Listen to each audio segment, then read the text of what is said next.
because they coexist.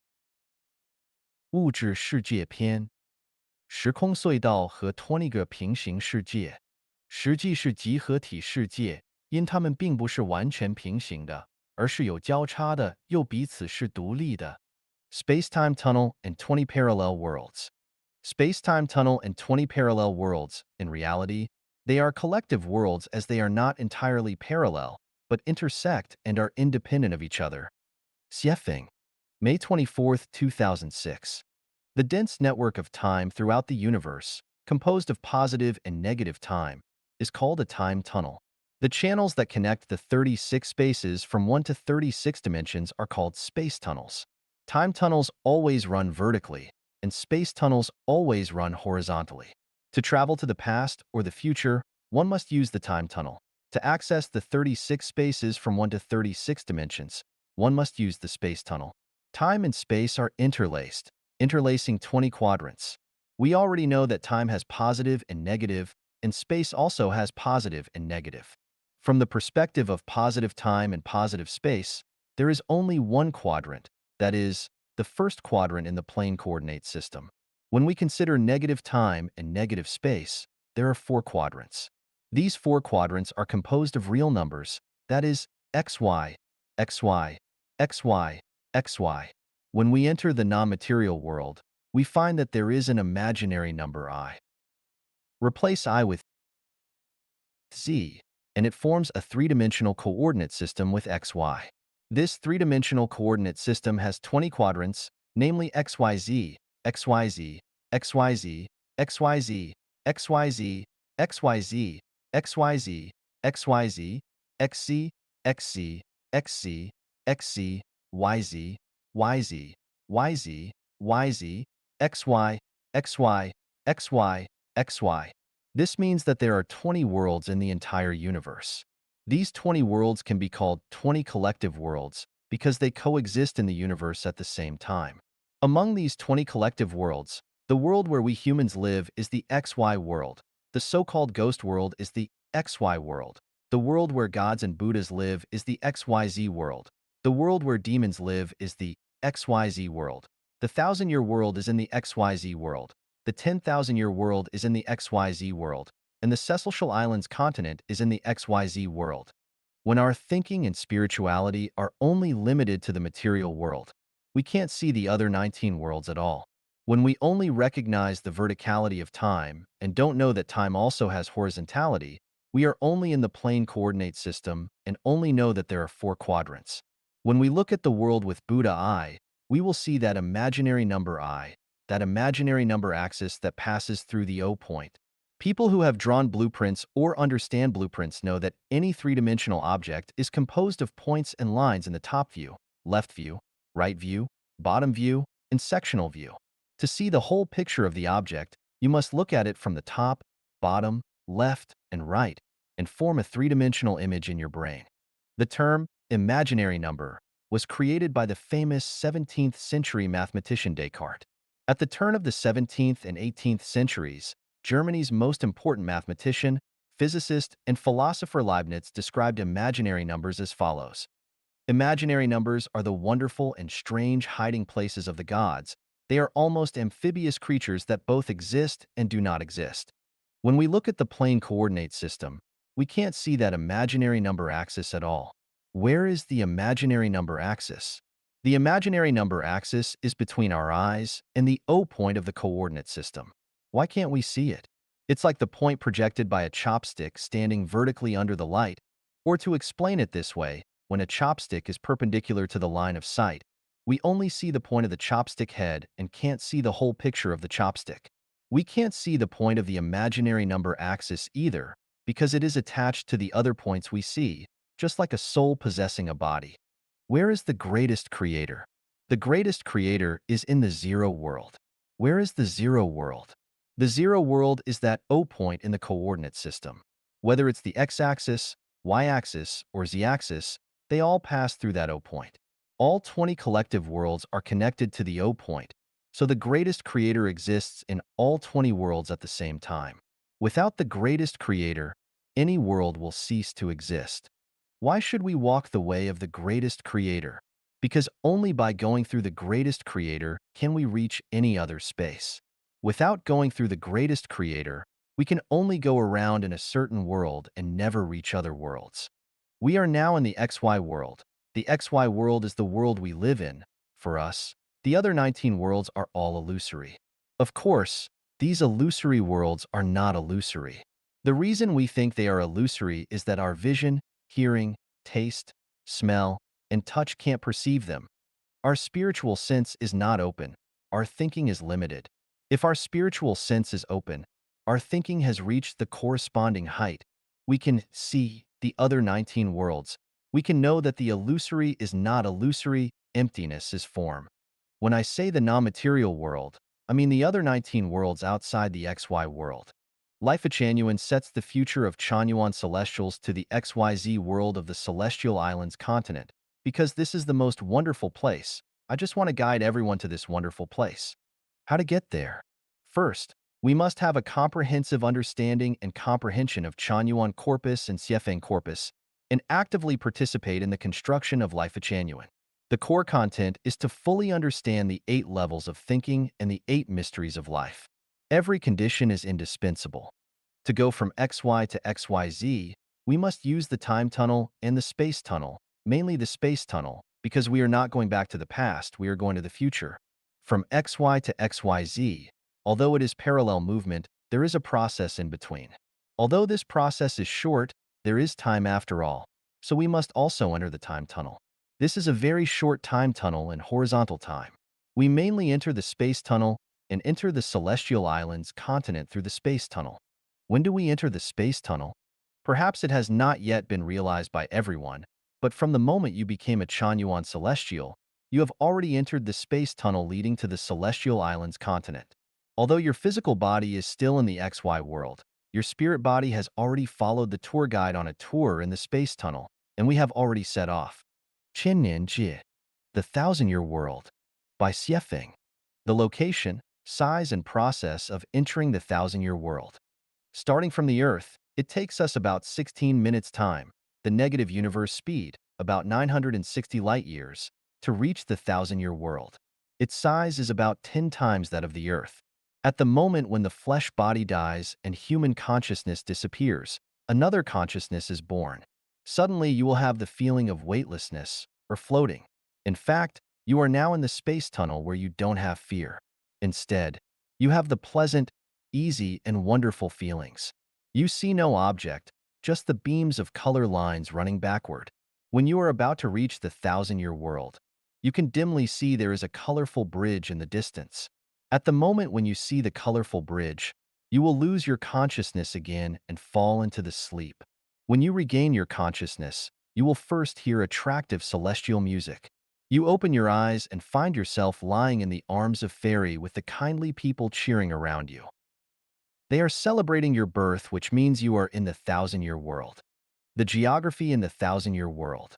There are 5 continuous ridges in the Thousand-Year World with their height above 10,000 meters. There are more than 8,800 independent mounts with their height between 3,000 and 6,000 meters. There are 10 large rivers flowing into the vast and flat lake, which is greatly fertile. In this vast and flat lake, there are almost 100,000 islands. There are no deserts, Gobi deserts, or seas. Everywhere you can see the mountain streams, falls, and lakes. Climate and plants. The light in the Thousand-Year World comes from the distant planets. There is no sun, no day and night difference, or no shadow. The temperature is almost stable. The sky is blue dotted with clouds, which change colors when floating and produce rich imaginations. There is no rainfall, snowfall, thunder, or lightning. There is often the cloud and mist with mild temperature. There are numerous types of plants, including the straight pine trees, standing several hundred meters, and the yellowwood with the tree crown covering a football court. The trees are everywhere on the mountains, islands, plains, and canyons. They are not dense but green all the year. The flowers are blossoming all the time. A certain kind of flower can keep changing its color and give out different fragrance. The plants in the Thousand-Year World grow very slowly. It takes a leaf 3 years, Earth time, to grow up into its normal size. It takes a pear 10 years to be mature. The life longevity of all animals and plants are 10 times of that of the animals and plants on the Earth.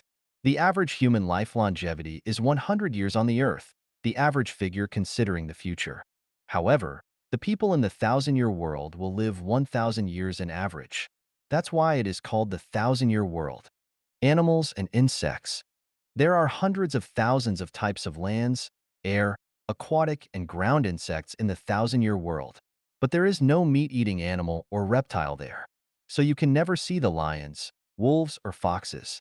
Nor can you see the snakes or the lizards. The grass-eating animals have poor fertility. Of the insects, there are no fly, mosquito, bug, flea, or centipede. The food chain is different from that on the Earth. The most brutal is the bird that eats the worms. 3. Human society structure and life. The people in the thousand-year world mainly include 1. The local people, 2. The law violators from the 10,000-year world, and 3. The Earth people who have boasted perfect human nature after self-refinery and self-improvement. The thousand-year world has no class society, no wealth gap, no concept of nations, no competition, no conflict, no war, no theft or robbery. However, there is a management class there. There is no modern industry, agriculture, or livestock. There is no city or rural area. But there are numerous games here. The only work is to build the roads, boats, and houses, raise the silkworms, weave the cloth, and make the clothing. Because there is no rainfall, snowfall, cold weather, hot weather, day or night, the house structure is different from that on the Earth. The people saw the wood with the rope made of a plant fiber. The wood of the houses is soft and easy to process. The roof is made by the large leaves of a solid plant.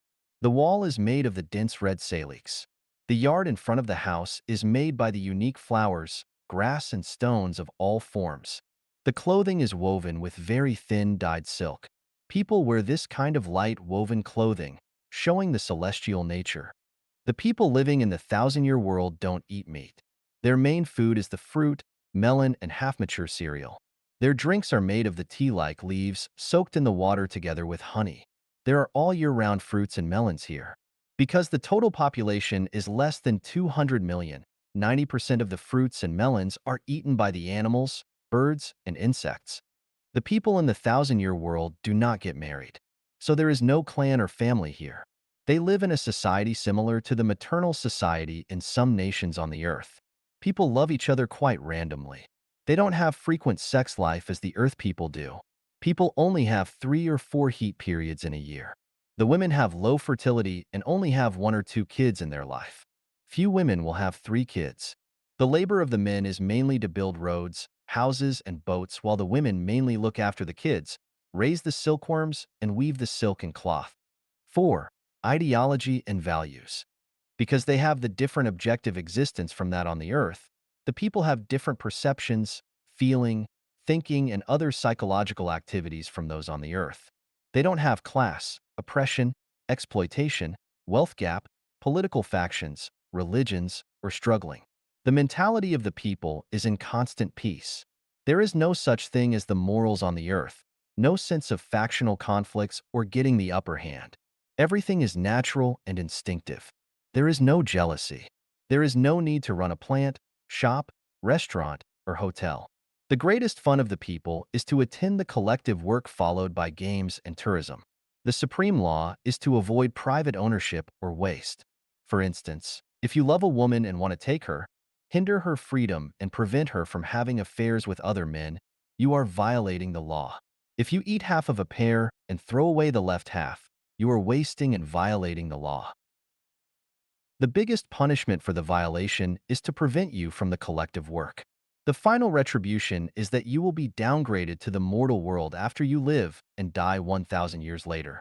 You will begin your sufferings in the new cycle of life as an earth person. 5 others. There is no congenital disease, infectious disease, or the disease caused by the food or labor. There is no psycho disease caused by the tight human relationship or supply shortage. The people only die from the old age, not for any other reasons. There is no air crash, no traffic accident, no snake biting, shark attacking, no fighting, and no falling down the cliff. They reach their adolescent period when they are 100 years old. The youth lasts from 100 and ends at over 700. The self-refinery period lasts between 700 years till death. It is also the period when they begin to participate in the management of the thousand-year world. People in the thousand-year world know about the earth and its people. 6. Conclusion. The thousand-year world is one with truth, goodness, and beauty. It is a world of love, peace, happiness, and the upgraded human nature. Undoubtedly, anyone with perfect human nature can go there because there is no quota. 千年界一瞥, a glance at the thousand-year world. 写评. Translated by Transin and edited by Care. Mount Butterfly in the Lotus Mountains is breezy and shrouded in mist with wind that soughs through the pines. Flowers spread across the mountainside and vie with each other for glamour. Down to the foot of the mountain, orchards and fields grow aromatic fruits where a clear stream meanders through Cuckoo Valley, past Grace River, and finally joins Ripple Lake. 39 celestials, 22 females, 15 males, and 2 children reside under Mount Butterfly. Not far away, Sakura Island is inhabited by another group of celestials. Crossing over Fragrant Hill and walking along Sesame Slope for about 30 miles, Lush Highland will be found, home to more than 200 celestials. Approximately 300 celestials in total live in these 3 places within 200 miles of each other. Today, after Jade woke up, she dressed in a light blue skirt made of transparent silk and walked out of her house. High in the azure, birds soared over the clouds and silver waterfalls fell from the green of Mount Butterfly in a symphony of nature. In the forecourt, flowers were in bloom, the fullest of which were peach blossoms. Their pink petals were arranged in layers, 18 beige stamens stretched out from the center where bees searched for nectar. Along the stone path and through several rockeries, Jade came to the mulberry garden while holding a willow basket. She was surrounded immediately by a Huang and Lotus. "You must have enjoyed a good sleep last night. Was your lover good?" The two joked and chuckled. Jade tried to catch a Huang in mock irritation, but the two ran away, so she chased after them. The 3 fairies chased one another while laughing in the garden until Jade caught Lotus and gently pinched on her peachy cheeks. They pinched each other's bodies in fun. A Huang kissed Jade's cheek in chaos and asked naughtily, "Is this how your lover kissed you?" The kissed one held a Huang in her arms and answered with more kisses on her red lips, "That's it." Having played enough, they began plucking mulberry leaves and returned when the basket was full. Jade was growing silkworms in 3 bamboo baskets of 3 square meters each, with each accommodating about 1,000 silkworms. She distributed mulberry leaves evenly into them. When silkworms climbed up onto the leaves, she would shake the baskets gently, silkworm excrement would leak through the basket bottom, and she would sweep it into a fine wicker dustpan and bury it at the roots of the flowers. Jade was about to rest after feeding her silkworms when she heard someone trotting over. It was the lovely little 6-year-old, Long. He had inherited fine features from his mother, Ray. He gasped, "Aunt, Mom said the melons are ripe. Come and have a taste." Jade replied, "I'll go there. Shall we go together?" and took Long's tiny hand. They left the courtyard. As they stepped across a bridge over a stream, Long asked, "Aunt, grasses are green by the river beneath the bridge. Flowers are blossoming in spring. All beings are as sentient as my beauty, though the world is created in holographic order." "What does sentience mean?" Jade said, "It means that the river, flowers, stars, breeze, melons, birds, and everything else can feel, like your mom and me." "Who taught you the lines?" "Uncle Mock. He and Uncle Benna teach me a lot. Do you want me to recite some?" Long began reciting verses immediately. Boundless and infinite, without distance or space, only the holographic order. An inspiration seized by heart. The world is so clear to be understood. Walking and chatting, Jade and Long came to a forest of lush bamboos and fresh shoots. The rustling of bamboos and songs of yellow warblers echoed deeply. It seemed that the forest was little known to the outside world, and only the sound of nature could be heard. Out of bamboo forest, a vast plain extended before their eyes where distant hills dissolved into mist. The breeze was gentle, and the sun was warm. On verdant plain, spotted deer strolled and swans fluttered, heading toward the direction of flute music and dancing where the melon fields laid. Jade paced up with Long. They had nearly arrived when Ray shouted, "Jade, hurry up! Today is the Melon Festival. Let's celebrate it." Ray had actually gathered everyone. In addition to 39 fairies from Mount Butterfly, they had 6 guests from Sakura Island, and Meta and Kin from Lush Highland. In the field, Ling, Sang, Bar, Moy, Chiron, and Hai were picking melons. They were yellow and green in color, round and plump in shape, and very inviting. While Meta from Lush Highland was dancing and guests were all drawn to her tantalizing moves with her well-curved shape and the flutter of her orange dress. Kin was singing aloud to Meta's dance. Ripe fruits and melons await their harvest, mulberry leaves wait for picking, and Meta in the melon field waits for love. The truth is that Meta was an estrus, and she glowed with youth. Every natural move of her dance was sensual and captivating. Her thick, dark hair, touching eyes, and pink face were perfectly appealing. After the music, everyone ate the sweet and crispy melons. Then Ray announced, "Today is special. Everyone, stop building bridges, paving roads, collecting honey, trimming orchards, and making clothes. These melons have been grown for 3 years since I planted the seeds from Peach Village of Birdsong Mountain. Enjoy them.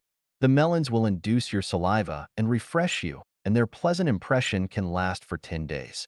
In addition, Meta from Lush Highland is looking for her love. Gentlemen, show your best." Ray's words drew great applause. Girls circled and started the mulberry leaf-picking dance while boys performed the bridge dance from within their circle. Kin was at the center of the circle, and he lifted Meta up to sit on his shoulders. The beautiful seeker of love allowed her soft dress to cover Kin's head, and Kin spun around, holding her calves so that she could choose a lover from the crowd. Boys came to court Meta assiduously and implied their strength and tricks by dancing. Standing by the scene, 3 celestials accompanied the dancers with flutes: Pine, River, and Cloud. They were about 800 years old, and the dancing continued until their music ceased. The next game was composing verses. Whoever's verses expressed Meta's feelings best would be the one that she would have. Meta started the game with her verses. Waves run high in the vast lake. Twin peaks rise above the earth. Seeds sprout in a dense forest. But a duet still lacks the other instrument. Sang from Mount Butterfly composed.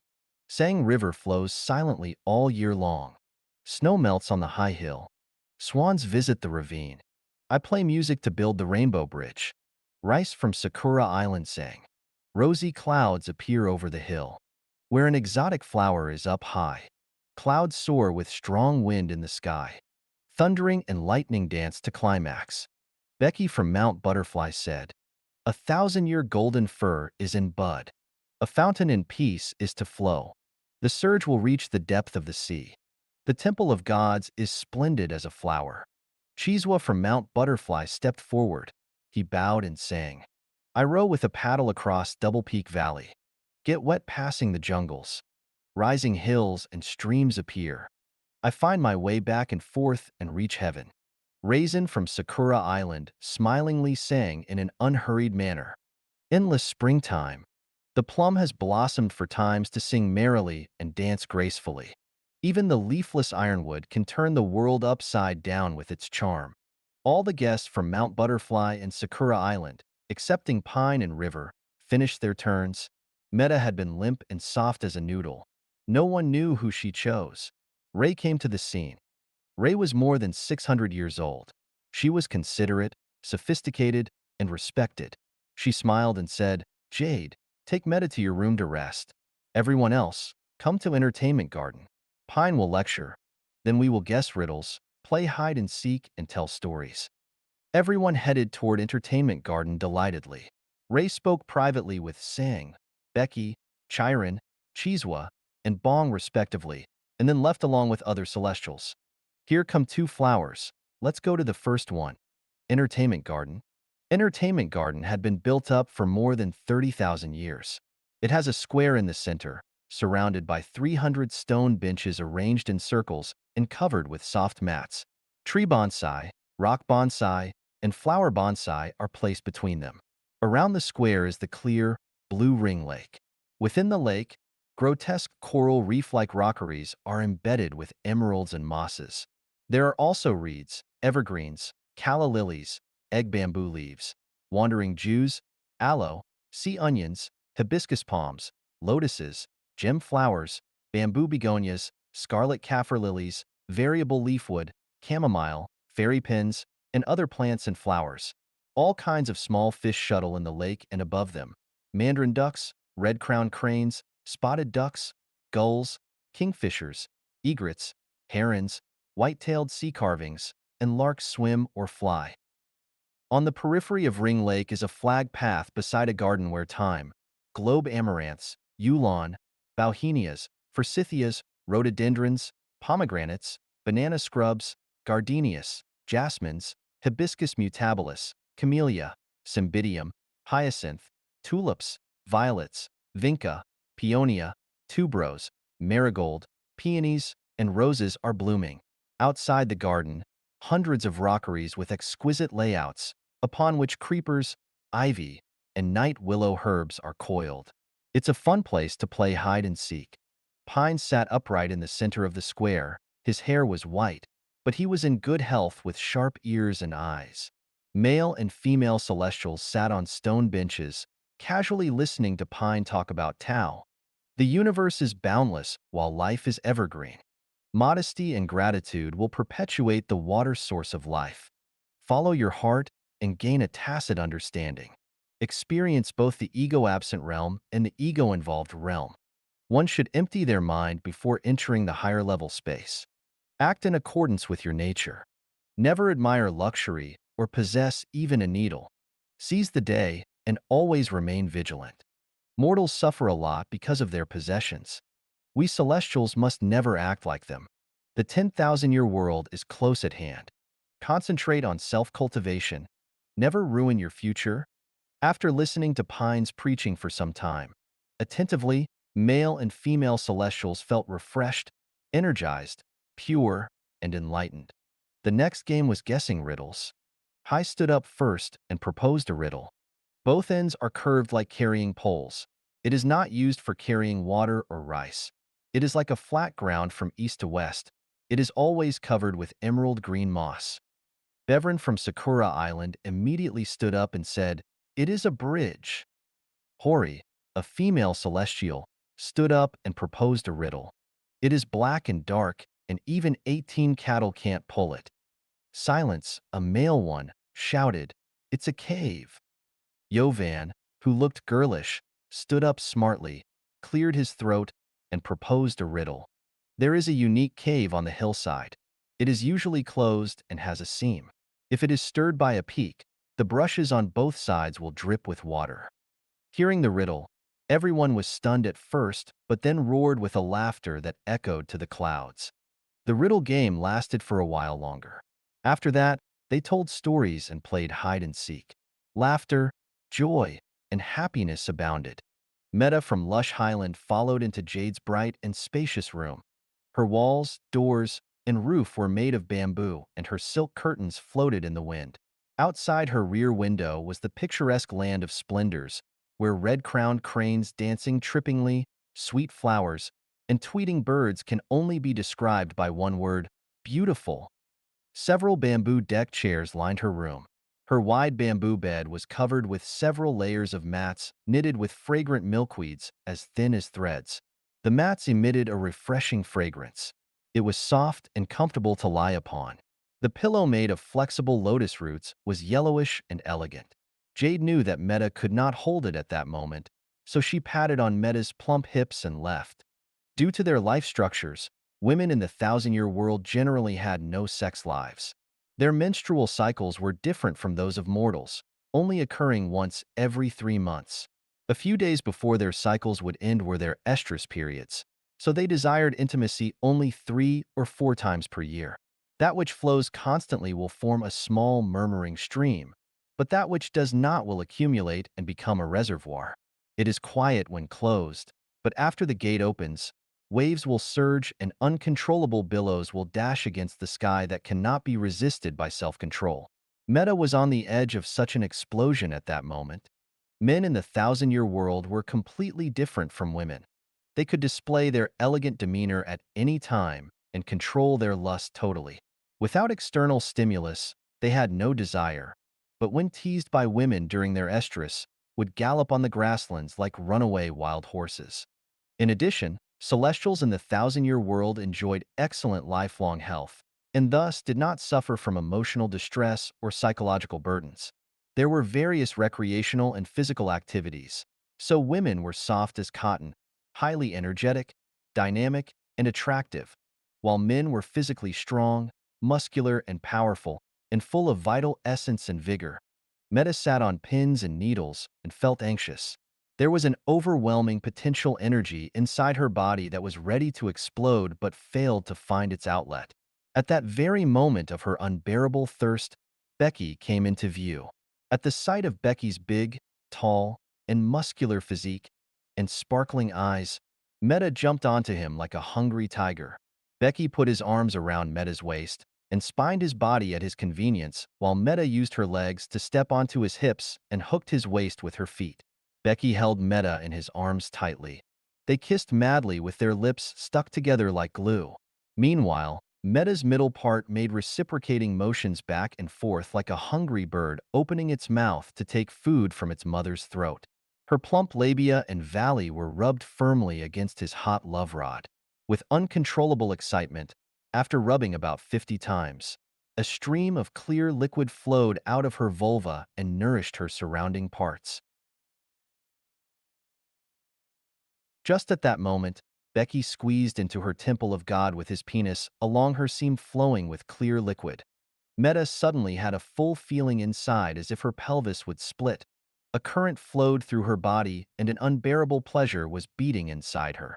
Becky held Meta and went to her bedside. Meta was in a supine position on the bed with her feet on the ground while Becky moved rapidly. Meta closed her eyes and ignored the raging wind. Meta felt swelling, limp and numb, pain, smoothness, warmth, fullness, wetness, and energy. It seemed a wonderful electric wave radiated from the center point between her legs to every cell and corner. Meta tightened her body. Her flexible tendons of legs, feet, hands, and other parts were stiff like reinforcing steel bars after an electric shock. The gate had opened and the flood poured out along it. Short of breath, she felt extremely excited and wonderful. It was like flying, a volcanic explosion, and cracking and bursting fireworks. Opening the gate was just a prelude. Becky opened the gate and extinguished his fire, little by little. For Meta, opening the gate was far from enough, and she wanted to drain out the reservoir after months of accumulation. If anything was left, it would be very unbearable for her in the following days. So more wonderful, graceful, unrestrained, lewd, dissolute, winding, and pleasurable plots were staged with the arrival of Sang, Raisin, Chiron, Chiswa, and Bong one after another. These stories are omitted because mortals cannot morally bear for them to be described. This has only been a limited glimpse of the thousand-year world with its own lifestyle and morals which we cannot imagine. We will experience more detailed scenarios as our thinking deepens, our consciousness improves, and our life structure advances. 1年 the 10,000-year world. Xiefeng. In the distance space about 58 minutes away from the Earth, the negative universe speed, about 3,480 light-years, there is a beautiful planet, the 10,000-year world. The planet is about 16 times larger than the Earth. It doesn't rotate. Instead, it just moves slowly in the rotary river system. It has 16 small sun satellites surrounding it and hanging in the universe with equal distances among them. These 16 satellites with extremely high density respectively give out light waves with different frequencies, dividing the 10,000-year world into 16 zones with different colors. Each zone has its own feature. The growth ways of its plants and animals, the ecological structure and climate differs from each other. Interestingly, one of its satellites, suns, emits the black light with the heat. The zone it covers is an eternal night. Part of the animals, plants, insects, and stones in this zone has their own different colors. Standing on the mountain in this zone, you can see the mountains, rivers, and skies shining splendidly, just like you are standing on the top of the skyscrapers and enjoying the household lights in the city. On the side of the night zone is the scene of eternal dawns. You can see the charming dawn clouds and the misty horizon producing the mysterious scenes. On the other side is the eternal evening scene. The attractive evening clouds change constantly. Beside the dawn zone is the morning scene. Here the sun is always rising above the horizon. The birds are singing. The morning dews are like crystals. The mountains, forests, and streams are filled with the energy of life. The air is always fresh with fragrance. You cannot help but admire for the scenes from the bottom of the heart and say, how beautiful life is. Across the night zone is the eternal noon with the sun shining all the time, clouds hanging in the sky, comfortable breeze and cool weather, the blossoming flowers, flying birds, fragrant grass and trees, and abundant fruits, looks prosperous and flourishing. In the 10,000-year world, there are numerous rivers and 16 seas having the same size with the Pacific. The crystal-like sea waters, the abrupt mountains, the fairy scenes, the clouds, the old trees, the falls, the streams, the flowers, small lakes and ponds constitute the attractive landscapes. In the lakes, ponds, and streams, you can see the swimming ducks and mandarin ducks, the playing partridges, the dancing cranes and lotus, the swinging watergrass, the jumping frogs, the swirling dragonflies, and the swarming fish, enjoying their life in the nature. There is rainfall in all the territory of the 10,000-year world. However, there is no hail or snow. Sometimes there is thunder, lightning, and wind. The people actually should be called as celestial beings. Living here live a completely different life from the earth people. They are all naked and capable of flying on the clouds. They have no sex life and no concept of marriage. The female celestial beings don't give birth, have no family or clan. The people living in the 1,000-year world build roads, boats, weave cloth and silk. However, the people in the 10,000-year world do not engage in labor. They don't live in the houses. Instead, they live in the hermits' abodes of all kinds. Their main food is the melons and fruits such as pear. In the journey to the east, the monk Tang and his apprentices passed by the Wuzhuang temple of the genuine celestial being at the Mount Wanshou. The fruit they ate there is called the ginseng fruit. The people living in the 10,000-year world drink the stream water. They don't have private property. Apart from the meditation and silent practice, they would go out touring for the attractive scenes. There is no management here. Everything is peaceful, quiet, and elegant. The plants and animals in the 10,000-year world grow even more slowly than those in the 1,000-year world. They blossom every 3,000 years and bear fruit in another 3,000 years. The average life longevity of the celestial beings is 35,000 years. The beards of some elderly celestial beings even touch the ground. The young celestial beings have the delicate skin like lotus. They die in a sitting posture, just as the Buddhists do. After death, their bodies will become a column of light smoke floating away. The living celestial beings will not grieve over the death. The dead celestial beings would go to one of the four worlds. Those who have never had the worldly thought will enter the Elysium world. Those who have had the worldly thought after they die will have the column of smoke gathering and taking form again, starting another cycle of life in the 10,000-year world.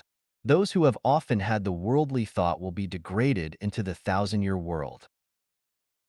Those who have had the worldly thousand and put it into the practice will be degraded to the mortal world. The worldly thought refers to the desire for the power, wealth, family life, sexual intercourse, private property in the mortal world. It also refers to the grief, hatred, and jealousy. The celestial beings in the 10,000-year world look like the descendants of the hybrids between the Eastern and Western people. They are extremely beautiful and handsome. There are no handicapped or ugly people here. Their average height seems to be 180 centimeters. Just like the mortal world, the lady celestial beings are smaller than the male celestial beings. The 10,000-year world can hold more than 10 billion celestial beings. But at present the population there is only a little bit more than 100 million. It is just like the Earth with only 6 million people. So if you can make diligent self-improvement as the Taoists do, you all have a bright future. Those who love their families, the opposite sex, motherland, work, wealth, and position, and those who like watching TV, listening to the radio, surfing the internet, driving the limousines, reading, living in the luxury villas, fighting against the people, heaven or earth are not able to enter the 10,000-year world because there is no such thing there. The process of entering the 10,000-year world is, after the flesh bodies die, the spiritual body, actually your body is complete with all organs and tissues, enters the space tunnel. You feel weightless. Flying on the clouds, you have great pleasure and joy. In less than an hour, the negative universe speed, you will see a colorful life bridge. After getting on the bridge, you will change into a column of smoke and lose your consciousness for the moment. When you come to yourself again, you will resume your body form. Now you have entered the 10,000-year world. The people in the 10,000-year world can clearly remember their former cycle of life, knowing about the 1,000-year world and the mortal world. Some inspirations for those who intend to do self-improvement in the 10,000-year world. For the endless years, we must refine ourselves and never seek fame or wealth. Do good deeds every day, you can live longer. Engage in meditation, you will get protection from the celestial beings. The empty space is not empty. The true color is colorless. The intangible is tangible. The yin and yang, and the positive and negative exists in the unity of the opposites. The celestial world is remote, but it can be reached instantly. Eat the sun essence and drink the moon tenet. Do this for long, and you can build your celestial body. Live simple, you get the support from the celestial beings. Live practical, you will reach the Tao. The body is dynamic while the heart is static. Your life is limitless once you ignore the wealth and authority. Believe it or not, the heaven mystery is easy to be known. Ji, Elysium world. Xiefeng. The 1,000-year world and the 10,000-year world is part of the positive universe. From the perspective of the materials, they are the objective existence. They can be seen and touched. All the objects in them have life longevity. The Elysium world is part of the negative world, and everything there is fantasy. In the Elysium world, time almost disappears. All the objects exist by nature instead of by the form. Sometimes they, based on their needs, can change into a certain form temporarily. But when they exist by nature, they are eternal. The Elysium world is the Western Elysium world in Buddhism. They are also called the Buddha land and Buddha state. Where is the Elysium world? It just lies in the Earth universe. Then how big is it? It has the same size as the Earth universe, including the micro-universe and macro-universe.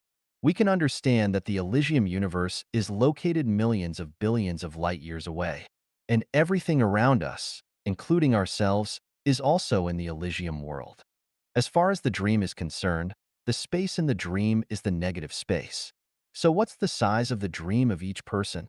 No one can answer this question because the size of the dream world is determined on the dreamer's perception, experience, the degree of spiritual nature, and the thinking ability. The more perception and experience we have, the purer our spiritual nature and the more capable our thinking is, the large size our dream world will have. Some people can see the Buddha, God, sun, and rainbow in their dreams. Some people can fly on the clouds, the 1,000-year world, or the 10,000-year world with colors in their dreams. These dreams mean they have very pure spiritual nature. However, some people can never have such dreams in their life. The scenes in the dreams of some people are the same as the real human society because they have low thinking ability.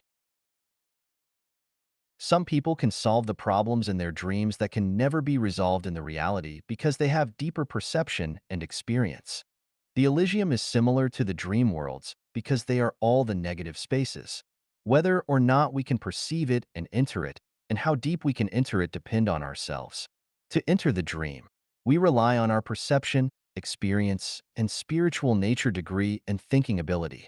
To enter the Elysium world, we rely on our Buddhist nature, without which we can never do it. Most of the things imagined in our brains are true realities because the human brain is part of the universe. They are the reflections of the universe, just like any cell and blood in the human body can reflect his entire look. The human brains can not only reflect the positive space, but also the negative space. From the perspective of the negative space, the humans cannot imagine the whole look of the universe even if their imagination is extremely rich and vast. Now let's come to the Elysium world. Everything of the Earth universe belongs to the Elysium world. Then can we see the Earth where we live in the Elysium world? My answer is yes and no at the same time. We can because the Earth does exist in the Elysium world. We cannot because the Earth we see from the perspective of the Elysium world is different from what we humans know about the Earth. So can we see the Earth people from the Elysium world? The answer is also yes and no at the same time. We can because of the existence of human beings. We cannot because the people in the Elysium world do not have our looks and appearances. For example, what can we see in the dark night? We can see nothing except the luminous bodies. But does it mean nothing exists in the dark night simply because we cannot see them? No, they do exist. We can't see them because we do not have the ability to see them at night. We can only see the fireflies shining in the night, but we cannot see their entire bodies. Can we say the fireflies have no heads or wings because we can't see them? Definitely not. We can't see the running rats in the field in the dark night, but the owls can. Does it mean the owls have special functions? No. That's because the eyes of the owls have different retina structure from that of the humans. The eyes of many animals look the same as ours, but at night their eyes are shining green. In special circumstances, the objects have special expression forms. In the polar nights and polar light, the human eyes can see nothing, but it doesn't mean nothing exists there. In the Elysium world, the existence form of the Earth and the human beings are different from our realities. In reality, we don't see much difference between the humans. But seen from the Elysium world, the difference between humans is great. Some people almost have no form. Some people show up as a column of dim light. Some people appear as a column of red light. Some people show up in red colors with different height of light columns because the people have different mass or nature. The mass is a spiritual nature which is formed at birth and consolidated in the enduring and persistent belief, or the so-called self-refinery and self-improvement. The long-time self-improvement can change the people's mass. The enduring self-deterioration can also change the people's mass. The existence form of life is various and weird. In each person's bedroom, there are hundreds of millions of lives invisible to us. In the surrounding space, there are thousands of flowing rivers and millions of celestial bodies. Each stone records the time lapse of thousands of years that we can't see. Our brain waves keep emitting the information waves about the health and inner world, which we cannot see either. The ghosts we often talk about are actually the life between the yin and yang worlds, which we cannot see either. The scenes in each one's dream is also invisible to us except the dreamers and people in the dream.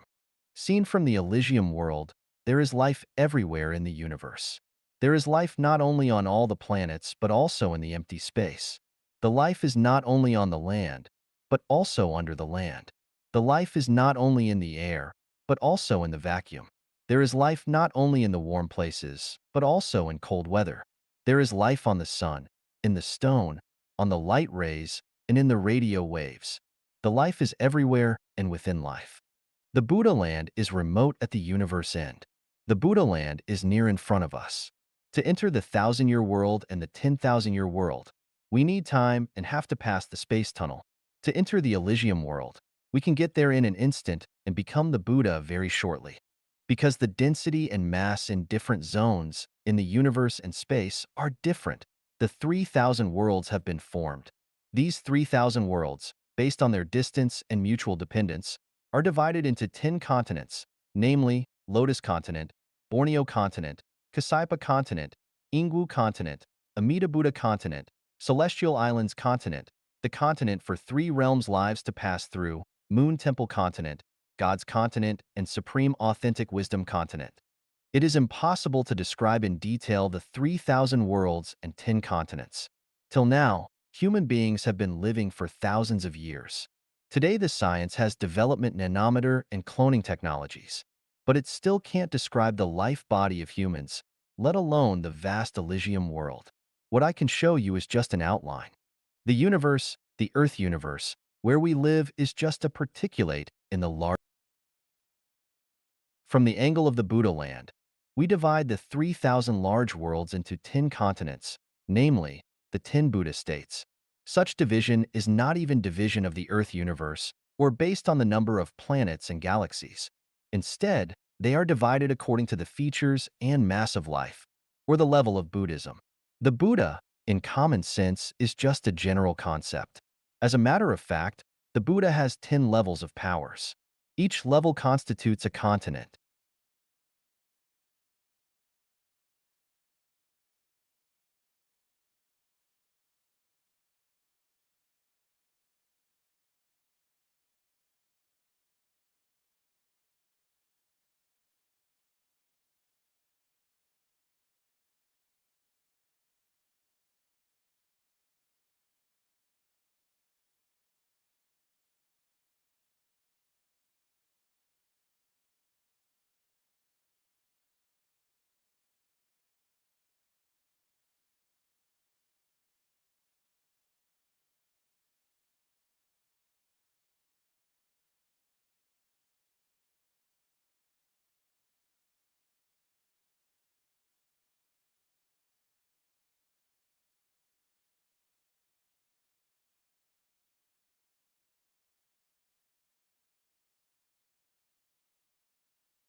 Continent.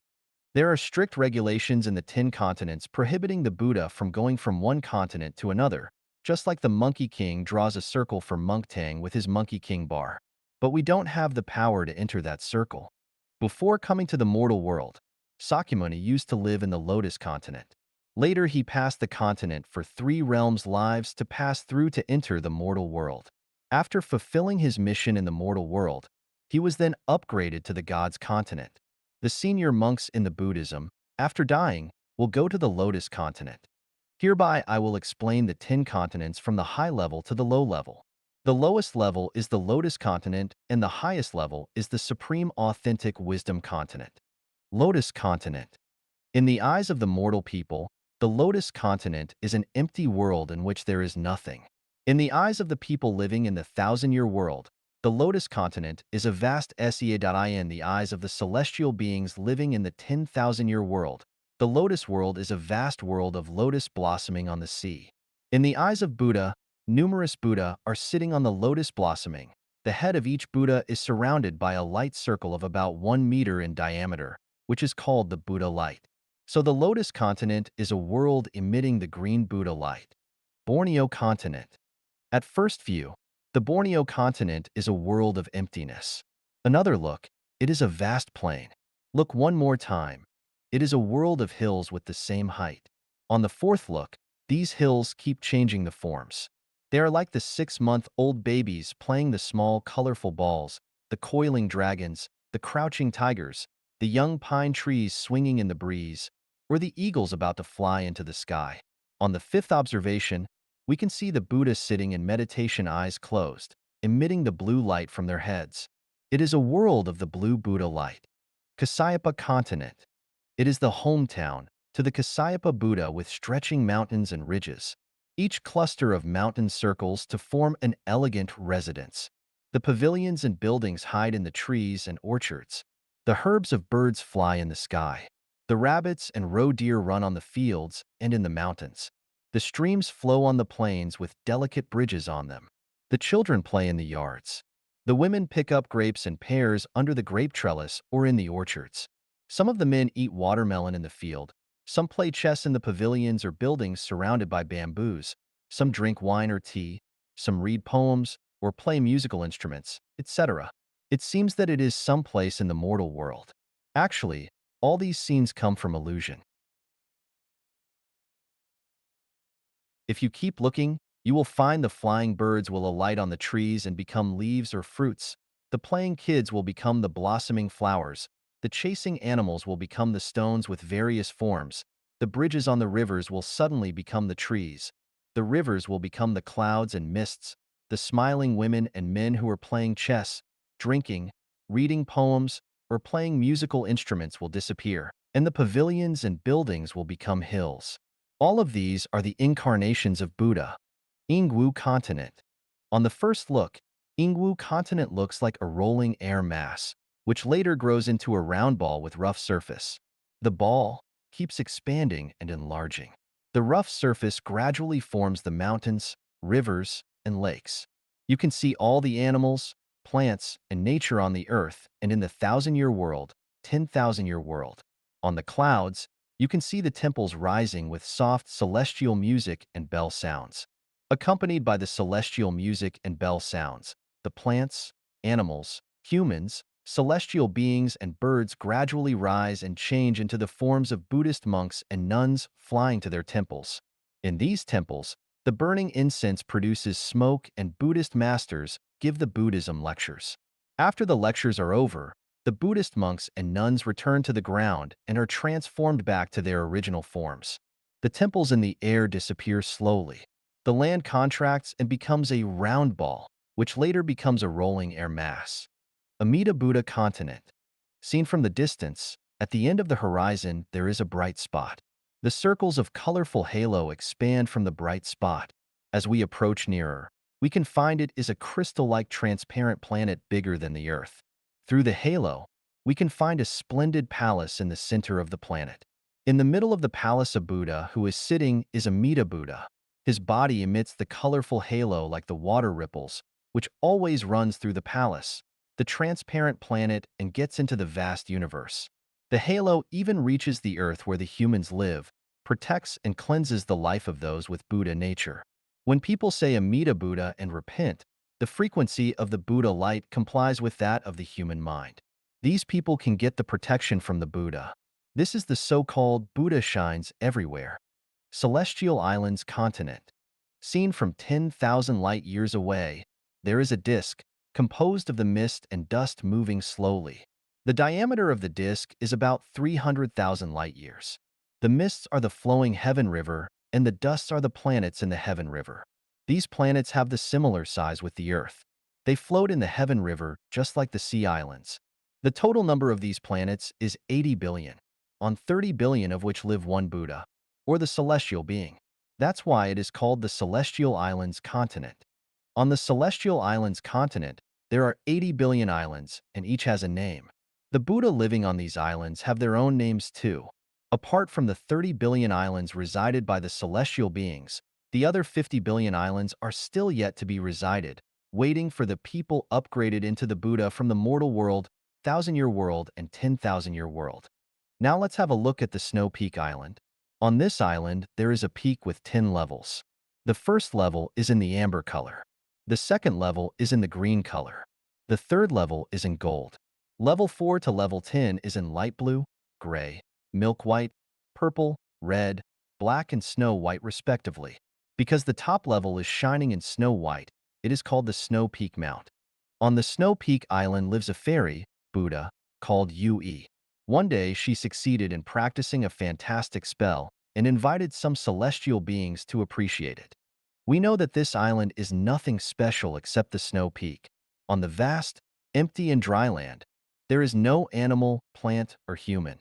It is a lonely island producing nothing but loneliness.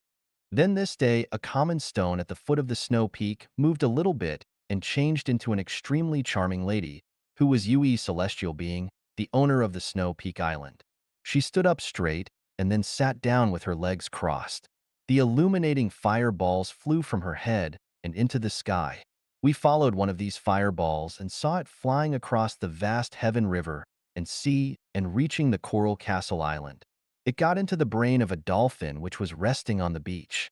The dolphin swung a little bit and changed into a handsome young man, who was called Dolphin Celestial Body, the owner of the Coral Castle Island. He touched her head, smiled, and waved to the sea. Then the waves became violent, and a flying horse with wings flew from the waves. Dolphin Celestial Being got on the horse and flew towards the Snow Peak Island. On his way, he met the Green Island Flute Buddha riding on a black cow, the Flower Fairy sitting on a lotus from the Flowers Island, the Crane Celestial Being riding on a crane from the Thousand Birds Island, the White Man Buddha riding on a 9-head beast from the 10,000 Beasts Island, and the Gold Wheel Celestial Being riding on the Fire Wind Wheel from the Fire and Wind Island, who were also on their journey to the Snow Peak Island. When they were about to reach the island, they saw thousands of celestial beings in the sky. Some of them were riding the fish, some on the peacock, some on a pinholder, some on a blanket, some on a dog sledge, some on a big leaf, some on the arch bridge made of hundreds of birds, some on the clouds, some on tornado, and some on comet with tails.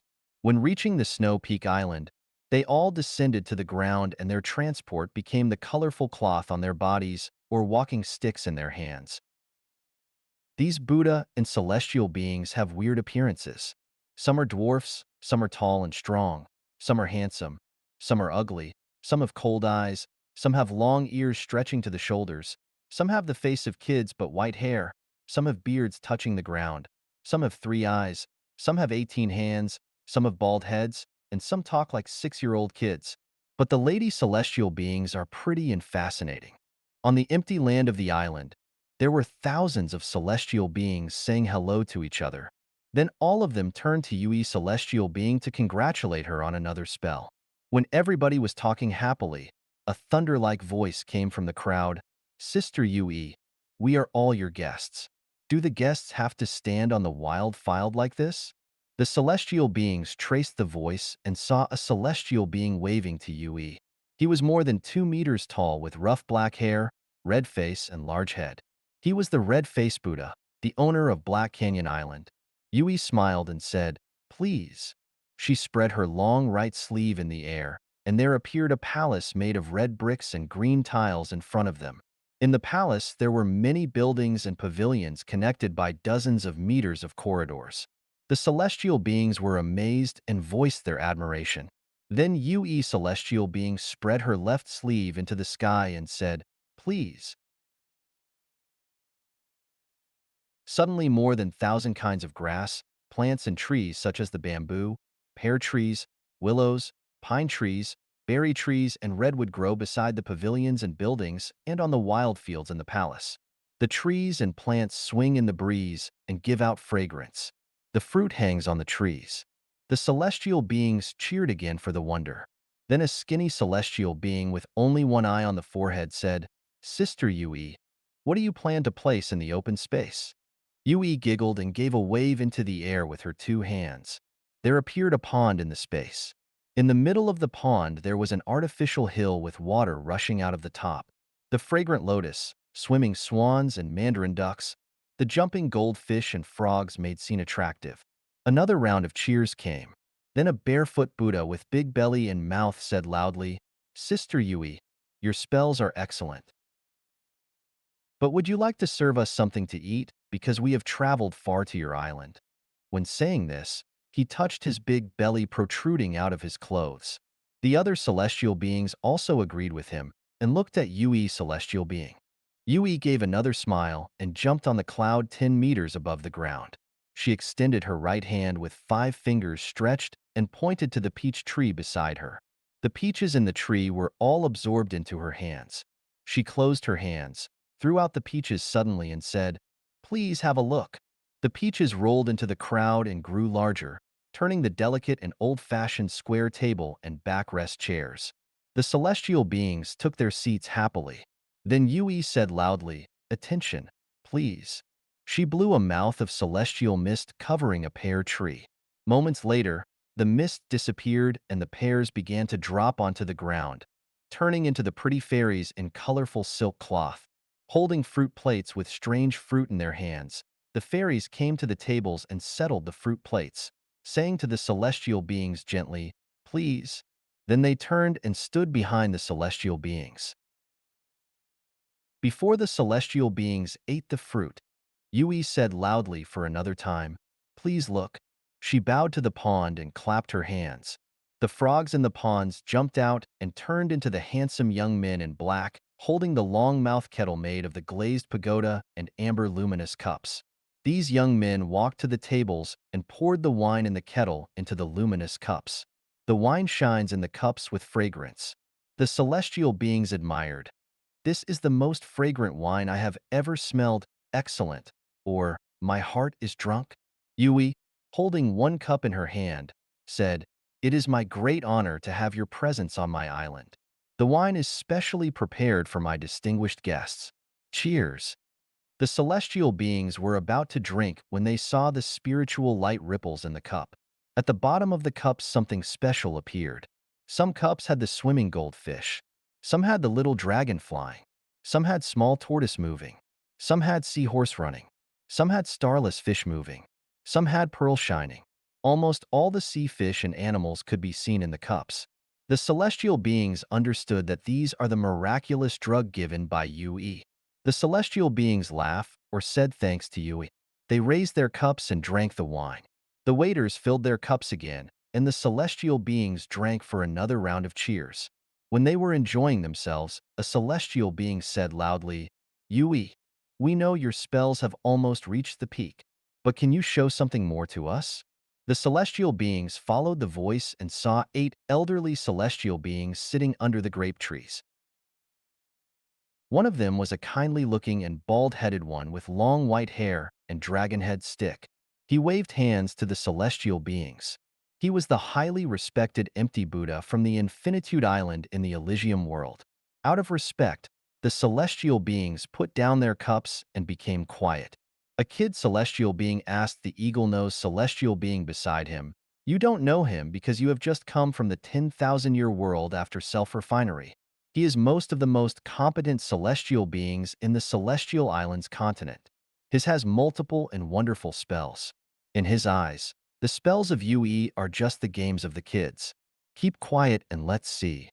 Yue, celestial being, with her hands together, bowed to the empty celestial being and said, Master Empty, hope you can enjoy my trivial spells. She then shouted to the pond, Kids, it's time for you to give the dance. Suddenly, the ducks in the pond jumped to the air and became musicians. Some played pipa, some played flute, some played bamboo flute, some played violin, some played drum, and some played hammer. At the same time, the swans in the pond also flew to the cloud and turned into the pretty fairies. In a short moment, the fascinating music began to echo in the air. The fairies began to dance and show their youthful energy and sexy posture. The celestial beings laughed happily. The performance lasted for about 1 hour.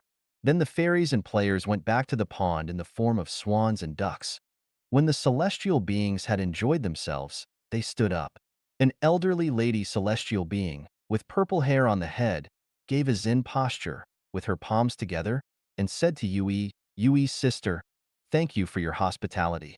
I want to go back home now because I have to handle some business on my island. The other celestial beings also said, We will have to leave now. Thank you for much. Next time I will host you on my Sufficient Treasures Island. See you, or see you next time. Then they all rode on their animal vehicles and flew in the sky. Celestial being Yui bade farewell respectfully with her hands joined, looking up in the sky and said, Thank you for your presence on the Snow Peak Island. When all the celestial beings were not seen in the sky, she waved her right hands and left hands, gave a Zen posture with her palms staying together, and gave out a mouthful of white mist. Suddenly all the buildings, pavilions, trees, flowers, grass, mandarin ducks, and ducks all disappeared. The land returned to the wilderness. She was then transformed into a golden ray, which merged in the snow peak immediately. The continent for 3 realms lives to pass through. The continent for 3 realms lives to pass through is a mysterious one. From the perspective of the material world, it cannot be found at all in the universe. The continent is just like a miniature of the Earth universe. That is to say, the Earth universe is the multiplied version of the continent for 3 realms lives to pass through. However, it is not the plain multiplication because the god of the heaven world going to the continents for inspection, the Buddha or God from the celestial world going to the mortal world for survey or another cycle of life, or the people of the mortal world heading towards the celestial world due to their successful self-refinery, have to pass the continent for 3 realms lives to pass through. Only after entering the space tunnel can we see the outline of the continent for 3 realms lives to pass through. But it doesn't mean that each person, Buddha, or God who has entered the space tunnel can see its overall outline. In most of the cases, they just pass by the continent. For example, the people of the mortal world who have had the perfect human nature enter the space tunnel after their death. At the end of the space tunnel, they will see a colorful life bridge, the passage to the continent for 3 realms lives to pass through. After they pass the colorful life bridge, the administration of the continent will, in accordance with their spiritual nature, send them to the 1,000-year world just like sending a fax. The people cannot stay in the continent for 3 realms lives to pass through. If the heaven world decides to send a celestial being to the mortal world to accomplish a mission, they will first summon him or her to the continent for 3 realms lives to pass through before faxing the celestial being to the mortal world. The continent for 3 realms lives to pass through is like this in my eyes. After passing the colorful life bridge, we can see a rainbow heaven gate. Looking into the gate, there seems to be a colorful tunnel. After walking into the gate, we can find there are 36 doors along the tunnel standing opposite to each other. At the end of the tunnel is a brilliant radiance. Looking into the first door, I saw the burning fires with the extreme heat. Many people were in the fires crying and moaning, suffering from the scorched skin and flesh, which was really brutal. The angel said to me, This is the inflaming layer. They are suffering because it's their retribution. All people who had been killing or torturing others have to endure the sufferings here. Seeing into the second door, I found the ice blocks and cold winds inside. Many people were frozen in the ice layers, unable to move or cry. The chilly cold air penetrated their skins and bones, causing severe pain in the body. The angel told me timely, This is the frozen layer. One good turn deserves answer. They had done many bad things in the mortal world, and they deserve it. You don't have to show mercy to them. I looked into the third door and was frightened. It was really a horrible world. I saw a man trying all the means to hide himself when numerous monsters, devils, goblins, and ghosts were chasing him. He rushed to a tree and stood against it, trying to hide himself from them. Unexpectedly, the tree stretched out its hairy, bloody, and thin hands in front of his eyes, then towards his neck. He ran away scared and came to a rock, standing against it. Suddenly, he felt someone scratching his back. He looked back and cried, "Oh, my God." A bloody head was on his shoulder with the green eyes looking straight at him. He was so scared that he rushed forward. Nevertheless, the ground where his feet stood cracked and sunk him. He looked down and saw thousands of poisonous snakes and centipedes were gazing him at about a dozen of meters below him. Many snakes began to climb towards him. I got sweated and dared not to see any more. The angel said, "This is the hell world. Those who had domineered and forced people out of their living have to endure the sufferings here after their death. Otherwise, the spirits of the people prosecuted by them would cry in front of the heaven world gate, making a lot of noise and chaos." In the fourth door, I saw many scenes. In one scene, there was thunder, lightning, and strong wind. The grass and flowers trembled in the wind, and the trees swung, trying to keep its branches unbroken. In one scene, there was scorching sunshine that made the land crack. The trees, grass, and flowers curled in the heat, trying to keep alive. In one scene, there was comfortable sunshine and breeze. All things were flourishing. But when I looked carefully, I found the grass, flowers, and trees were suffering human chopping, house treading, sheep, and insect biting. In the last scene, there was heavy snow, and the grass and trees were withering.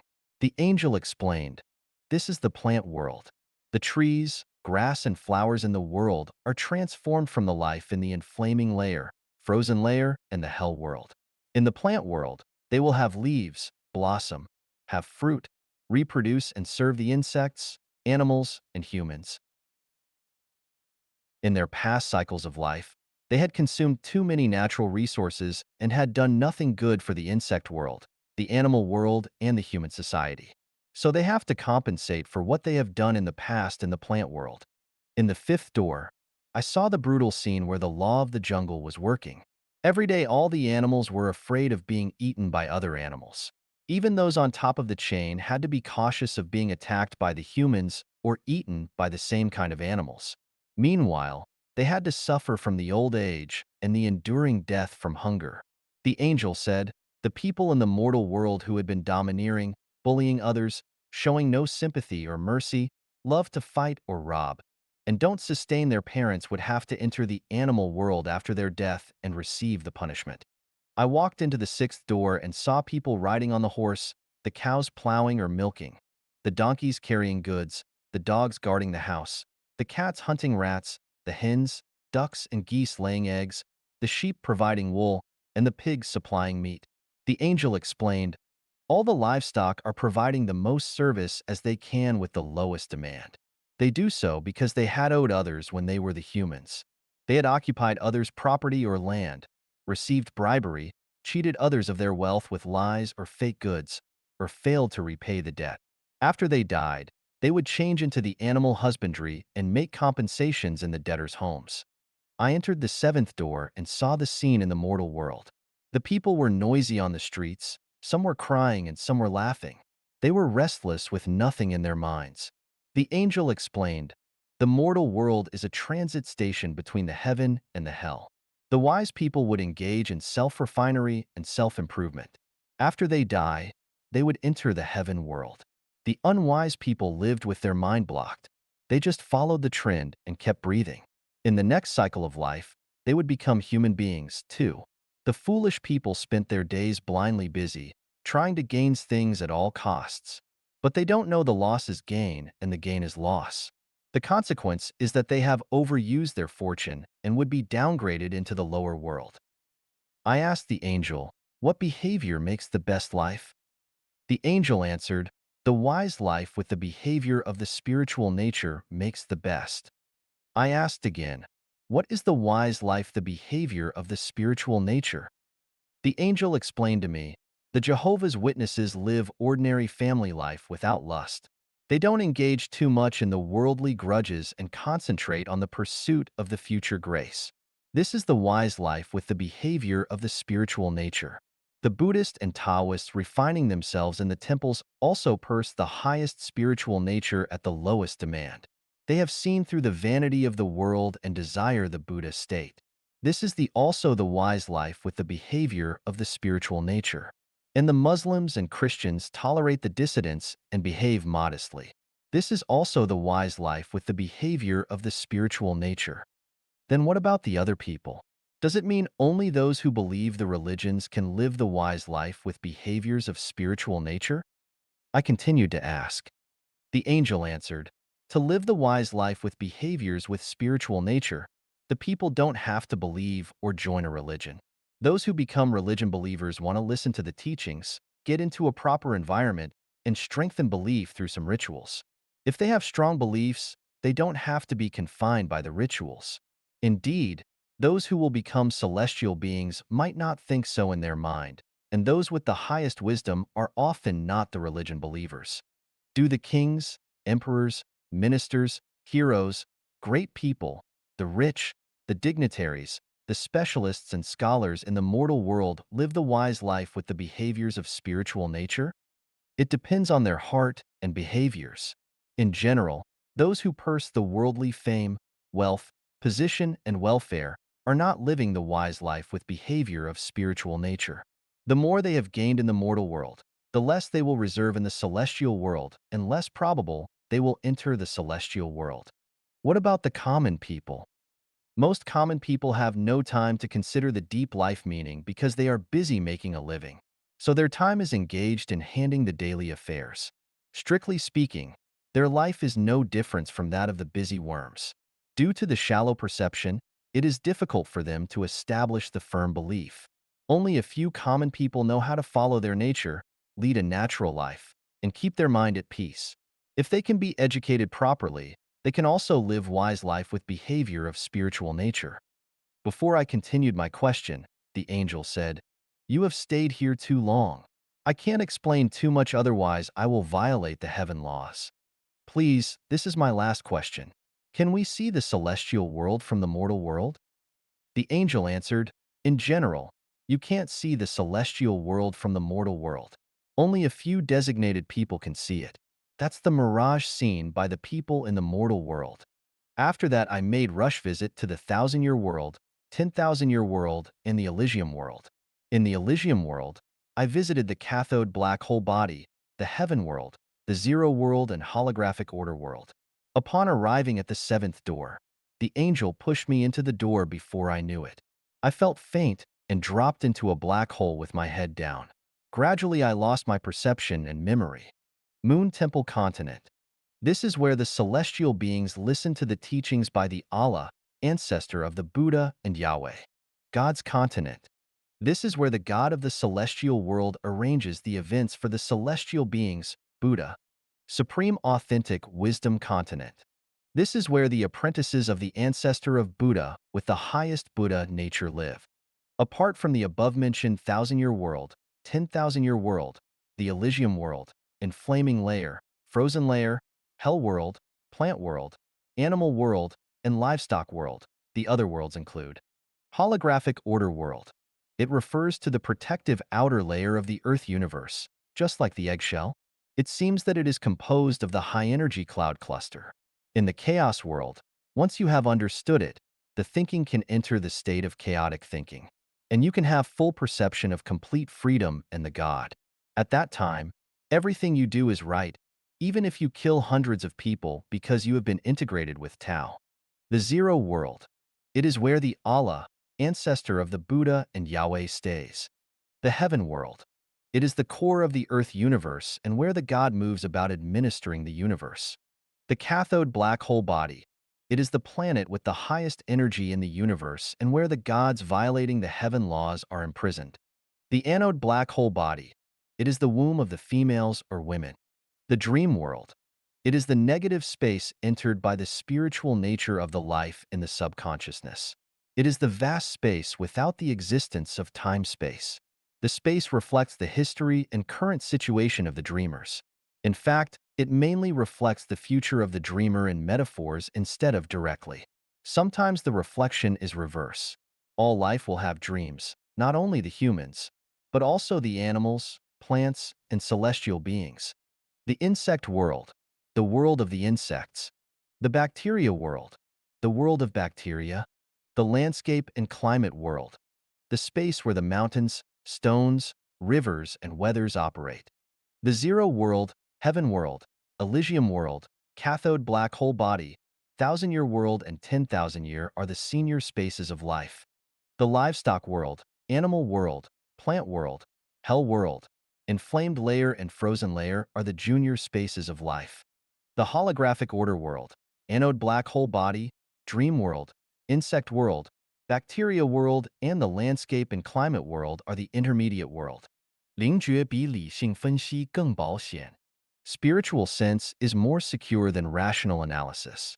Xiefeng, December 26, 2020. Translated by Qin Yu and edited by Care. People have six senses: sight, hearing, taste, smell, touch, and spirituality. Their perception and cognition of the material world depend on their five physical senses, while those of the non-material world depend on their final one, their spirituality. For example, the past and the future, heaven and hell, the physiological field and interactivities of others, and future good or bad luck cannot be recognized and perceived by their physical senses, but only by their spiritual perception and recognition. Perception and cognition of the future can be based on rational analysis, but that is extremely unreliable because it depends on pre-existing knowledge. While knowledge comes from the summary of practical experiences in life, the teachings of predecessors, and from books by way of the physical senses, these things have their limitations. Past experiences can never solve the difficulties and predicaments faced in the present and future. Furthermore, historical experiences are mostly distorted records, many of which might even have been fabricated based on limited clues, such as the abdications of Yao, Shun, and Yu, that people have always admired in Chinese history. Perhaps it was not at all as it was recorded in Sima Qian's historical records. It is useless to use unreliable knowledge and experiences to analyze and speculate on future scenarios, and the conclusions drawn by logical inferences from questionable things must also be considered unreliable. For example, if we want to know the value of a book before we read it, it is unreliable to rely on other people's introductions and recommendations. The most reliable way is to roll up the book and then touch the center of it with the palm of your hand to feel it. If what you feel in the palm of your hand is a blast of warmth, then this book will definitely be of value to you. But if you feel a current of cold air, then it will not be. Not only is it worthless, but it might also be harmful. Spiritual perception is like testing the value of something with the palm of your hand against a closed book. This method is simple and effective because the palm of your hand will not deceive you, whereas other people's introductions and recommendations can and may. The same is true when dealing with people. For example, if someone wants to add you to their social media contacts, then his or her first sentence, their small picture or video, or an article sent by them will tell you everything that you need to know. This depends on your spiritual sense. If you feel comfortable and refreshed, then you should approve this person. But if you feel uncomfortable and unpleasant, or dark and dim, then they should probably be denied. When dealing with people, it is best to capture their first telepathy. If you feel good, then you should associate with them. But if you feel bad, then please stop immediately. Once you have dealt with people for a long time, you will develop rational analyses and cognitive judgments. At that time, cut, it won't sever. Sort, it become messier. It is your troubling woe and an unspeakable taste fills your heart. Whether it is for a person, a theory, a religion, a political party, or a country, it is more effective to use spiritual perception and understanding. For the future, spiritual perception is more accurate. From this point of view, it is better to read fewer bad books and hear fewer bad words. The more messy knowledge and information that you know, the more spiritually insensitive you will be. 万年这一瞥, a glance at the 10,000-year world. Xiefeng, February 7, 2008, Chinese New Year's Eve. Translation edited by Qinyo. The misty waves extending into the distance, the blue waves stretching boundlessly, the clouds displaying 10,000 postures, and the thousands of sandy islets flush with color. These are the abundant scenes of the vast Zongting Sea, dreamlike and illusory with its silver sandy beach clean and wide, winding and stretching. The Mayun Mountains tower against the sea, with overlapping peaks and endless stretches.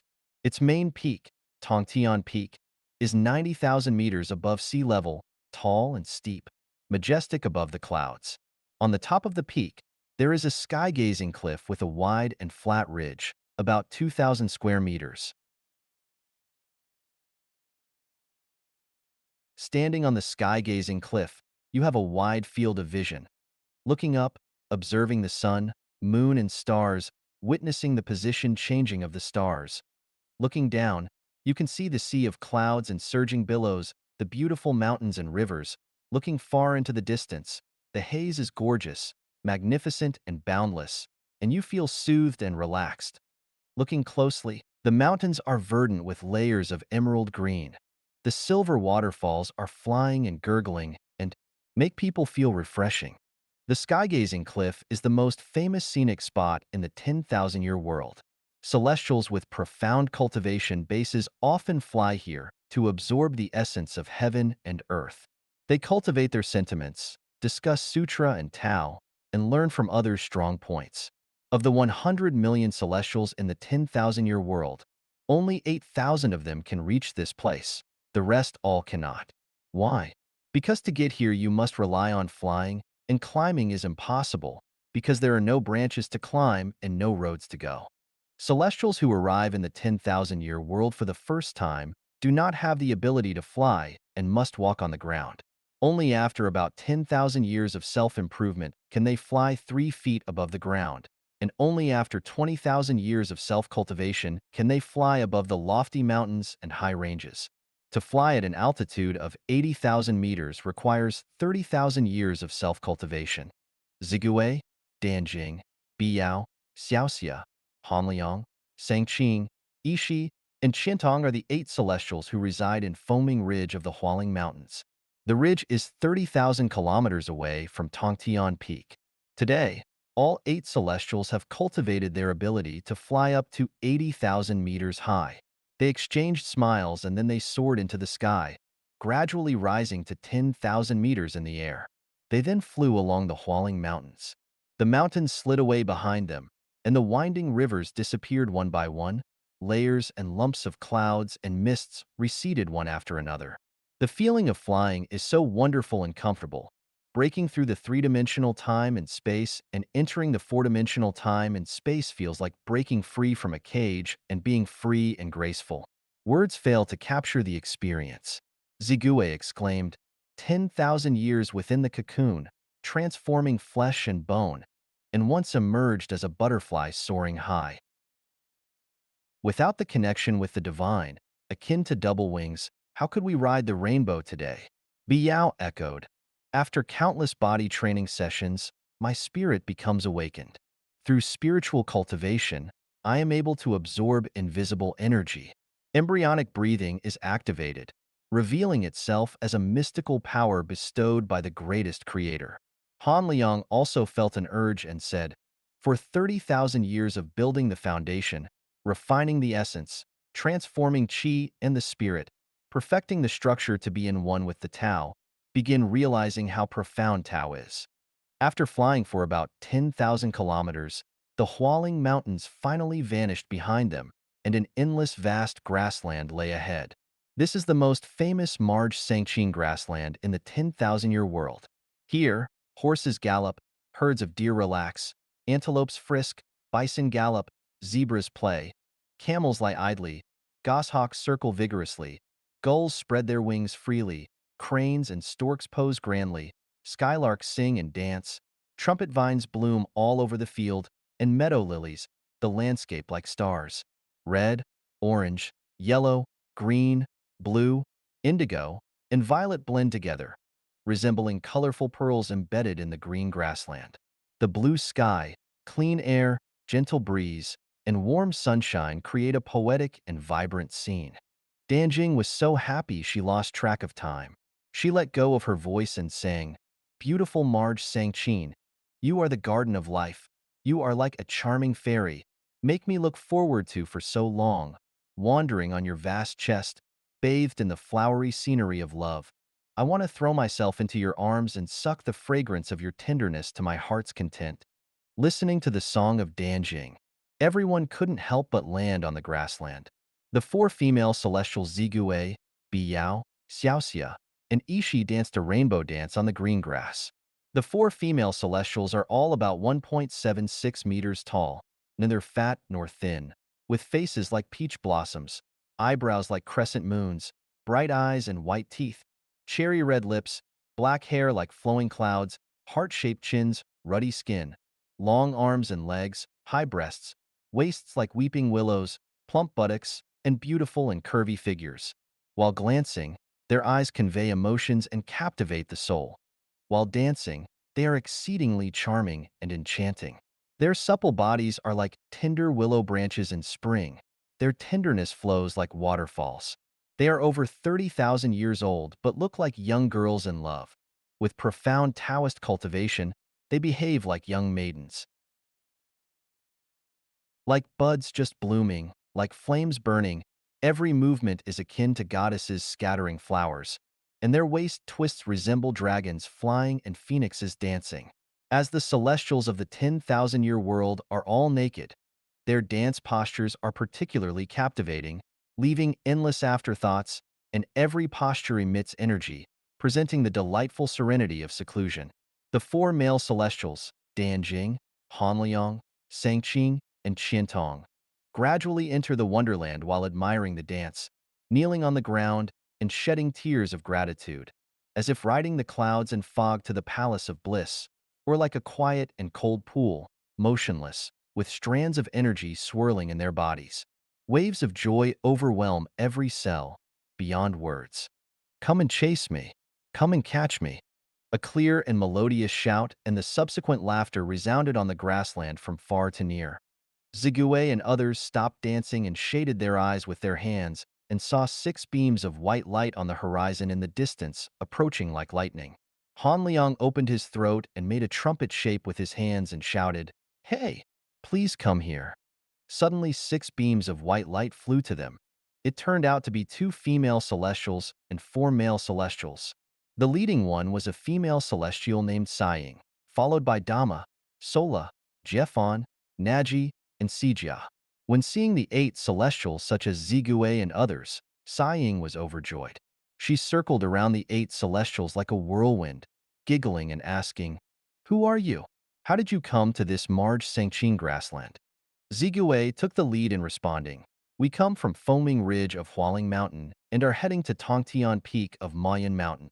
When we passed by here and saw the picturesque scenery, we couldn't help but stop and be captivated. Brothers and sisters, what are you all doing here?"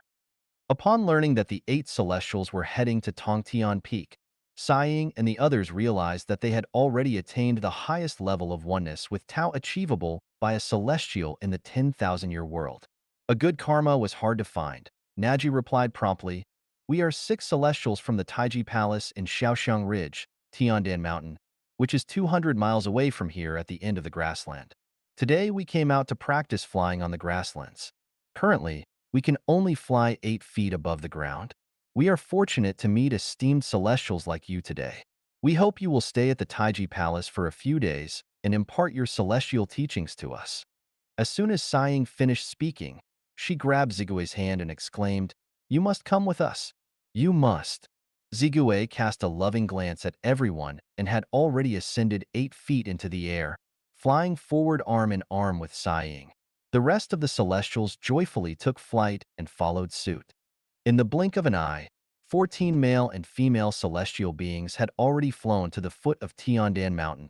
Flying forward for 60 miles along the mountain's base, they arrived at Shaoxiang Ridge. Here clouds billowed and steamed, the purple mist lingering, the mountain flowers blooming, the fruits fragrant, and the clear stream rushing. 100 kinds of birds playing and chasing among the branches in the forest, the sound of water, the wind, the swaying of the branches, and the graceful chirping of the birds merged into a symphony of heaven. Landing from the clouds, the celestials walked slowly up along a mountain path. Along the path, they saw little squirrels jumping among the branches, koala bears hugging the tree trunk and tilting their heads to watch, long-tailed monkeys hanging upside down on the branches and swinging, and elk drinking water leisurely in the mountain stream. After a while, the Celestials came to Taiji Palace. Stood outside the gate of Taiji Palace. The breeze is gentle, cool, and refreshing. The scenery is beautiful, which nourishes the heart and pleases the eyes. The Taiji Palace is back to Shaoxiang Mountain, facing the Natsong River, with the winding Tiandin Mountains on the left and the Ingshao Pool on the right surrounded by mountains. It is truly a geomantic treasure land with the vermilion bird to the front, the black tortoise to the back, the azure dragon to the left, and the white tiger to the right. Especially the Natsong River, which is like a white-silver chain meandering and floating on the opposite vast Yaniryuan plain, like a dragon moving vigorously, like a silver bridge hanging on the river. Sangqing couldn't help but praise sincerely. Auspicious scene Xiaoxiang Ridge, geomantic treasure Taiji Palace, created by nature with extremely fine craftsmanship, blissful sensations arise on this fairyland. Everyone, please enter the Taiji Palace and rest for a while. Sijia greeted courteously. Zigue and others entered the Taiji Palace one after another. One could see that the Taiji Palace was as bright as day, and the 8 treasures of splendor glittered with soft light. There were 8 cushions in the center of the palace, which were placed according to the 8 directions of Qian, Kuan, Sun, Dui, Jin, Zhan, Li, Can, which are not only a place to rest, but also a place to practice. It turned out that there were also 8 male and female celestials living in this Taiji palace. Besides Saiying, Dama, Sola, Jeffon, Naji, Sijia, there are also Kunhe and Bairue. Looking at the expressions in the eyes of Zigue and the others, sensitive Dama immediately cleared their doubts.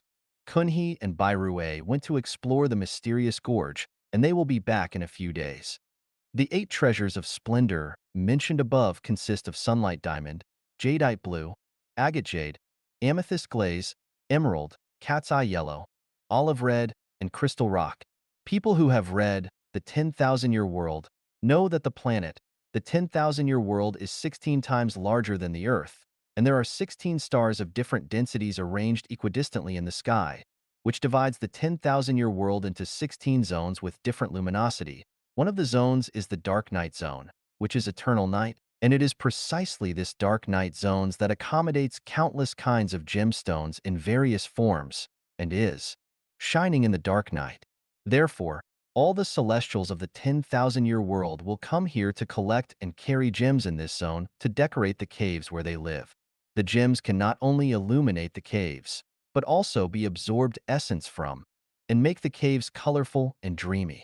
The flight of more than 10,000 kilometers drained the vitality of Zigue and the other 7 celestials, necessitating an urgent replenishment of energy. Sighing and the other 5 celestials also felt fatigued. The 4 celestials Sola, Jiefan, Naji, and Sijia walked out of the cave and picked some delicious peaches, delicate grapes, sweet melons, and moist stamens soon after. They presented these fruits respectfully to Zigue and the other 7 celestials. Zigue and the others looked at the melons and fruits and smiled. You can use it. We only need 8 cushions for a while. It turns out that the food of the celestials in the 10,000-year world varies according to the depth of their cultivation. Celestials who have just arrived need to eat hard fruits such as walnuts and dates, while those who have been there for over 10,000 years can eat soft fruits such as peaches and grapes. Celestials that are more than 20,000 years old do not eat fruits but only drink mineral-rich mountain spring water, while celestials over 30,000 years old no longer eat any tangible substances, but directly absorb the brilliance of the sun and moon and the vital energy of heaven and earth. While sighing, Dama, Swola, Jeffon, Naji, and Sijia were eating fruits. They watched carefully as the 8 celestials took their seats on the cushions, in accordance with the 8 trigrams directions. The 4 male celestials Danjing, Hanliang, Sangqin, and Changtong sit on the location of Qian, Li, Sun, and Jin, and the 4 female celestials Zigue, Biao, Xiaoxia, and Ishi sit on the direction of Dui, Zhan, Can, and Kuan. They were all sitting cross-legged with their left and right feet overlapped, and the female celestials folded their hands below their navel, while the male celestials slightly bent his palms, placing them lightly on their knees with palms facing up. With their eyes and mouth closed, attention fixed, and breath regulated, they entered the state of fetal aspiration, looking like a sculpture. Internally, following their mind's guidance, a stream of essential qi entered their governing vessel through their baihui, Sishinkang acupoints, going through and absorbed by the large intestine meridian of the hand Yangming, the small intestine meridian of the hand Taiyang, the triple energizer meridian of the hand Shaoyang, the stomach meridian of the foot Yangming, the bladder meridian of the foot Taiyang, and the gallbladder meridian of the foot Shaoyang, and the impure qi was expelled from their Shangyang, Shaochong, Jin, and Zitanga acupoints. Another stream of essential qi flowed from their Huin and Yongquan acupoints into their conception vessel, absorbing the essence and energy through the hand Taiyin lung meridian, hand Shaoyin heart meridian, hand Juyin pericardium meridian, foot Taiyin spleen meridian, foot Shaoyin kidney meridian, and foot Juyin liver meridian, and expelling impure qi from their Zhengchong, Shaoshang, Yinbai, etc. acupoints. At this moment, the energy from the confluence of the conception and governor vessel, Ren and Du meridians, converged and spouted from the four acupoints of Haiquan, Juchuan, Yuyue, and Jinjin, filling their mouths with saliva. The saliva continuously flowed through their esophagus into their abdomen, and in a short while, their dantian was filled with energy, their fatigue was gone, their spirit reappeared, and their light of nature was complete. The eight celestials slowly opened their eyes, slightly parted their lips, deeply and slowly inhaled, then exhaled slowly, smiled, and stood up from the cushions. Sighing, Dama, Swola, Jeffon, Naji, and Sijia watched closely, understanding the principle that eating qi makes one deity-like. Zigue and the other seven celestials then explained in detail the principles and methods of eating qi. After a few days, the eight celestials bid farewell to Sighing, Dama, Swola, Jeffon, Naji, and Sijia, and ascended into the air from the Taiji Palace Gate, flying towards the Tongtian Peak in the Mayan Mountains. They flew over the Bixiao Mountains, the Yuhua Mountains, the 800-mile Xiobua Lake, the 900-mile Seifiaqui Plain, the celestial Fascinated Gorge, the Valley of 10,000 Birds, the surging Blue Nephrite River, and the Double Ocean River, and arrived at Qindao Lake, which spans over 160,000 hectares, approximately 10,000 kilometers away from Tongtian Peak. The expansive lake, seen from high altitude, resembled a blue curtain adorned with emerald pearls, offering beautiful scenery with crystal clear, soft, shimmering waves, and presenting diverse and auspicious postures. Meanwhile, on an island called Coral Bamboo, 16 celestial beings were observed practicing walking on the lake surface. Zigue and the others visited Coral Bamboo Island and demonstrated and explained the key points of walking on the water to the other celestials. Due to space limitations, the scene and plot are omitted. On this day, the eight celestials flew to the Pure Bath Garden, which is only 100 kilometers away from the Tongtian Peak. It is the holiest place in the 10,000 years world, where peculiar avoidance of vulgarism trees grow, magical psychic flowers bloom, and magical upward flowing springs flow. The purple air on the ground is steaming, especially in a small and serene pool. Its temperature changes wonderfully. It is sometimes scalding hot, sometimes bone-chilling, sometimes spewing, and sometimes quiet. Only those who have practiced for more than 30,000 years can enter the pure bath garden, the holy place. Those who have not cultivated enough will feel a strong repulsive force when they come to the edge of the garden, and will feel restless and uncomfortable all over. Those who have cultivated enough will feel a strong pulling force when they come to the edge of the garden, and will feel calm and refreshed, and their energy will increase significantly. Therefore, any celestial who wants to fly to the Tongtian Peak must come here to verify their own cultivation. Only those who can enter the pure bath garden can fly to the Tongtian Peak. The eight celestials came to the pure bath garden, feeling completely relaxed and happy. They felt a pulling force on them and then smoothly entered it, details omitted. They bathed in the sacred pool, and after the bath, they thoroughly remolded and emitted an exotic fragrance. This fragrance was like sandalwood, tuberose, musk, jasmine, rose, geranium, cinnamon, lavender, but it was none of them. It penetrated the heart and lungs, drunk one's innermost, connect divinities, opened Buddha eyes, lighten one's bones, and enhance their energy. The eight celestials bathed in this fragrance and suddenly felt light and drifted straight up to 80,000 meters high, as if they were clouds blown by the wind, if not guided by intention. The eight celestials wanted to go to Tongtian Peak, so in the blink of an eye, they had already floated to the sky-gazing cliff of Tongtian Peak. The sky-gazing cliff is a place where countless senior celestials rainbow over the ages. In the sky above the sky-gazing cliff, there is a pyramid tower made up of nearly 10,000 stars and planets. The tower is where universal energy converges and radiates onto the sky-gazing cliff. Being at the sky-gazing cliff, one can feel the energy overflowing throughout the body, incomparably comfortable. When the energy they absorbed is enough, the structure of their lifts undergoes a sudden mutation, and their Buddha eyes open, being able to see the mysteries of the universe. It is at this moment that many celestials who came to the sky-gazing cliff began to rainbow. Their entire body will transform into a green smoke and disperse, while the light of nature of their life will turn into a rainbow of 7 colors and fly toward the continent for 3 realms' lives to pass through at a lightning speed, and then go to other heavenly worlds. The eight celestials, Zigui, Danjing, Biyao, Xiaoxia, Hanliang, Sangqing, Ishi, and Qiantong, arrived at the sky-gazing cliff, as if they were in a void. They saw the blue waves of the Tsangting Sea are boundless and connecting the horizon, and the lofty Mayun mountain range extending far into the sky. And on the sky-gazing cliff, nearly 100 senior celestials had already arrived and were holding their breaths, concentrating, and receiving energy from the pyramid tower. Just as they were watching without knowing what to do, a celestial elder named Greeting Celestial appeared. He was specifically responsible for guiding the male and female celestials who flew to the sky-gazing cliff on how to absorb energy from the pyramid tower and then rainbow. The communication between the eight celestials and the Greeting Celestial was not through language, but through symbols and telepathy, truly a same mind sensing each other. The eight celestials quickly entered the state according to the guidance of the celestial elder.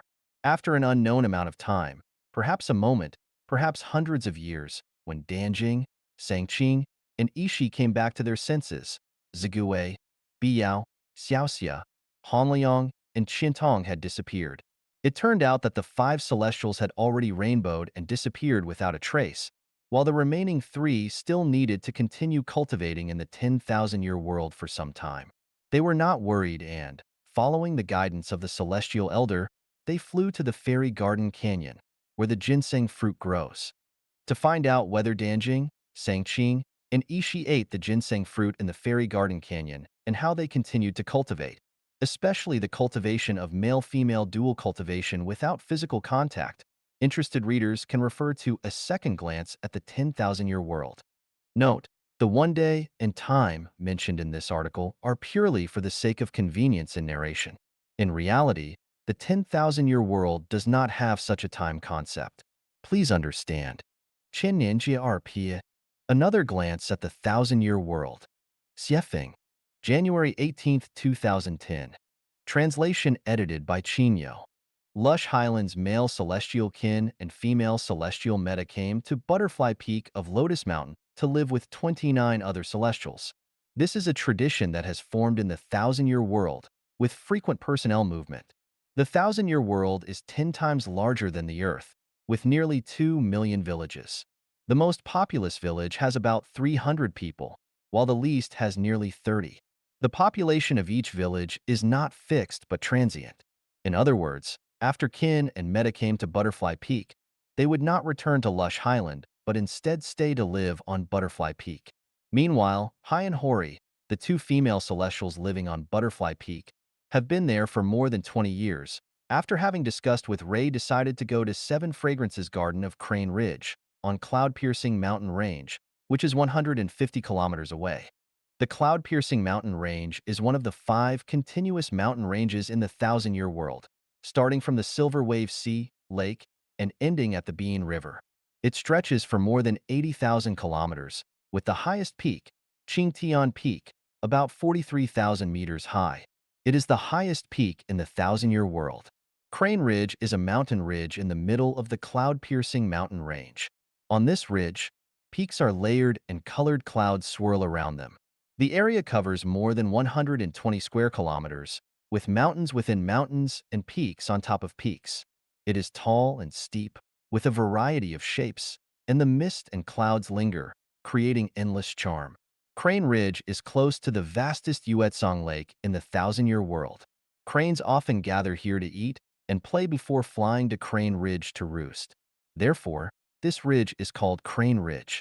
Seven Fragrances Garden is a village under Crane Ridge. There are 7 fragrances here, the first from Pearl Stone, the second from Heavenly Fragrance Grass, the third from Lechuaman Flower, the fourth from Purple Osmanthus Tree, the fifth from Heart Penetrating Springs, the sixth from Longevity Fruit, and the seventh from Fragrant Winds. These 7 fragrances are continuously emitted throughout the year, nourishing the appearance, spirit, heart, and body. On this day, Hai, who was wearing a green silk dress and was slender and beautiful at over 360 years old, and Hori, who was wearing a yellow long dress and was plump and charming at over 450 years old, came to the farewell bridge with a small bundle containing a set of spare clothes. All the celestials from Butterfly Peak, including Kin and Meta, gathered at the farewell bridge to bid them farewell. Because this kind of separation in the Thousand-Year World is almost forever, it is difficult to reunite after parting. So everyone was reluctant to part, hugging each other with tears in their eyes. Hai choked and said, 300 miles away, I must reluctantly part with my loved ones. We have been in love for 20 years, and our love will forever be engraved in my heart. Hori wept and said, for 20 years we have been together, our affection and cherished memories shining brightly. As we depart for 7 Fragrances Garden, I can only meet you in my dreams. Handsome sang, representing all male celestials of Butterfly Peak, held Hai in Hori's hands and tearfully said, we recall the many lingering moments and boundless love we've shared. As we part, leaving behind the empty pavilion, when will we meet again? Our affection is like a range of mountains, and our love is like water within water. We can only often look at the swallows flying back and forth, comforting our yearning for one another. Stunning Jiaoyu, representing all the female celestials, embraced Hai and Hori, weeping and saying, our sisterly bond runs deep, and our love and joy were once so warm and delightful. With each passing year, the mountains remain verdant, and the seasons change. Though we part, our blessings will be with you every day. As celestials were reluctant to part and Hai and Hori were struggling to leave, Ray put on a brave face and sang a farewell song. Do not grieve or linger, for everywhere beyond the horizon, green grass and blue skies abound.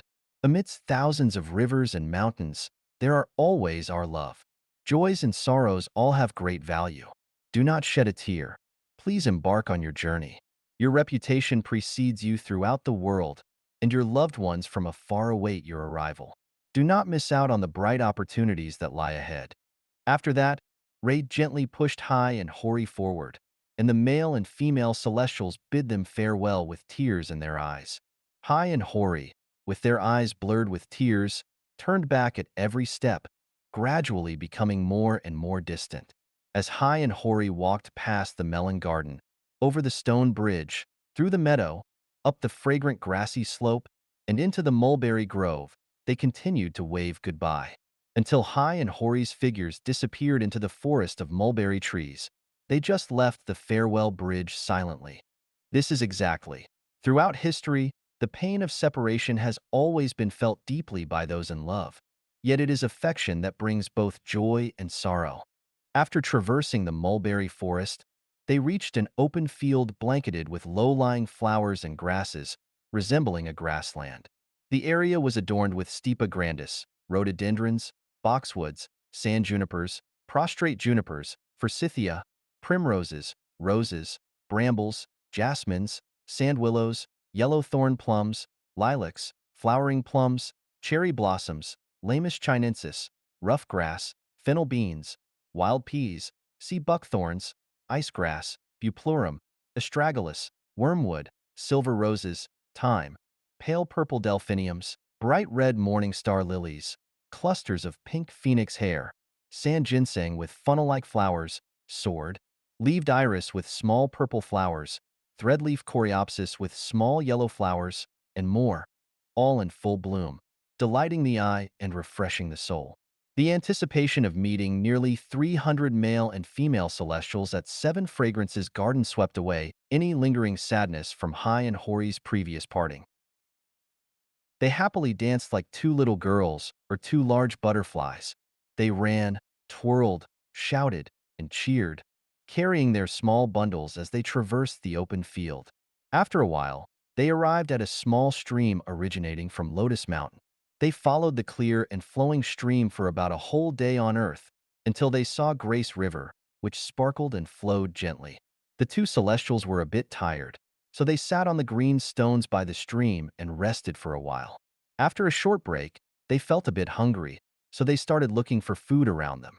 Near the stream, there was a sparse forest. When they came to the forest, they found several chestnut trees. The chestnuts were hanging from the branches. Many of the shells had cracked open, revealing the golden chestnuts inside. They were easy to pick, and the two celestials peeled and ate more than 10 of them, feeling slightly full. After quenching their thirst by cupping their hands to drink water from the stream, they felt refreshed and continued their journey forward. Here, I need to mention that when Hai and Hori departed from Butterfly Peak, they didn't bring anything with them except for a set of clean clothes. Why? Because there was food everywhere in the thousand-year world. Fruits produced by plants were abundant and could be found everywhere. 8 treasure ginseng, flower bud milk fruit, drunken heart leaves, sand lotus, and 3 fairy melons. Because the food was abundant in the thousand-year world and the ripening period of the fruits was long. For example, if peaches on Earth were not picked or eaten within a few days after they were ripe, they would rot. However, the fruits in the thousand-year world would not rot for about half a year after they were ripe and would still be fresh. Therefore, there was abundant food everywhere in the thousand-year world, and one did not need to worry about not having anything to eat. 8 treasure ginseng, flower bud milk fruit, drunken heart leaves, sand lotus, and 3 fairy melons. Because the food was abundant in the thousand-year world and the ripening period of the fruits was long. For example, if peaches on Earth were not picked or eaten within a few days after they were ripe, they would rot. However, the fruits in the thousand-year world would not rot for about half a year after they were ripe and would still be fresh. Therefore, there was abundant food everywhere in the thousand-year world, and one did not need to worry about not having anything to eat. Furthermore, there are no carnivorous animals in the thousand-year world, such as tigers, leopards, jackals, or wolves. There are no crocodiles, poisonous snakes, spiders, scorpions, centipedes, mosquitoes, or flies that can harm people. Therefore, no matter where you live or go, it is very safe. Also, the thousand-year world is basically at a constant temperature, with no strong winds, heavy rain, or nighttime, so there is no need to prepare extra warm or cool clothing. Unexpectedly to humans on Earth, the celestial beings of the thousand-year world can go without sleep for 7 to 8 consecutive days when necessary. It's similar to some migratory birds on Earth like the Arctic tern, blackpoll warbler, European white stork, New Zealand long-tailed cuckoo, and the seagulls of the Isle of Man, who can fly continuously for several days without resting during their long-distance migration. The special climate, environment, diet, and lifestyle of the thousand-year world have created a unique physiological structure for the celestial beings, just like how women in the thousand-year world have their menstrual cycle every 3 to 4 months, Earth time, instead of once a month like on Earth. Therefore, Hai and Hori, on their way from Butterfly Peak to 7 Fragrances Garden, which is 150 kilometers away, did not need to stay at hotels or dine at restaurants along the way. Hai and Hori followed a stream and arrived at the Grace River because the stream flowed into it. The Grace River originates from the Kasirmaya Mountains, flows into the Ripple Lake, and has a total length of over 23,000 kilometers. It is wide and clear, with a gentle current. Hai said to Hori, "Sister, the terrain ahead seems rugged and difficult to walk on. Shall we take the water route?" Hori readily agreed, "Okay, my dear sister." So, The two celestials began to swim down the river. In the thousand-year world, there are 10 big rivers and numerous lakes and around 100,000 small rivers, so the male and female celestials all have been swimming since childhood and are all skilled swimmers. Their clothes are mainly made of silk, thin as cicada wings, so Hai and Hori didn't take off their clothes, only wrapped their small bundle around their waist and entered the Grace River to drift downstream. It was like drifting clouds driven by the wind, and they felt as if they were being caressed by thousands of hands.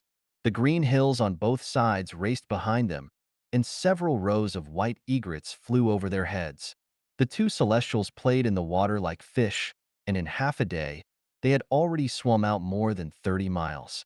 The red plateau was not far ahead, and Hai suggested, "Sister, let's get ashore and walk on the red plateau, and let's grab something to eat along the way." Hori happily agreed. "I'll do whatever my dear sister says." Two celestials landed on shore and wrung out the water from their bundles with their hands. They climbed up the red clay slope and reached the top of the hill, where they had a broad view of the wild and magnificent scenery.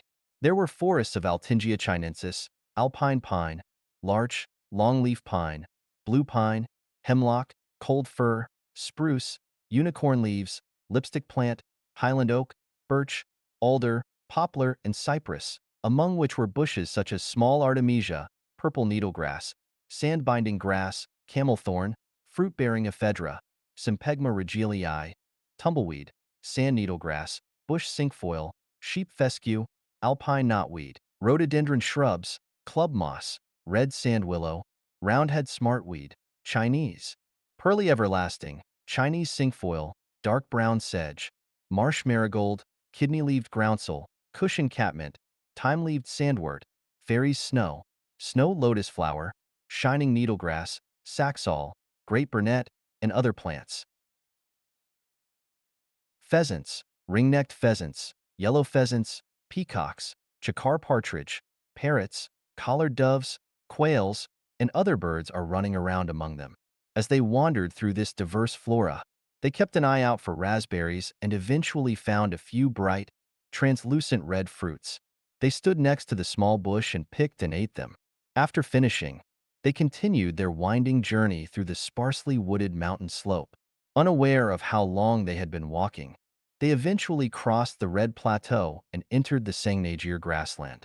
The Sangnagir grassland was vast, covering an area of more than 200 square kilometers.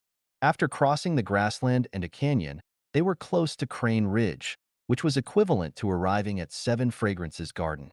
Hori said, "Sister, I'm a little tired. Let's rest here for a while," looking a little exhausted. "Okay, let me hold you and lie down for a while," replied Hai. The two celestial sisters lay down on the soft grassland, and Hori snuggled up to Hai, facing each other. After a while, they fell asleep. Clip-clop. The sound of horse hooves approached closer and closer. Hai and Hori woke up at the same time, sat up, and looked around. They saw four horses galloping a few hundred meters away. One chestnut red, one black, one pure white, and one black and white. Each horse was ridden by a handsome man who was racing and chasing. Hai and Hori stood up quickly, waved their arms, and shouted, "Hey! Hey! Hey!" The horsemen heard the shouting and galloped towards Hai and Hori. They arrived in the blink of an eye and circled around Hai and Hori. Then, the four men dismounted, and one of them named Dayu eagerly asked, "Where are you two from? Where are you going? What are your names? Do you need our help?" Hai excitedly replied, "My name is Hai, and her name is Hori. We came from the Butterfly Peak and Lotus Mountain, and we are going to Seven Fragrances Garden. How about you? Where are you from?" One of the four, Dayue, added, "We are from Seven Fragrances Garden. He is Raji, Gaxiu, Fubo, and I am Dayue. We are racing horses. Welcome to stay in Seven Fragrances Garden." Raji said, "Fubo and I will go and inform all the Celestials in Seven Fragrances Garden that you have arrived. Gaxiu and Daiwa will take care of you too." After saying that, Raji and Fubo mounted their horses and galloped away in a flash. Everyone watched Raji and Fubo disappear, and the sharp-featured and well-built Dua couldn't help but say to Hai and Hori, "Welcome to Seven Fragrances Garden, two celestial sisters." I am Dayue, and I warmly welcome you. I would like to be a swift horse for you to ride, and a spring pool for you to bathe in. Gaxiu, with a handsome and graceful face, couldn't wait to flatter and said, Brother is born for younger sister, and I will fulfill her every wish. From now on, we will gather at the Seven Fragrances garden, and I will serve you under your skirt every day. Hai affectionately touched Gaxia's face and said with a smile, The little baby is so obedient. After we arrive at the Seven Fragrances garden, I will give you a chance every day to wash my fragrant feet. As she spoke, she laughed merrily. Hori asked Dayue with a smile, Are you a good boy? If you are, then you can lie down and smell my feet under my skirt. Dayue immediately knelt in front of Hori and tried to smell her feet. Hori pulled him up and kissed his forehead affectionately and said, You are really a good boy. From now on, sister will give you a chance every day to wash my butt. She burst into laughter, and Gaxiu and Dayue also joined in laughter. Their relaxed and pleasant laughter echoed across the Sangnagir grassland. The sky and the earth were so vast and pure, and nature was so harmonious and auspicious. It was beautiful. Before Hori finished laughing, clever Dayue picked her up and placed her on the red horse. He handed her the reins and climbed onto the horse behind her. Gaxiu followed suit and lifted high onto the black horse. The four of them slowly rode towards the Seven Fragrances garden. Colorful clouds float above Crane Ridge, and phoenixes grace the Seven Fragrances garden. Auspiciousness permeates the celestial realm, promising everlasting happiness, sang Dayue energetically. Ascend into the vibrant clouds and behold, the thousand-year world, our homeland, lies all around. Graceful in body and mind, our souls soar freely. We offer thanks to heaven, earth, and the greatest creator, Hori sang in harmony. Clouds flying, water flowing, celestial cranes dancing, and flowers exuding fragrance. Brothers lead sisters back to their homeland, hearts and spirits intoxicated with joy. The melody of happiness resounds throughout the journey, Gaxiu sang along. Light steps, minds and bodies brimming with vitality. It's akin to a dream, entering a fantasy realm, where green mountains and clear waters harmonize, waves gently ripple, and mandarin ducks frolic. Every corner of the homeland teems with delight. Hai joined in the song. As they walked, conversed, and sang, they soon departed the Sangnagir grasslands, reaching the wind-singing canyon. Towering rocks and peaks adorned the canyon, while exotic flowers bloomed in profusion. Every breeze produced a melodious resonance, echoing through the valley. The winding path ahead was challenging, prompting Dayue's suggestion to let the horses run. Hori and Hai tightened their grips on the reins, urging the chestnut red and black horses, resembling fairy tale creatures, to gallop. Dayue and Gaxiu embraced Hori and Hai tightly from behind.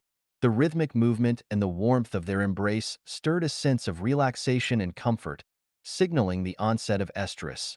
Amidst this enchanting ambience reminiscent of an impending storm, the four celestials remained silent, not knowing how much time had passed until they emerged from the canyon, spotting a group of horses galloping toward them. It was Raji and Fubo, leading villagers from Seven Fragrances garden to greet them. Hey, we're here, Dayue shouted loudly, and the two horses carried the four celestials forward to meet the group of celestials. When they were still more than 100 meters away from the horse herd, Raji, who was sitting on a pure white horse, shouted loudly, Everyone, line up to welcome them. The group of celestials shook their reins, and instantly more than 30 horses formed a line in a formation. The chestnut red and black horses, with Dayue, Hori, and Gaxiu riding them, rushed to the front of the line. They lifted their hooves, approached, neighed a few times, and then stopped. It could be heard, the group of celestials shouting in unison, Welcome the distant celestials to Seven Fragrances garden. Hori and Hai, sitting on their horses, bent down and clasped fists to salute everyone, saying, Thank you all for coming to meet us. We greet and salute all the brothers and sisters of Seven Fragrances garden. Let's go, Raji shouted, leading the way towards Seven Fragrances garden, and the others followed suit. The horses Hai and Hori rode were among the group, and everyone rode together in high spirits and excitement, arriving at Seven Fragrances Garden in no time. Seven Fragrances Garden is located at the foot of Crane Ridge in the cloud-piercing mountains. Nearly 300 celestial mansions were built along the mountainside, with peach and apricot fairy trees mixed in between, surrounded by exotic flowers and plants. The sunny and beautiful scenery is adorned with auspicious signs and a warm atmosphere brought by hundreds of birds. Everyone gathered around High and Hoary and arrived at the welcome Celestial's Garden of Seven Fragrances Garden. They served up the delicious liquor-nourishing juice of the thousand-year world, picked the unique 8 treasures ginseng fruit and flower buds milk fruit of the thousand-year world. The respected Beijian of Seven Fragrances Garden welcomed them and said, "Thanks to the greatest creator for his kindness, and for bestowing the arrival of High and Hoary at Seven Fragrances Garden. To express our welcome to High and Hoary, we will hold entertainment activities for 3 days, with the following projects. 1. Singing and dancing in the welcome Celestial's Garden. 2. Visiting Crane Ridge together. 3. Boating in the Lake Bay. 4. Poetry competition in the Hundred Fruits Orchard. 5. Exhibition of skills and craftsmanship. 6. Performance in the Joyful Square. 7. Guessing riddles and telling stories. 8. Sermon in Sublimation Garden. Now, let Dayue and Gaxiu take High and Hoary to their respective celestial mansions to rest for a while, and then everyone can gather at the welcome celestial garden to sing and dance with joy. It should be noted that not long ago, 2 male celestials, Mutant and Sijia, and 2 female celestials, Yuyao and Chini, left Seven Fragrances Garden to live in Gourd Island, 300 kilometers away. The celestial mansions where Hori and Hai will reside in Seven Fragrances Garden are the places where Yu Yao and Chini used to live. Dayue led Hori, and Gaxiu led Hai. The 4 celestial girls of Seven Fragrances Garden, Booty, Sualon, Ilong, and Weijia, accompanied them to the heart-penetrating spring. The heart-penetrating spring is located in the embrace of Seven Star Rock and is a hot spring in Seven Fragrances Garden. The water of the spring is clear and pure, and the temperature of the water is suitable. The water vapor emits a fantastic fragrance. The spring looks like a small mirror lake. There is a thick layer of clean sand around the spring, and the bottom of the spring is covered with colorful pebbles. From the edge to the center, it gradually deepens, and the central part of the spring is several meters deep, which can accommodate 40 to 50 celestials bathing at the same time. The 8 celestials came to the edge of the spring, and Booty and Sualon took care of Hori, while Ilong and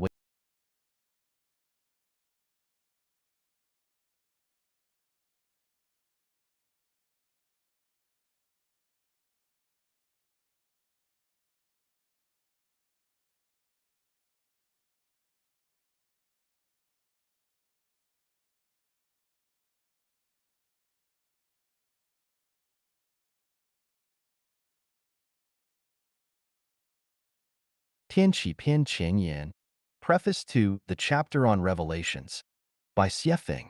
The spirit, Tao, of the greatest creator and the universe are inseparable, just as the earth and life are intertwined.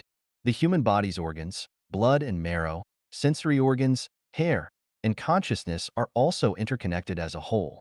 The greatest creator has never engaged in direct conversations with any individual in human-created languages. However, this does not mean that the greatest creator is distant from humanity. The greatest creator is constantly in dialogue with humans, but the form of communication is not through our human languages. Instead, it occurs through the language of the greatest creator. All things in the natural world are the language of the greatest creator, and all phenomena in nature are the utterances of the greatest creator. The sun, moon, stars, rivers, lakes, oceans, wind, clouds, rain, snow, humans, animals, birds, insects, trees, flowers, mountains, rocks, and the earth itself are all the language of the greatest creator. The movements of celestial bodies, the rushing of rivers, the roaring of the sea, the changing of weather, the falling of rain and snow, the shifting of seasons, the growth and decline of living beings, including the chirping of insects, the calls of birds, the shouts of humans, the neighing of horses, earthquakes, floods, thunderstorms, and lightning are all the speech of the greatest creator. Everything that humans perceive through their eyes, ears, nose, tongue, and body is the language and speech of the greatest creator. To understand the language of the greatest creator and comprehend his speech, one cannot rely solely on sight, hearing, smell, taste, and touch. It requires spiritual perception, but spiritual perception alone is not enough. Wisdom is also necessary.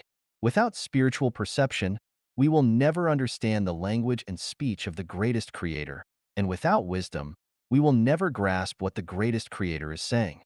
Having spiritual perception alone without wisdom, we can only sense the presence of the greatest creator but cannot accurately understand the workings of the greatest creator's spirit, Tao.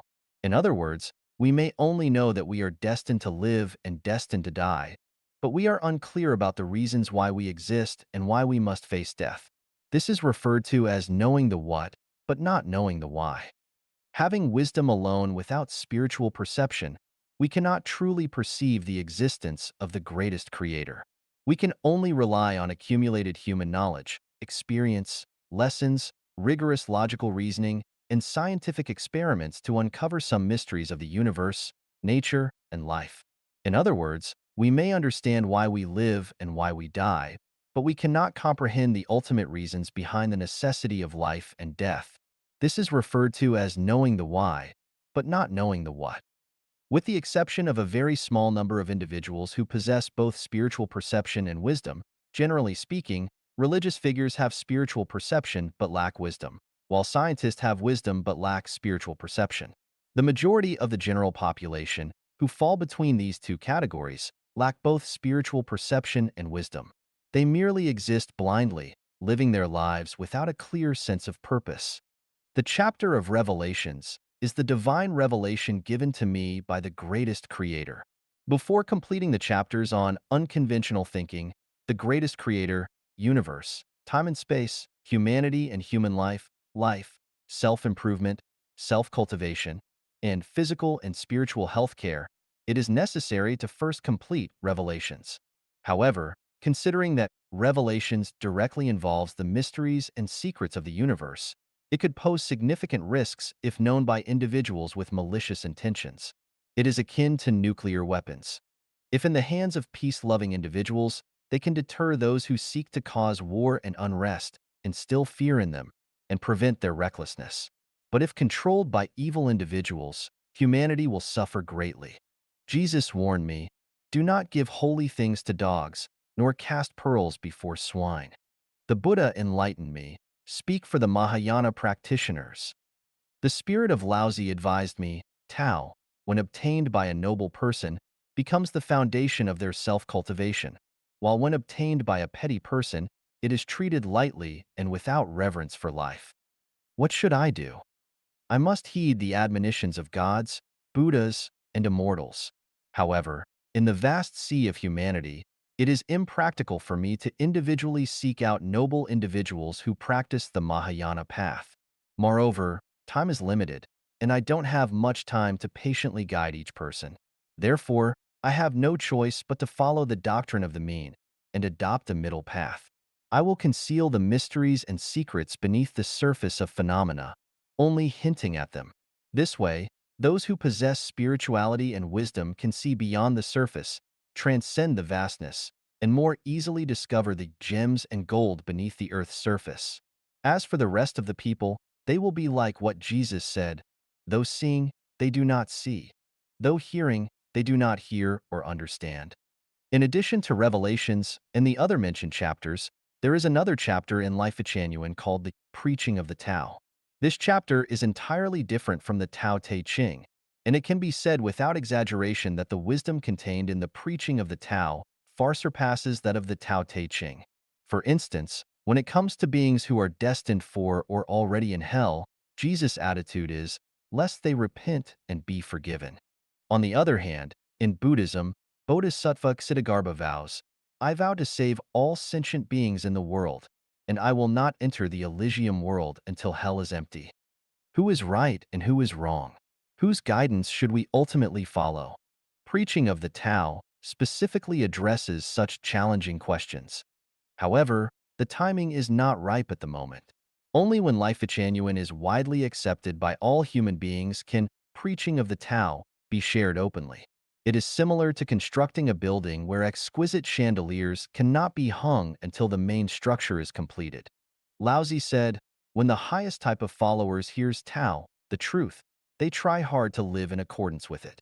When mediocre types hear Tao, they seem to be aware and yet unaware of it. When the lowest types hear Tao, they break into loud laughter. If it is not laughed at, it is not Tao. Regarding the chapter of Revelations, those who understand will discern its true essence, while those who do not will merely spectate. Apart from that, I have nothing else to discuss. 人生需要一条跑道. Life needs a track. Xiefeng. February 27th, 2007. Edited by Kayer.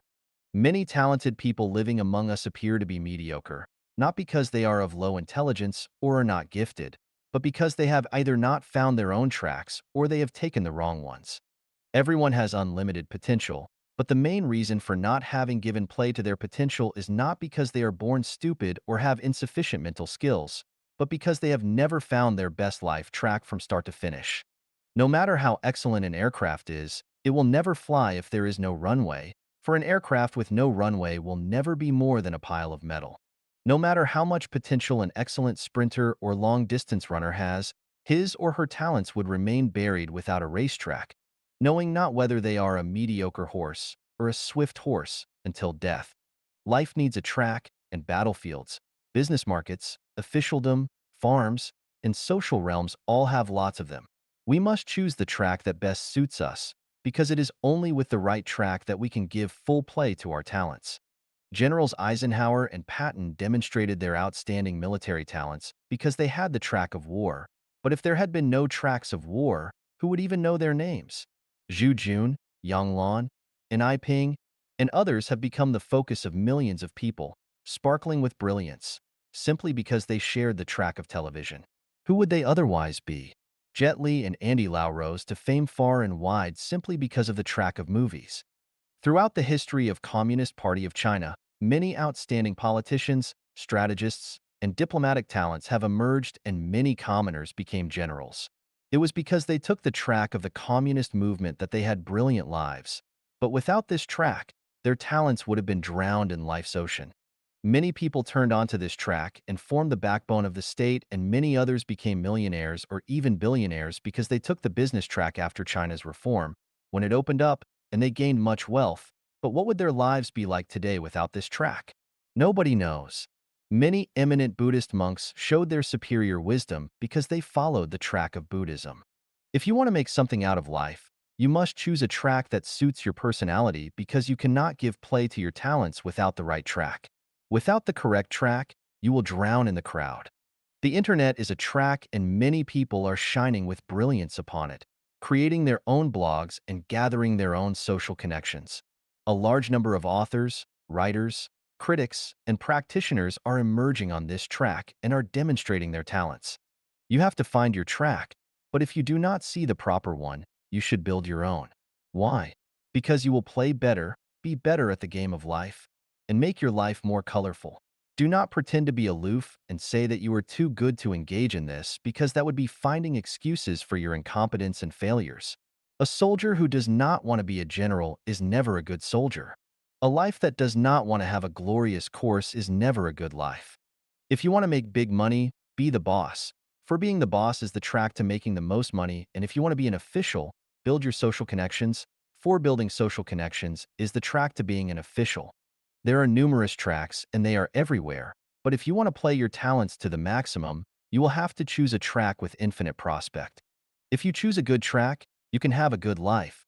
But if you choose a bad track, you can only have a bad life. Zhang Guotao abandoned the track of the Communist Party and eventually, unknowingly froze to death. On the other hand, Deng Xiaoping stuck with the track of the Communist Party and eventually had his wishes fulfilled. If you choose polishing shoes, then you will unconsciously be on the track of polishing shoes.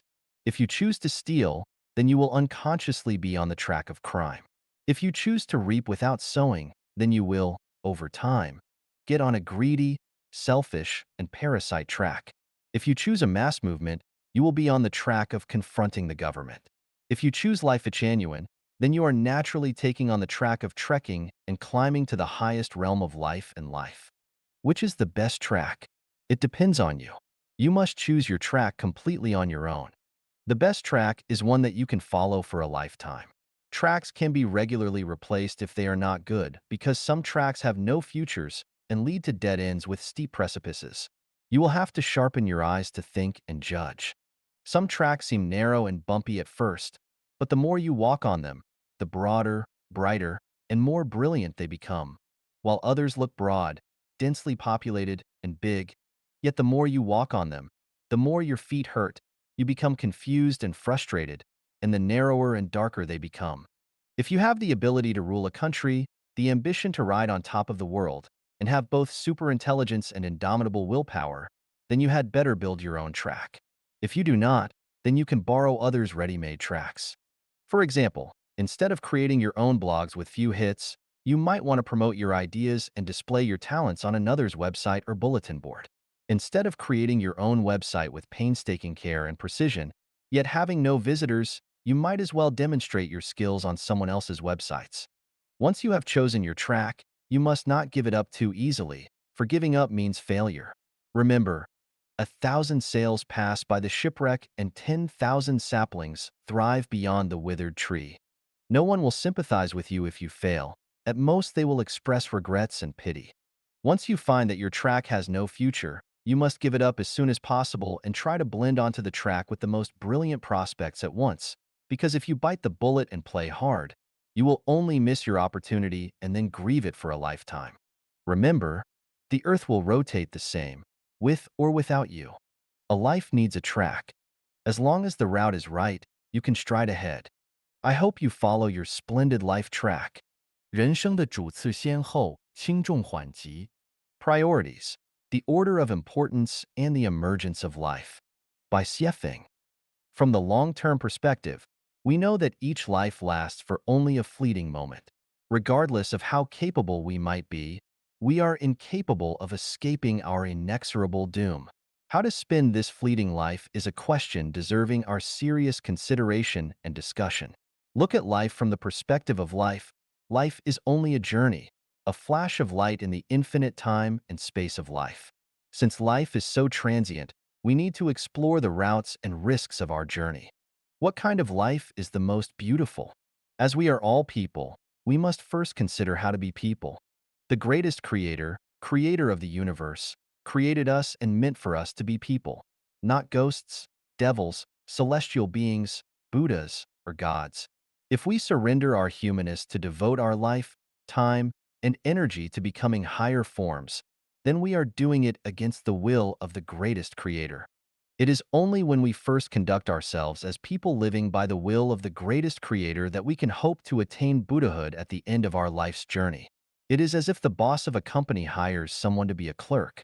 The clerk's purpose is to dedicate his efforts toward his own duty, not to ask his boss to consider him to be a section chief, because it is only after he performs his clerk's duties well that the company boss should offer him the opportunity to be promoted to the position of section chief.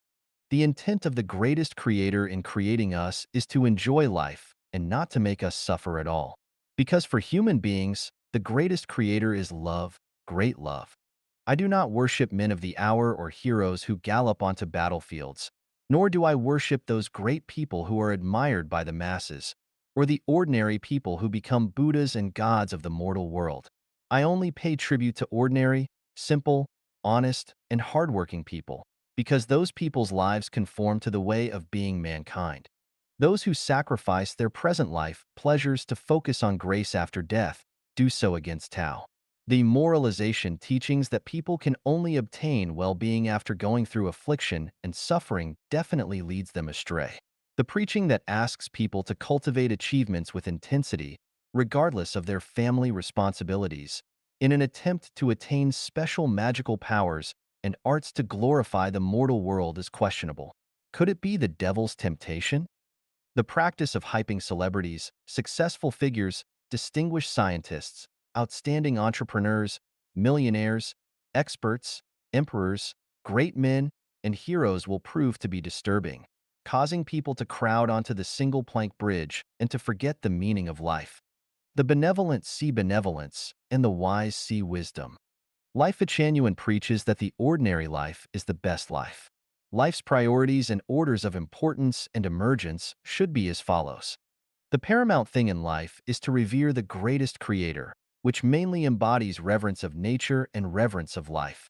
If we consider nature as appendages that can be arbitrarily spoiled, treat life, including animals, beasts, insects, fish, trees, flowers, and grass, as dirt, then we are defying and profaning the greatest creator.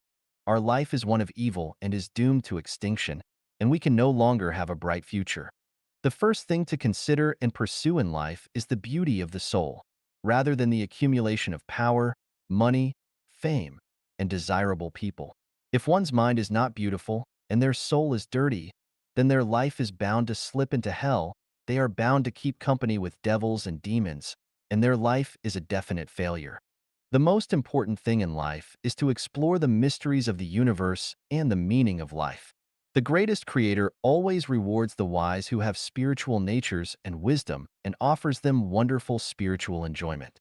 If we affix our eyes only to the limited time and space, or even on meeting the needs of our lust, then we are bound to be lost and the water of life will evaporate.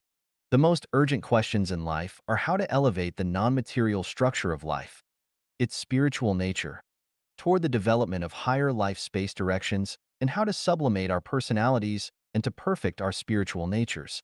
None of us know what will happen tomorrow. One certain thing is that our life structures will determine the life endings we will have. Everything in life should revolve around this point because if we die tomorrow, all that we own in the mortal world will be gone. All of our efforts will be in vain, and our precious lives will go wasted for nothing. I am talking about the great way of life. You may take time to think about this. Xiefeng is of no importance, but what is important is that Life Genuine can lead a person's life into an infinitely wonderful world. 寻找人生的最佳坐标系和坐标点. Find the best coordinate system and the best coordinate points of life. Xiefeng. Edited by Kair. This article was inspired by the annotation to the Analects, Shui Er, verse I. Once the roots are established, the way will grow therefrom. Having roots is the way to be human and how to learn about the universe. If you understand how to be human, you can lay the foundation to understand about heaven and the earth. If you do not understand how to be human, it will be difficult to learn about heaven and the earth. What is the way to be human? In my humble opinion, we must first understand our place in the time and space of the universe. Namely, that you are neither God, Buddha, a celestial being, a ghost, a devil, nor a beast, but that you are a mortal human. Knowing that you are a human, you need to do human things, speak human words, take the human way, and seek human business. You should not do ghostly things, speak the God's words, take the devil's way, or engage in absurd businesses. How does one do human things? Show filial piety to your parents, respect your teachers and seniors, care for the young and lonely, help your siblings, show concern for your relatives and neighbors, show compassion to plants and insects, and protect the landscape and the environment. These are human things, and anything that is contrary to them is inhuman. How does one speak human words? Consider if others were in your place and speak respectfully. Do not spread unsubstantiated rumors. Help others to resolve their differences and bring them peace. Advise others to do good things and not to go astray. Motivate people to make progress and fight for their futures. How does one take the human way? Be committed to your own duties. Manage your household with diligence and thrift. Be studious and make progress. Cast off your destructive habits. Take only what is right for you. Study that which is worthy of being studied. Take only the way of Tao, and do nothing against righteousness. How does one practice human business? Engage in farming, forestry, industry, commerce, or politics. They are human businesses. Human business is the foundation of social stability, and it underlies the success or failure of the family and the state.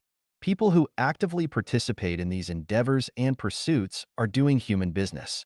If it is not a human business, even if it can bring you much quick wealth, do not do it. How does one avoid doing ghostly things? By not being sneaky and afraid of being found out by victims or the legal system, doing things that are offensive to heaven and reason, cheating a superior or deceiving a subordinate, dishonoring one's parents, bullying the young and the weak, wrongly accusing and murdering the good and virtuous, insulting the sovereign, duping the ignorant, speaking ill of one's peers, bearing false witness, rebelling against the clan leader, taking credit for the work of subordinates by bullying them, seeking favor by flattering, disrespecting one's countrymen, disrupting state affairs, rewarding unjust acts, harming and implicating the innocent, slandering the saints and sages, undermining morality, filling the cave and covering the nest, harming conception and breaking eggs, stealing others' achievements, discrediting their good conduct, disclosing their indecent secrets, injuring their appearance, separating children from their parents, wasting other people's money and resources, engaging in illegal conduct, forcing young girls to prostitute themselves, damaging marriages, taking away people's beloved, harboring murderous hearts, blaming others, desecrating ancestral graves, destroying homes, deluding with heretical doctrines, bewitching minds, talking about ghosts and monsters, or by poisoning the spirituality. These are some of nearly 100 items enumerated in Life Genuine, Life and Life's Track. How does one not speak the God's words? They are the words of gods in heaven and are unknown to those who have not attained Tao. And even those who have attained Tao must be very knowledgeable about the truths of the universe. It is not something that ordinary people can understand. If you do not know how to be human but speak the God's words, then you are either talking nonsense or you have lost your mind. How does one not take the devil's way? By not misleading living beings, pursuing special magic arts and powers, inciting to rebel, promoting tyranny, touting heroes, singing the praises of totalitarianism, teaching others not to do the things of ordinary people, and other heterodoxical doctrines. All these are the devil's ways. How does one not engage in deluded businesses? By not farming their own land but still expecting wealth to arrive, not working but scamming, not studying or learning but expecting to know, not attending to their own business but wanting everything, being the blade of grass that wants to be a flower, the flower that wants to be in the orchard, the tiger that wants wings, or the bandit who want to be a deity celestial being. All these are absurd businesses. If roots are not established, then everything will be void, but if roots are established, then everything will be done. First be a person, then be a lady or gentleman. After that, follow the examples of the saints and sages, and then pursue the way to become a deity celestial being. Alas, the secrets of the Great Way are hidden to most people, but they reveal themselves to those who are enlightened. After seeking the Great Way everywhere for 3,000 years, it still hides in narrow margins. Therefore, to be a human being is the best coordinate system and the coordinate points of life. 感恩升华生命的第一要素. Gratitude, the first element of life's sublimation. Xiefeng. Deformities lack beauty and make us feel unutterably upset and irritable or even disgusting. This is not a man-made feeling, but an instinctive rejection response like a physical allergic reaction to certain substances. Those without gratitude have deformed life structures, and this is the reason why we dislike and even hate some people. Life is a non-material structure which can be either deformed and unbalanced or perfect and symmetrical. Lives with more perfect and symmetric structures live in higher spaces of life, while lives with more deformed structures live in lower ones.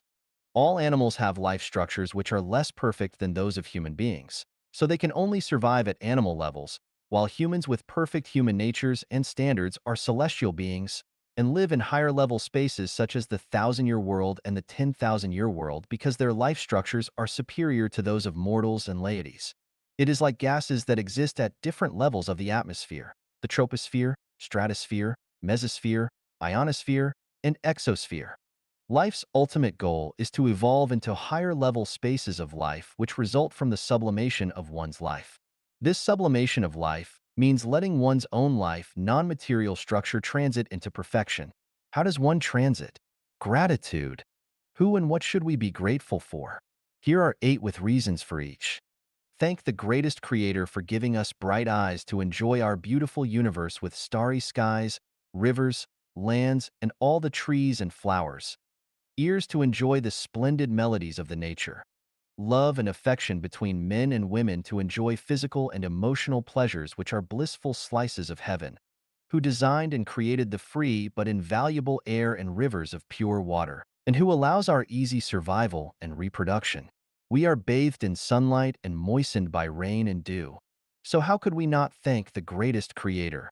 Thank Jesus Christ for his favor when he came into the mortal world to atone for us with his precious life and brought hope to our suffering lives. Then thank Buddha, Muhammad, PBUH, and Lao Tzu for their favor. Their wisdom resolves our inner sadness, sublimates our humanity, maintains our human dignity, and gives us inexhaustible and precious spiritual values. Thank your parents for their kindness, who exerted tremendous effort to bring you up, whose love is so heavy that even a green mountain cannot carry it, and even time and space cannot extinguish it. Thank your children for the joy that they brought to you. Thank your friends and relatives for their encouragement, comfort, and help when you were in trouble. Thank your teachers for their hard cultivation. You see because you stand on their shoulders. Thank people with high ideals for drawing their swords and rendering help to you during emergencies. Thank your colleagues, classmates, and even strangers for their sincere praise and cooperation. Real happiness belongs to appreciative givers of thanks. Real light belongs to them, and bright futures belong to them. Those who are without gratitude, have no love in their hearts, never repent, are short of humanity, and only fall into the evil wallows of power, money, and fame, will never attain the chance to ascend to a higher space of life. It is by giving thanks daily that we can be bathed in the spirit of the greatest creator. Our life's non-material structure can ceaselessly evolve into perfection, and we can finally achieve the quality of becoming celestial beings. Comrades, learn gratitude. Even dogs know how to wag their tails to give thanks. Are we not as good as dogs? 真理, 天启篇之57. The Truth. Xiefeng. Translated by Treasure and edited by Care. Pontius Pilate, the powerful Roman governor, asked Jesus, "What is truth?" Jesus declared, "I was born for truth. I have come to the mortal world to give the truth. I have witnessed the truth. Hundreds of millions of people have sought and died for the truth. So what is truth?" Democritus, known to be the greatest ancient philosopher, said, "The truth is inscrutable." The most revered Socrates said, "What I really know is that I know nothing." The French philosopher René Descartes argued that only one undeniable truth exists. Ego cogito, ergo sum, I think, therefore I am. John Spall, governor of the Episcopal Church of the United States, said, "Absolute truth is something to which we may aspire, but that we can never attain." Influenced by Albert Einstein's theory of relativity, many people believe that truth is relative. Many religious organizations claim to be sole possessors of absolute truth. What is truth? Jesus said, "The Word of God is truth." Sakyamuni preached for 49 years. The core of his preaching was but one word, Tao. Lao Tzu mainly repeats one word throughout his Tao Te Ching, Tao. The Prophet Muhammad, PBUH, said, "Allah's ruling is based on Tao, truth." Confucius, the great sage of the Chinese nation, thought intensely and sought the truth for a lifetime. He finally grasped the core of Tao as he sighed and said, "Having heard Tao in the morning, one may die content in the evening." Life Genuine tells people again and again to take the way of the greatest creator. Why is Tao so important? Because Tao is truth and the truth is Tao. Both are the same. That is the reason why God, Buddha, the prophets, celestial beings, and saints have attached such great importance to Tao. In other words, they told us to follow the truth. Truth is truth. There is no absolute truth or relative truth. Truth can be described in eight ways. Truth is not optional. Truth is oneness without ambiguity. Truth is eternal, so there is no truth in the past, present, or future. Truth can be known but cannot be made. Truth is what scientists try to reveal. Truth comes to the Chinese Zen masters, unspeakable but subtle metaphysics to be awakened in the mind. All religions profess to uphold the truth, but they actually contradict it. All parties appear to uphold the truth, but they actually oppose it. Everything in the universe, including humanity, floats in an ocean of truth. Truth has eight attributes: emptiness, universality, trust, reliability, naturalness, justice, kindness, uniqueness, eternity. Let us expand on each of these attributes. Emptiness. Emptiness does not differ from form. Form does not differ from emptiness. Form is emptiness, and its very emptiness is form. Whatever emptiness is, that is form. Form comes from emptiness, and emptiness is Tao, the truth. Universality. All visible objects in the universe, including all living beings, originate from Tao but are the metaplasia of Tao. This is to say that all manifestations of the universe are the embodiment of truth, so truth is everything. Trust, reliability, all the laws of nature are manifestations of truth. They exist and run without the will of mankind. All laws are of conservation, reliability, and dependability, so truth is trust. If one does not keep their word, but lies or breaks their word, they will be acting against the truth. Naturalness. Truth is natural and undoubtedly logical. When fruits fall off trees after they ripen, things are managed easily. Truth is true, not false. People can know it, but cannot create it, and we can neither add to it nor reduce anything from it. If a person or an organization controls themselves with importunity, then they will be acting against the truth.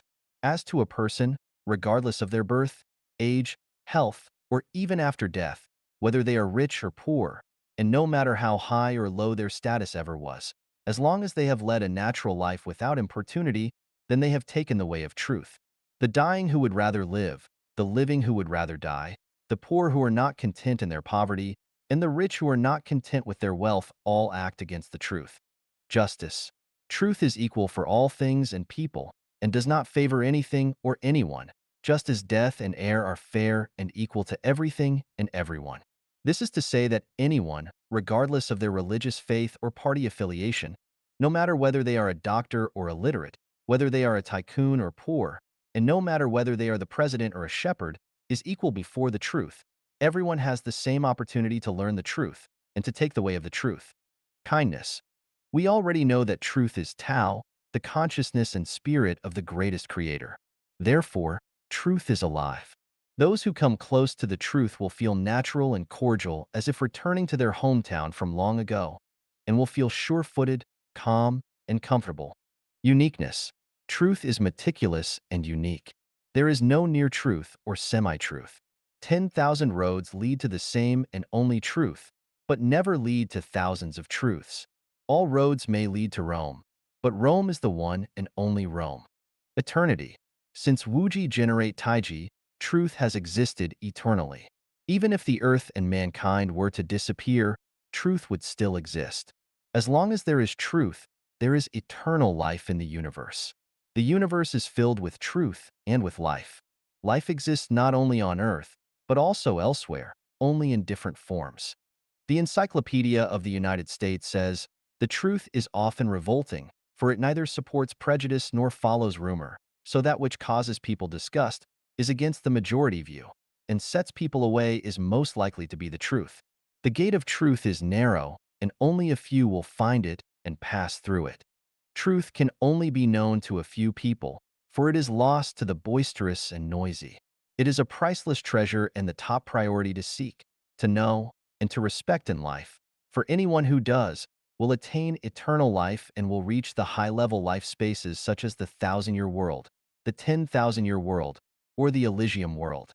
Just take time to comprehend. 走出心灵的埃及, out of the Egypt of the spirit. 写法. The ancient Israelites were delivered out of Egypt with God's help, out of slavery and into freedom. Egypt is defined as the land of slavery, and the believers could only rid themselves of slavery by going out from Egypt.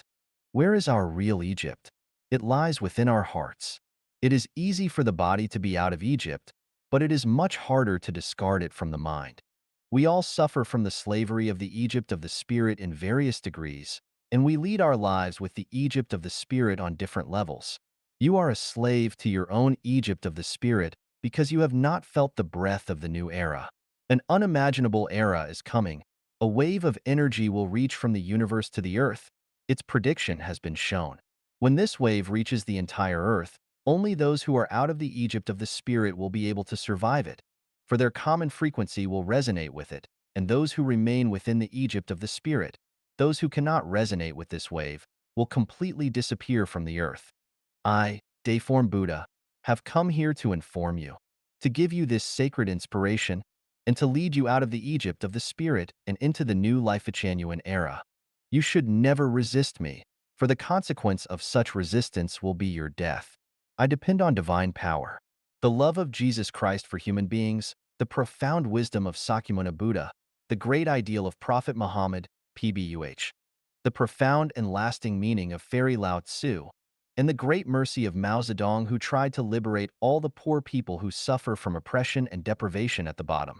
They must all focus on me and came together to form a magnificent picture, a mysterious force which is the strongest and the softest dark energy in the universe, able to withstand all the sludge and turbidity that will lead the people out of the Egypt of the Spirit, but who are pleasing to the greatest Creator and who are into the new Life-Genuine era.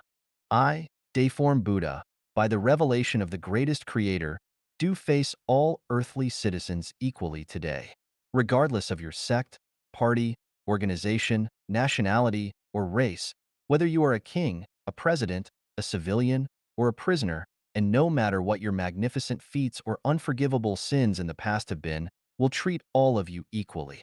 You have an equal opportunity to accept this information and to have an equal opportunity to be out of the Egypt of the Spirit. You must not resist me. Upon learning this information, you must think it over quietly, digest it carefully, and sensitize yourself deeply. I will take nothing from you, place no chains upon you, and force no compliance out of you. Instead, I will lead you out of the Egypt of the Spirit and into the new Life-Genuine era to enjoy the finest life with the maximum freedom. See the leaves falling. They should have felt the winter coming. See the willow becoming green by the river. It should have heard the footsteps of spring approaching. You do not have much time to waste. I want you to set all your inflexibility aside to no longer attack each other and to waste no more time trying to overthrow political parties and regimes. Do not adhere to the opinion that we are right, they are wrong, because you have to think about your future. You can keep to your beliefs and faiths, but at the same time, you need to master the new knowledge and the new information as soon as possible and never to regard your own belief and faith as the only correct one. You must also not hold the feeling of being able to offer salvation because you have neither enough wisdom nor enough energy. Not only do you not understand the non-material world, but neither can you make the correct judgment nor choice with what happens in your own home. Live on the eve of great changes, you should feel joy and happiness and neither fear nor worry because you have a chance to enter a new era by your own efforts. Do not blaspheme my words, for unhealthy words will hurt and eventually destroy you with a precision. But this is not me, for I am neither ego nor non-ego. The greatest classics are still the Bible, the Quran, the Buddhist scriptures, and the Tao Te Ching. You have to admire Jesus, Buddha, Muhammad, PBUH, and Lao Tzu in your heart. Before you read these four classics, you had better not say more or judge anything because what you would say could never equal to their wisdom. What you would say would be nonsense before you understand these classics which run in the opposite direction. The majority of people skim across the surfaces of things. You do not see the colossal forces below that support the icebergs above, and you think you are performing deeds of merit, but the truth might just be the opposite and you are actually sinning.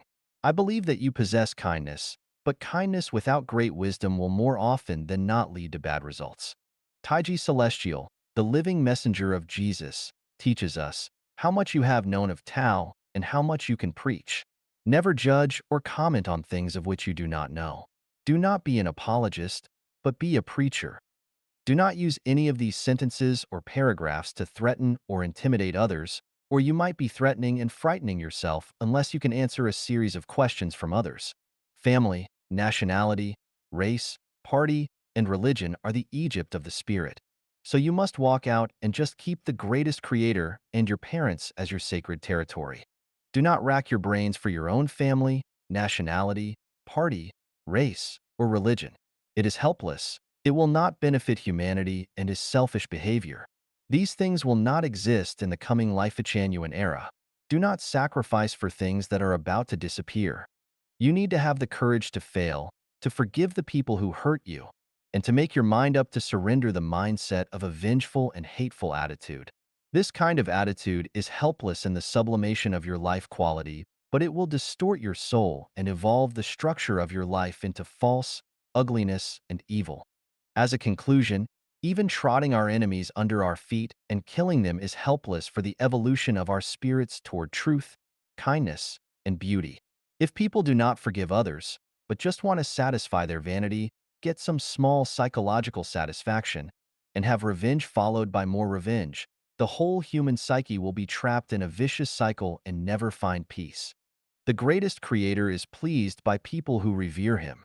Jesus, Buddha, and Muhammad, peace be upon them, were fond of their loyal disciples, and I, Dayform Buddha, also like those who can be my friends, and I am willing to give the visas of life to those who are willing to be my friends. These visas of life sound ridiculous at first and seem to be nonsense. However, have you ever considered that life is a kind of non-material structure? If our spirit is sensitive enough, we can enter sesame seeds and go forward negative 10,000 kilometers to its center, and we can understand the meanings of life to see its structure. Quantum mechanics and string theory cannot explain the true meaning of life. Einstein and generations of master of scientists have tried to establish a unified field theory, but they have all ultimately failed. The reason is that they never understood the structure of non-material. What kind of life you lead depends on the attitude that you keep. It was said by Taiji Celestial that your state of life depends on your mode of thinking. Although this is true, it is not profound philosophy. It is reasonable and is easy to understand. Understand that you are able to understand the full meaning of the visas of life. The visas of life are kinds of non-material that will be directly embedded into the structure of the non-material substance of your life. Speed up the evolution for the structure of your life to be perfect and symmetrical, put colorful halos around the structure of your life, and protect you in your race along the space tunnel toward the high-level space of life. The soul is total existence, non-material without weight. Bodies will die, but souls will never die. The soul goes through the universe at negative relativistic speed, but man does not understand this. The moment you die, you will become aware that you are not dead, but that you have only abandoned your body as your life carrier, but have taken on board another life carrier to begin a new life voyage. When I say that one who remains in the Egypt of the spirit will disappear from the earth, I do not mean that their life will end, just their life on earth. You will have no chance to enjoy the sun, the sea, white clouds, or blue skies. You will bid farewell to your loved ones, and you will never see them again. You do not understand this now, and it is only at the moment of death that you will. However, it will be too late by then, and your regret will be eternal. Every word in this article is true. You can validate them from the perspectives of religion, classical thought, science, telepathy, from the perspective of logical reasoning, and from all the facts that can be found. It is not only your good fortune to learn the content of this article, it is also your destiny, and I am very glad for you. If you are willing to understand something special, be grateful to the greatest creator. All glory goes to the greatest creator and none goes to Dayform Buddha. And if you share or discuss this information with others, you must always pay tribute to the greatest creator, but never to Dayform Buddha. It would be blasphemous to deify Dayform Buddha, for you and all others would be led astray. If you are offended by this article and think it is heresy, you are innocent. Never doubt the word of the greatest creator, but place all the blame to me. I accept all the responsibility for it and for all who accept it. From where it has come to where it returns. It is demanded that once you read this article, you must pass it on to others without omitting a single word. You may print it or send it as email, but never keep it to yourself. Never cut off the lifeline to other people. If you were to do that, you would have to pay a high price for the lives of others, for this is a curse. If this article is true, you will achieve merit and virtues for spreading it, but if it is evil, you will be held as blameless and without harm for sending it out in its entirety. If you can repost this article onto other websites or even publish it in newspapers or magazines, it would elevate your merit and virtues absolutely. One day you will understand the benefits of the merit and virtues. Why not just lift a finger and do it? A slight error in thought may lead to either paradise or to hell. We hope that everybody will escape from the disaster and enter into the new life Genuine era. 最小阻力原则 Taking the principle of least resistance. Xiefeng. A watermelon that is picked violently will not be sweet, and a person acting under duress does not perform efficiently. Rowing a boat down a river is better than sailing up against the current, and buying a needle is better than grinding an iron rod into one. Enjoying hardships is better than struggling against them. So rather than forcing yourself to fight, you should just submit and relax. Cleaning the earth is better than terraforming Mars. Strengthening a nation is better than building the Great Wall. Dredging smoothly is better than preventing forcibly. Feeding a dog is better than training a pig to become one. And singing the praises of the living is better than flattering the dead. Use your head to create knowledge rather than to defend dogma. Using local materials makes more sense than importing them from across the ocean, but if none are available, it is better to move to another place. Obey nature and swim with the tide because everything changes, and do not store rotten apples. When the east is dark, the west will be bright. If it is dark in the south, there will be light in the north. People who were not raised here have obviously been raised over there. Change with the opportunity and take things as they come. Never complain about poverty when you are safe and well-fed. Never miss having meat when you have bread. Little birds that prefer to nest in the woods do not need to take to flying lessons from swans. One whose heart is not content is like a snake trying to swallow an elephant. An inflated desire will cause trouble, but a mind without material desire will remain calm. Ambition to fame may cause bitter revile. No diamond, no porcelain work. There is no need to force one to learn to play the piano if they were not born to love its music. It is vain to dream of singing beautifully without being able to carry even a simple tune. Never mind when you are reviled as bullshit. There is no need to be modest when you are praised as an expert or master. The flower blooms today, but protect its leaves or it will wilt tomorrow. It would be awful to miss the blooming season, for it will be lost when winter comes. You are loved and appreciated. That is a God-given opportunity, so why be cold and distant? The time to achieve your dream with God's blessing is when you are regarded as a sage or saint. So take advantage of the opportunity to realize a glorious life. Do not eat meat on the table, but chew the bones under it. Leave the awarded honor, but go through hardship. Being a crouching tiger with talent, but without carrying a load or playing a role, one will be a pile of broken bones to their death. Butterflies are pretty sights as they fly freely, but a buried gemstone is no better than the soil. People cannot stay pretty for 1,000 days and flowers cannot remain beautiful for 100. Although fine cellared wines exude beautiful fragrances, they are of no use until they are consumed. Drink as we have wine today and never plan for the following 1,000 years. Tsunamis and earthquakes might happen at any time, so who knows how long we will enjoy our lives. Value what you have. Anything that is easy to gain is actually a gift from the greatest creator. If there is a faucet in the house, why dig a well miles away? Treasure what is coming to you without rejection, but never waste your life daydreaming. If there are many hardships and troubles in that which you are engaged in, you must have misunderstood life. God punishes infatuated people, and hell serves for flaunting people. So why not lead the easy life? Great events are determined by Tao, not by people who do not even understand themselves. The best life can be led by acting along Tao. Wasting a God-given opportunity is acting against Tao. Gangsters should be ruled by demons, but sages should be led by saints. Whether evil or a sage depends on Tao. Speak words to people, talk ghostly when you meet ghosts, keep silent when you meet monsters, chirp and tweet with birds, howl with wolves, describe your aspirations when meet your soulmate, eat when you hunger, void when you must, but never complain to others if you made yourself starve or withheld waste. Buddha guides people with predestination and soulmates can be found in Life Genuine. It is sad to have layers between hearts. Melons are just melons while apricots must be apricots. Everything depends on the telepathy. If melons want to be apricots or apricots want to be melons, the program will be out of order and the goals cannot be realized. Taking the principle of the least resistance, life will be smooth. 麻将混沌与中华文化 Mahjong, holography, and Chinese culture shuifeng.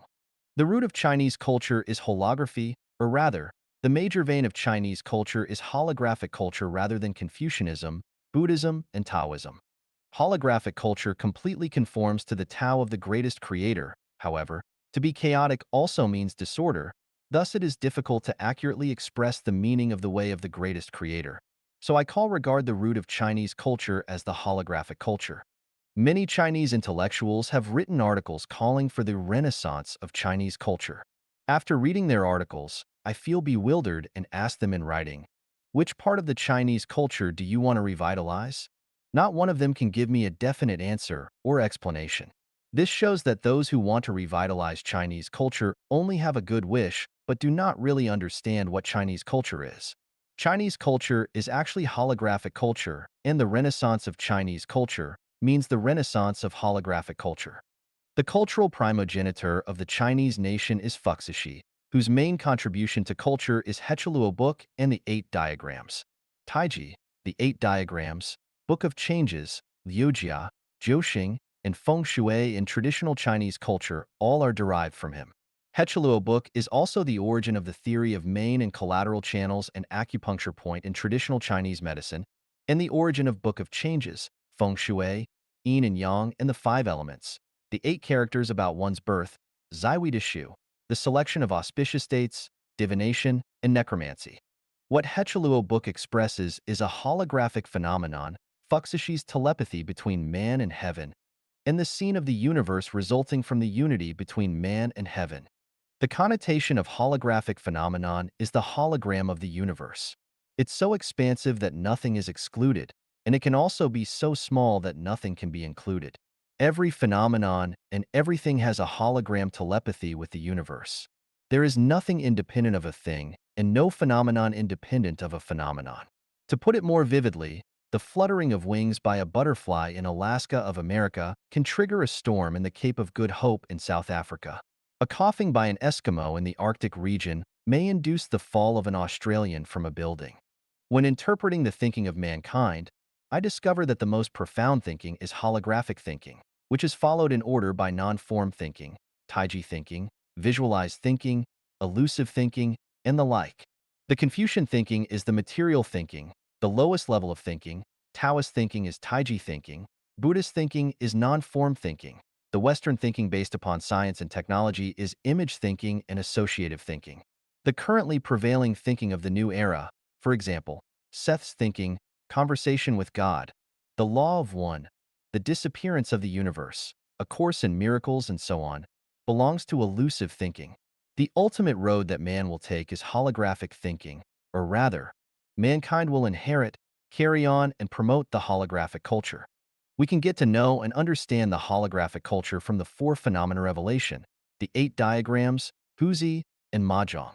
Revelation means the observation of the astrological movement in the sky, the search of the law of the earth, and the study of animals and plants, the close examination of what is near and the speculation of what is far away. In one word, we can have a direct dialogue with the greatest creator. The revelation that I have written may serve as an introduction for others to come up with something more valuable. The eight diagrams means that Wuji gives birth to Taiji, Taiji gives birth to Yin and Yang give birth to four signs give birth to eight Gua gives birth to 64 Yao images, 64 images give birth to every phenomenon in the universe. Once the changes of 64 images are understood, it will be easy to understand the dialectical relations between changeable and unchangeable and understand the holographic principles. Huzi was the teacher of Lizi. Huzi could skillfully apply the holographic principles. By studying him, we can understand what holographic phenomenon means. Mahjong is a game popular among Chinese people. Do not disregard Mahjong, because it is really what holographic principle is about. A regular set of Mahjong has 136 pieces, consisting of 4 east, 4 south, 4 west, 4 north, 4 center, 4 fa, 4 white, 36 tiao, 36 bing, and 36 yuan. These pieces combine to form the astronomical numbers. Therefore, we can say that even if a person plays Mahjong every day all his life, he may never encounter a combination that is identical to any other combination or array. You feel as if lost in a maze. You may know things as they are, but do not know why they are so. It seems that everything is a matter of accident. There is no order to anything. Every time you play Mahjong, you hope for chance and luck, and are not sure whether you will win or lose. However, to be holographic is to be orderly. There are rules and laws to what is holographic. The rules and laws are meticulous and allow of no loopholes. What seems to be accidental and random is actually orderly and inevitable. People who play mahjong all attach great importance to luck. If they win, they say they have good hand chi, luck. And if they lose, they say they hand chi is not good. What is hand chi? Everyone can have a try. If you do not have adequate sleep, if you are not in a good condition, or if you have had sex within the 24 hours, you will not have good hand chi. And the possibility for you to lose will be much higher than the possibility for you to win, unless other three people are in an even worse situation. Meanwhile, the direction you are facing and the five elements of all the players all have influence on whether you will win or lose. Therefore, if you want to win at mahjong, you must maintain your vigor and good health and refrain from sex during the short period. If so, you are likely to enjoy good hand chi.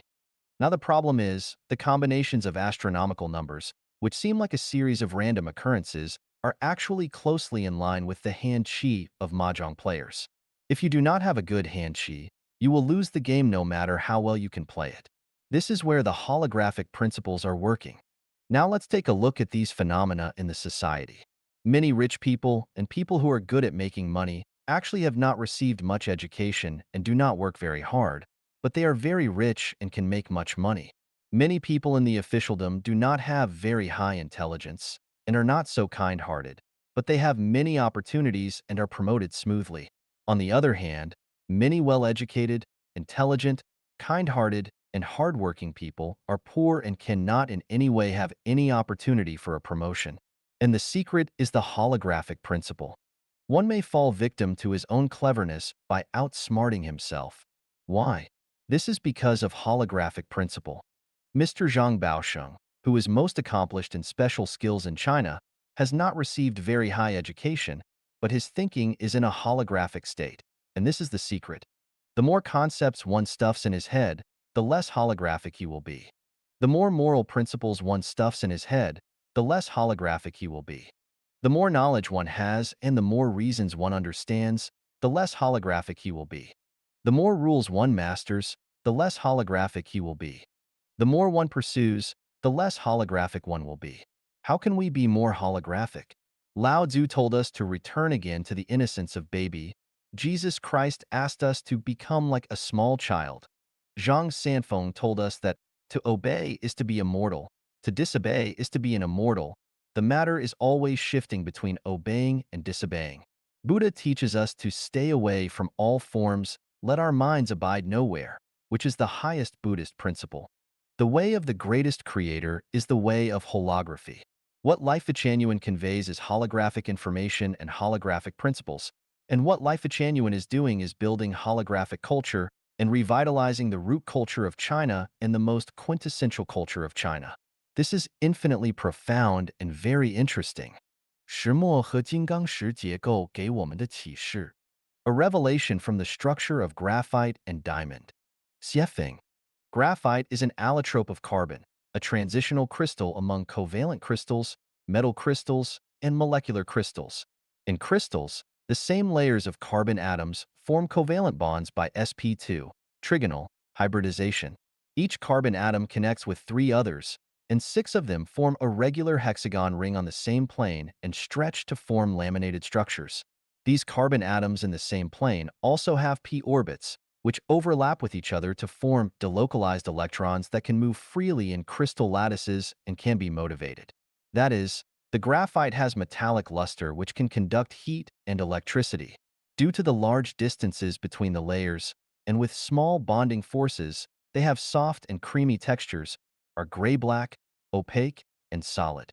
They have a density 2.25 G/cm3, a melting 0.3652 degrees Celsius, a boiling 0.4827 degrees Celsius, and a Mohs scale hardness of 1.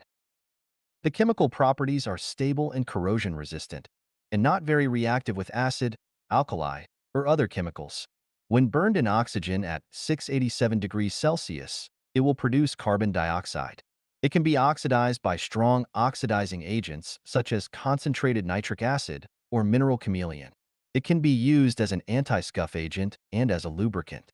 Highly pure graphite can be used as a neutron moderator in nuclear reactors and can be used in the manufacture of crucibles, electrodes, electric brushes, dry cell batteries, graphite fibers, heat exchangers, coolers, electric arc furnaces, arc lamps, pencil lead, and much more. Diamonds are allotropes of carbon atoms, which are typical covalent crystals. The carbon atoms form 4sp3 hybrid orbits which connect to each other with covalent bonds. Each carbon atom is in the center of a regular tetrahedron formed by 4 other carbon atoms associated with it, forming a crystal, and the entire crystal can be regarded as a giant molecule.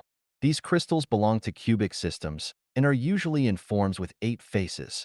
The purest quality ones are colorless, transparent, strong, and lustrous, but impurities will make them appear blue, sky blue, light yellow, red, or black. Their density is 3.15-3.53 g/cm3. Their melting point is 3550 degrees Celsius, and their boiling point is 4827 degrees Celsius. With a Mohs scale hardness of 10, they are the hardest of all materials. They are non-conductive and appear pale blue fluorescent under ultraviolet light. They do not react with most chemical agents and can be burned in oxygen at 777 degrees Celsius to produce carbon dioxide. Transparent carbides are known as diamonds after they have been carved and polished and are luxurious ornaments. There are few diamond minerals in nature. Diamonds can be made artificially, such as with graphite, subjected to high temperatures, high pressures, and catalyzing agents. What revelation can we obtain from the above data? Graphite and diamonds both consist of carbon atoms, which means that the material of both is the same, but the differences of their molecular structural permutations lead to completely different physical properties. The Mohs scale hardness of graphite is 1 while that of diamonds is 10. The extreme differences between the two lead to extremely different uses, and that is to say that for the same material, when its molecular permutations change, its material properties also change. This principle can be used in the management of the production, life, and human resources, and that is by the permutation and combinations of the managers. Perfect permutations and combinations will make teams like diamonds, with powerful and efficient managing ability. Conversely, if the team is like graphite, it will be weak, ineffective, and have poor managing efficiency. Graphite has free, radical electrons, while diamonds do not. This shows us the analogy that if one group consists of people with different faiths and viewpoints who act without coordination by their own free will, then it will lack cohesion, capacity, and have low efficiency and internal friction. Conversely, if the group is like a unified diamond, it will be invincible, capable of destroying any stronghold, and energy efficient. The same materials form different material properties because of their different permutations and combinations. So it is with life. If the life's non-material structure is different, then it can be transformed from one form of life into another, and a human may be transformed into a celestial being or a Buddha. We can regard humans as graphite, while celestial beings and Buddhas as diamonds. If the consciousness of a human is out of order, they will likely devolve towards lower life. If the consciousness of a human is in order, they will likely evolve toward a higher life. I have obtained the secrets of transforming humans into celestial beings and Buddhas, and I am aware of how to do this with self-cultivation and self-refinery. As long as one follows my guidance strictly, they will become a celestial being or a Buddha and reach the high-level space of life. This is assured. 若无报应则无天理. If there is no retribution, there will be no natural law. Xiefeng, January 30th, 2019. Translated by Qinyu and edited by Kair. What is natural law?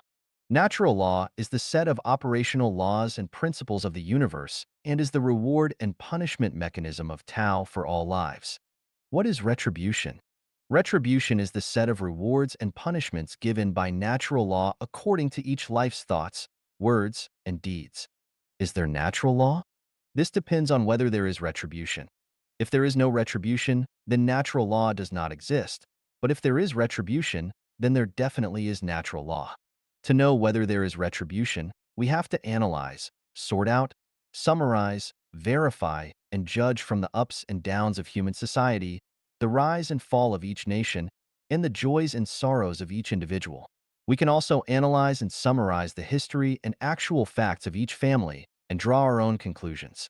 If you find that there is indeed retribution, then you must follow natural law and not violate it. But if you find there is no retribution, then you can do whatever you want. Natural law is shapeless, formless, shadowless, traceless, invisible, intangible, and inaudible. To know whether it exists, we can only perceive, sense, and feel the changes in nature, in human society, and in everyone's status quo. To know natural law by way of retribution is called verification. We can also deduce whether it exists through logical reasoning. For example, if you killed a snake and had no son but then found that most people who killed snakes had no sons either, you could conclude that those who kill snakes generally have no sons.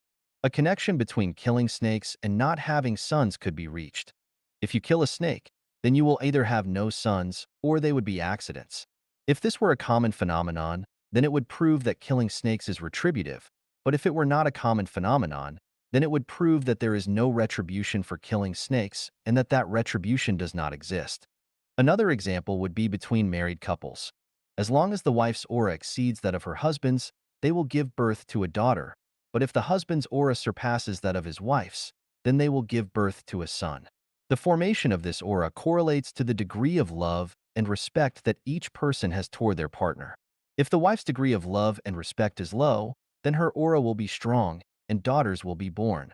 But if her degree of love and respect is high, her aura will be low and sons will be born. In the same way, if the husband's respect for his wife is low, his aura is strong, and then they will bear sons. But if his respect is high and his aura is weak, then they will bear daughters. Whether this principle is true or not needs to be verified from a large number of cases. If facts prove that this principle is true, then it proves that retribution exists. Otherwise, retribution does not exist. Due to their lack of experience, young people do not understand retribution, so it requires older people to tell them about it, and that if it exists, then people must be careful not to talk, act, eat, go, or think indiscriminately, otherwise there will be retribution. Once it is proven that natural law exists, then we should follow it because if we do so, we will get its corresponding retribution, but if we do not follow it, then we get the corresponding retribution for not following it. For example, I see a phenomenon in cyberspace that no matter who you are or what you post, you will always be scolded. If you are sincere and have good intentions, then you will be scolded. If you publicize Jesus or Buddha, then you will be scolded. If you promote the goodness of communism, then you will be scolded. If you respect your ancestors, then you will be scolded. If you speak from your heart honestly, then you will be scolded. If you spread truth, goodness, beauty, love, faith, and sincerity, then you will be scolded. No matter what you say, there will always be someone out there who is ready to scold you. Even gods, Buddha, celestials, and saints will be scolded when they appear to preach. This cursing is so harsh that it brings bitter winds and miserable rains and makes dust and stones fly. It is so harsh that even good people bow their heads, thinkers dare not write articles, and those who want to do good deeds dare not do them. In addition, some people demolish other people's houses with plausibility, drive others out of their homes, add drugs to food, inject fake vaccines into children, cheat people out of money, dump garbage into rivers, and so forth. They are very aggressive.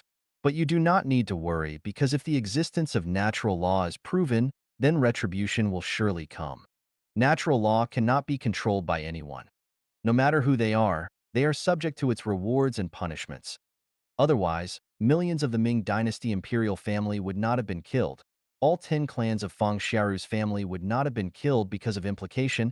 Emperor Chongzhen would not have hanged himself. Ceausescu would not have been shot, and Saddam Hussein would not have been hanged. Some retributions appear immediately, some take years, decades, or even longer to manifest themselves.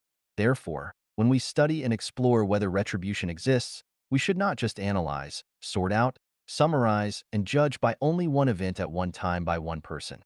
We need to explore across time and space.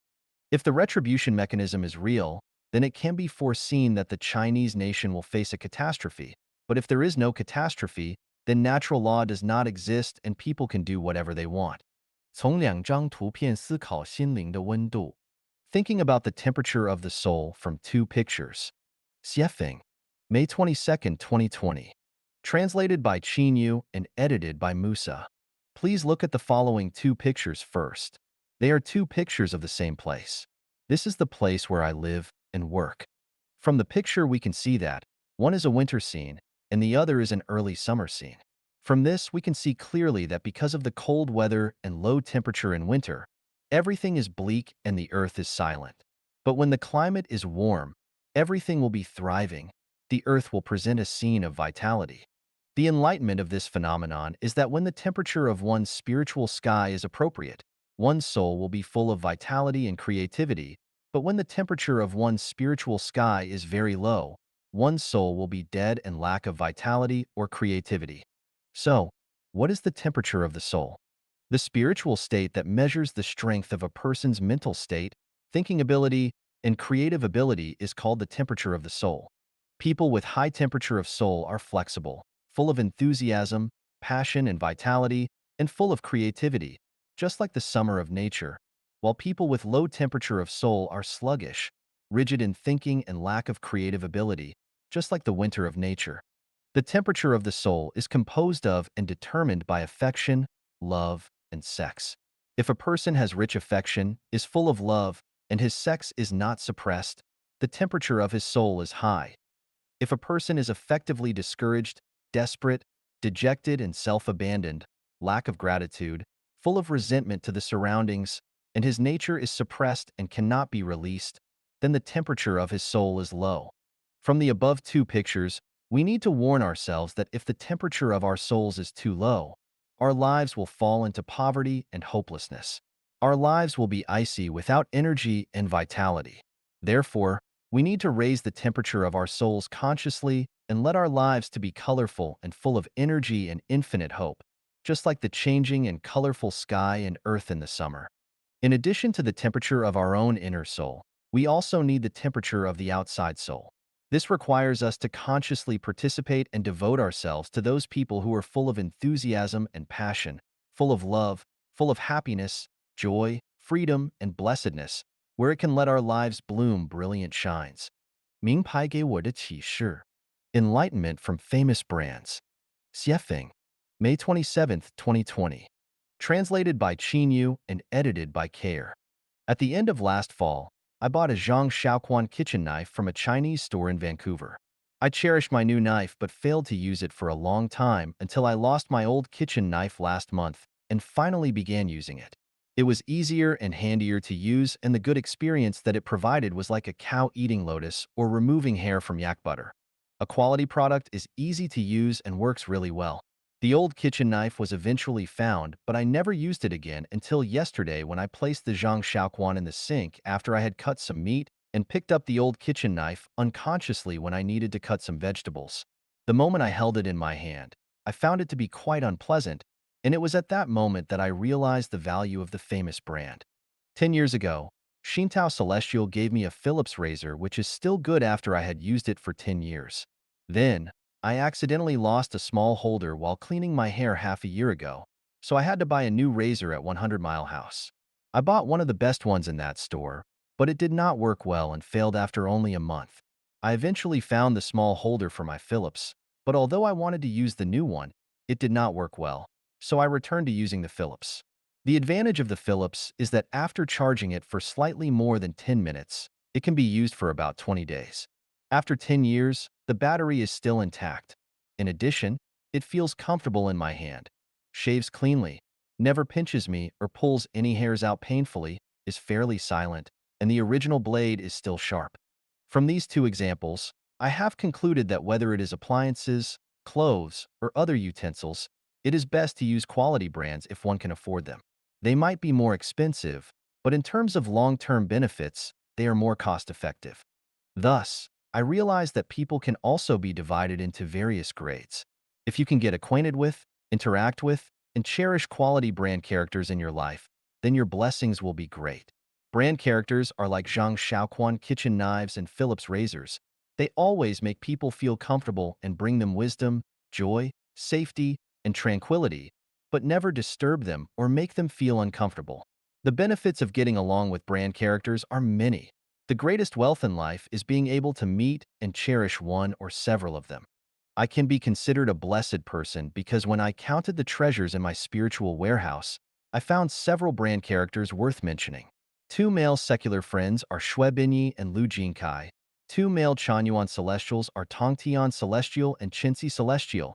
And three female brand Celestials are Huiying Celestial, Jingying Celestial, and Xiangrui Celestial.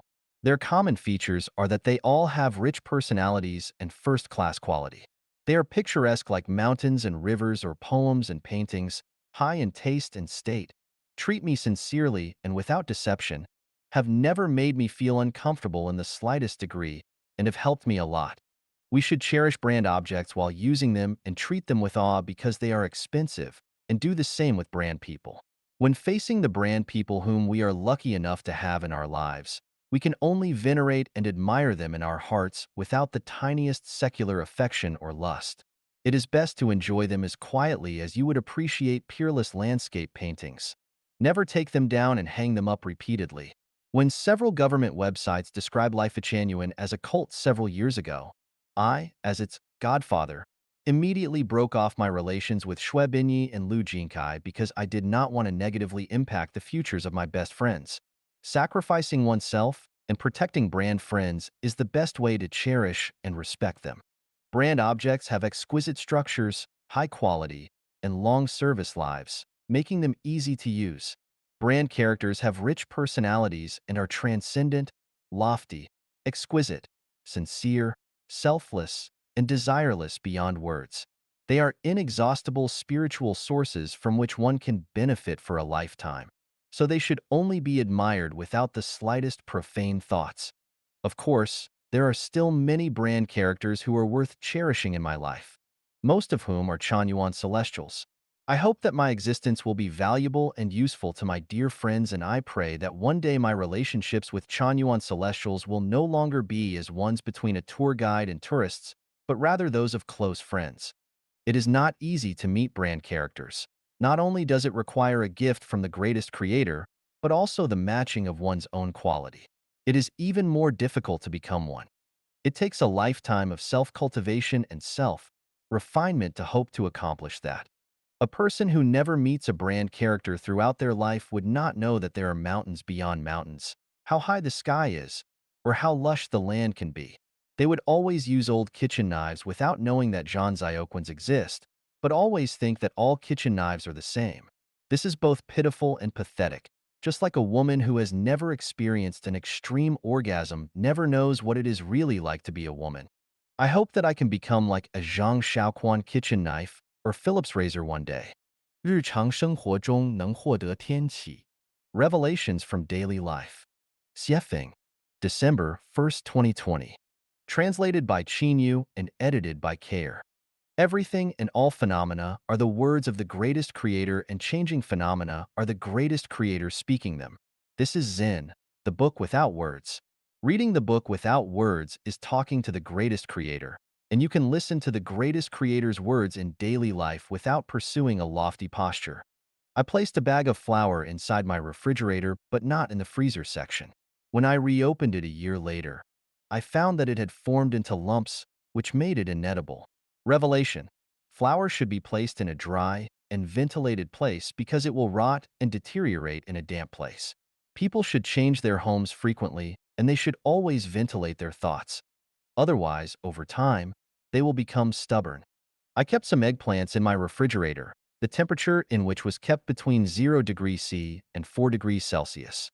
Within a few days, they had turned black, were frozen, and tasted stale. Later, I left other ones at room temperature, and within a few days, they too had rotted. Revelation. Some vegetables cannot be kept too cold or too hot. Some people cannot be loved or hated. If you do not take a bath or change your clothes for a month, lice will appear. Revelation. As long as the conditions are right, species will find them. Viruses appear in the same way. So if humans do not adopt new ideas and new ways of living often, viruses will arrive. The coronavirus is telling people that they must think and live differently. Revelation. People who do not learn to perceive and accept new ideas and new lives often will invite parasitic thoughts to grow in their minds. When boiling mung beans, you will always encounter iron beans. Their shapes and colors are exactly the same as those of mung beans, but no matter how you cook them, they do not soften. In fact, the more you cook them, the harder they become. Revelation. Within groups of people, there will always be some special ones such as saints and rogue thieves who are born thusly and will not change. It is very cold here in the winter, so our window glasses are double layered and there are empty, insulating layers between them. In this way, the cold is blocked out. Revelation. Worries are cold. With 2 layers of selflessness, we can keep our worries out. I bought a water bamboo shoot 2 years ago and placed it in a glass vase and changed the water from time to time, but other than that, I never gave it any nutrient fertilizer. I would sometimes forget to change the water, and sometimes there was only a little bit of water left in the vase, but the bamboo has still been growing well. Revelation. In crowds, some people are like water bamboos. You do not need to establish special relationships with them, and you do not need to give them special care, but they will be happy as long as you smile at them or say hello to them occasionally. They need very little encouragement in order to maintain intimate relationships with you. They are the most content and sincere water bamboo-like people among us. My neighbor moved out of his old house and wanted to store a bunch of his stuff in my place for a while and stay with me for a few days. I said sure, I would love to have him. I told him that he could live with me until he found his new home, that he could stay with me for the whole winter, and that I wanted nothing in return. I even told him that he could treat my home as his own. Was I being extraordinarily generous? In fact, it was not that I was being generous, but because he had been helping me for the past several years. Every winter, this neighbor had driven his snowplow to shovel snow for me, and he never charged me anything. So my door was open to him. Revelation. If you want others to open their doors to you, and if you want to be welcomed warmly, then you need to accumulate merits in advance. If you have merits, then the door will open to you. But if there are none, then the door will be closed. The same is true for heaven. If you have merits there, then you will be welcome. But if you do not, then you will not be. Last year, I bought 2 red leaf trees from a nursery in Vancouver and grew them in flower pots. They grew very well in the summer. One day, one of them blew over in the wind, but I had not noticed it until a few hours later, so I picked it up and replanted the baby tree, but sadly it died soon after. A few days ago, I accidentally overturned some crab cactus pots on a table and poured out the soil, so I hurriedly replanted it. As a result, its growth was unaffected, and it even came into full bloom a few days later. Revelation. People are like plants. Sometimes, once you offend some, it is difficult to restore a good relationship with them, while if you offend others, it will not affect your good relationship with them at all. 天气越优秀者越美满. Revelation. The more excellent, the happier. Xiefeng. December 4th, 2020. Translated by Qin Yu and edited by Care. This year, one of my friends sent me 12 large peaches from Vancouver. The color of them were gorgeous. They tasted tender, crisp, and sweet. They were big and fragrant, and except for some that I had eaten as a child, I had not enjoyed such big and fragrant ones in many decades.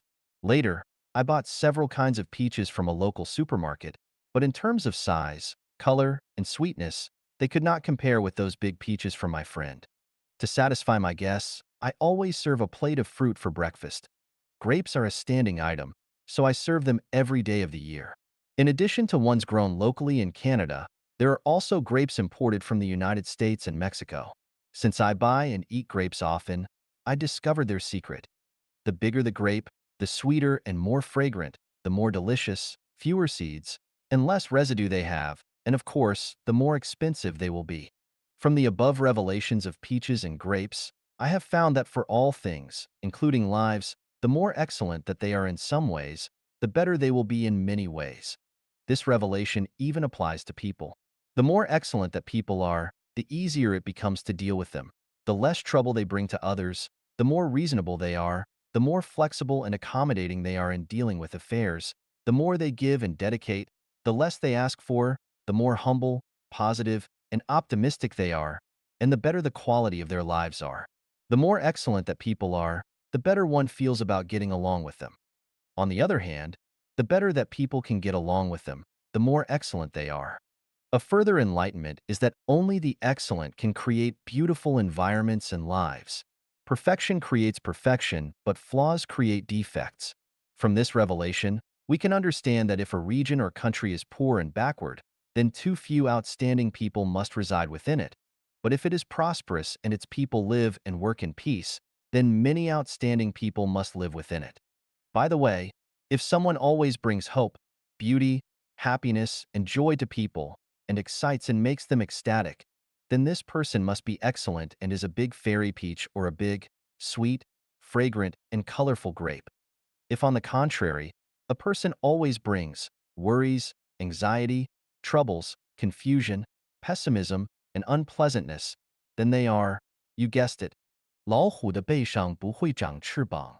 Tigers will not grow wings on their backs. Xiefeng, March 6, 2021. Translated by Qin Yu and edited by Care.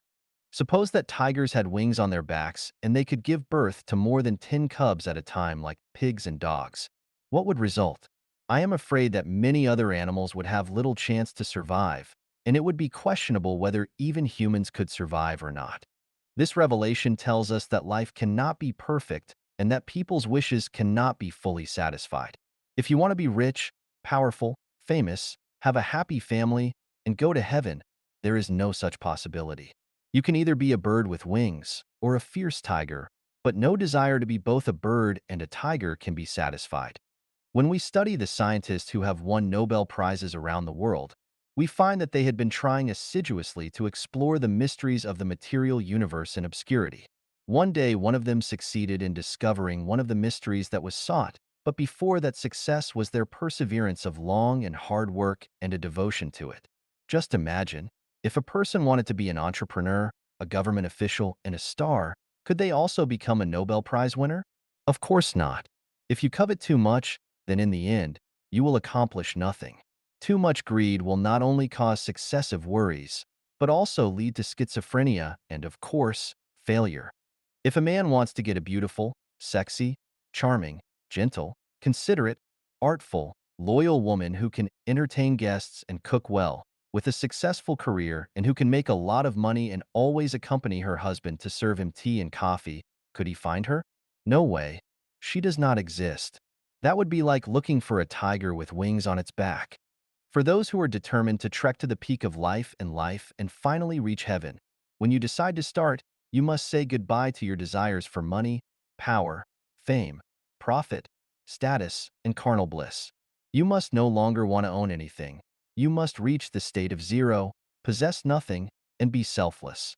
In your process of trekking and climbing, you cannot look back, nor look around to compare, but you must remain focused on your way forward. In this process, what you should overcome are not the difficulties and obstacles on your way forward, but rather your inner hesitation, anxiety, pain, fear, lack of confidence, your inner purgatory, and your mental and spiritual torture. Do not expect people around you to understand and support you. That would be impossible. Consider yourself fortunate if they do not try to pull you back. You will taste despair to the point of considering suicide, and at the same time, you will not have the time or energy to explain anything, let alone to get angry, complain, or consider revenge. These kinds of mental and spiritual suffering will be the prices that you will have to pay to go to heaven. Never have regrets in life. They will ruin your good memories of the past and your spiritual power to go toward the beautiful time and space. Over the past years, no matter how much blood, sweat, tears, and hardships we have paid, and no matter how much grievance and helplessness we have experienced, it has become history, and history is a burden. With this heavy burden, it is impossible to move forward lightly and leisurely, to walk a long way, and to reach the most ideal destination. For the past, no regrets; to the future, firm faith. This way, there will be hope to climb to the peak of life and life. 越纯越稳定. The purer, the more stable. Xiefeng, January 26, 2019. Translated by Qin Yu and edited by Musa. Let's first look at a natural phenomenon. According to a report by the British Daily Mail on January 22, 2019, in the attic of a resident named Roderick Cooper in Alaska, there are 2 bottles of water in the freezing weather of -22 degrees Celsius, which are still in liquid state, video shows.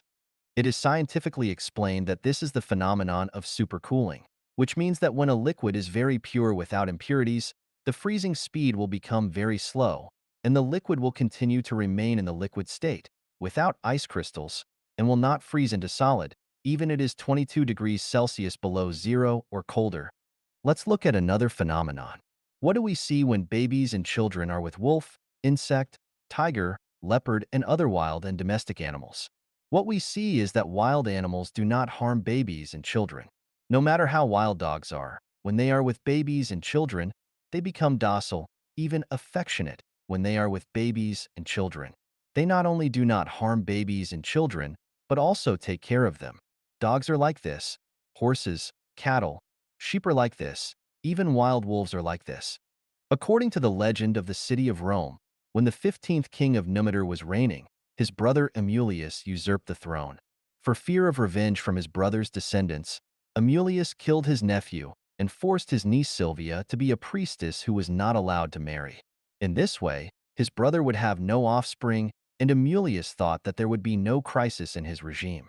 But his niece Silvia secretly fell in love with the god of war Mars and quietly gave birth to twins. When Amulius learned the news, he ordered the execution of his niece and asked the slave to throw the twins into the Tiber. The river washed the twins to the shore, and their cries led to a female wolf who was drinking water by the river. Instead of harming the twins, she lovingly licked them dry and brought them back to her cave and feed them with her own milk.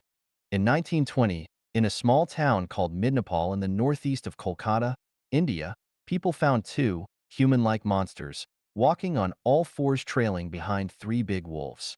The two human-like monsters turned out to be two naked girls. It was later confirmed that the two girls were raised by wolves since childhood. By the 1950s, it has been discovered scientifically that 30 children were raised by beasts, 5 by bears, 1 by leopards, 14 by wolves, as well as by monkeys and sheep. Let's look at another phenomenon. There are many kinds of gemstones in nature. No matter what kind of gemstones, their value and price are related to their purity. The higher the purity, the higher the value and the price. This also applies to people. The purer and more beautiful they are, the more likable they are. The more complex they are, the more they will be hated by others. To sum up, we can come to the conclusion that the purer a thing is, the less susceptible it is to external factors, just like the rare gas helium, neon, argon, krypton, xenon, and radon in the periodic table chemical elements.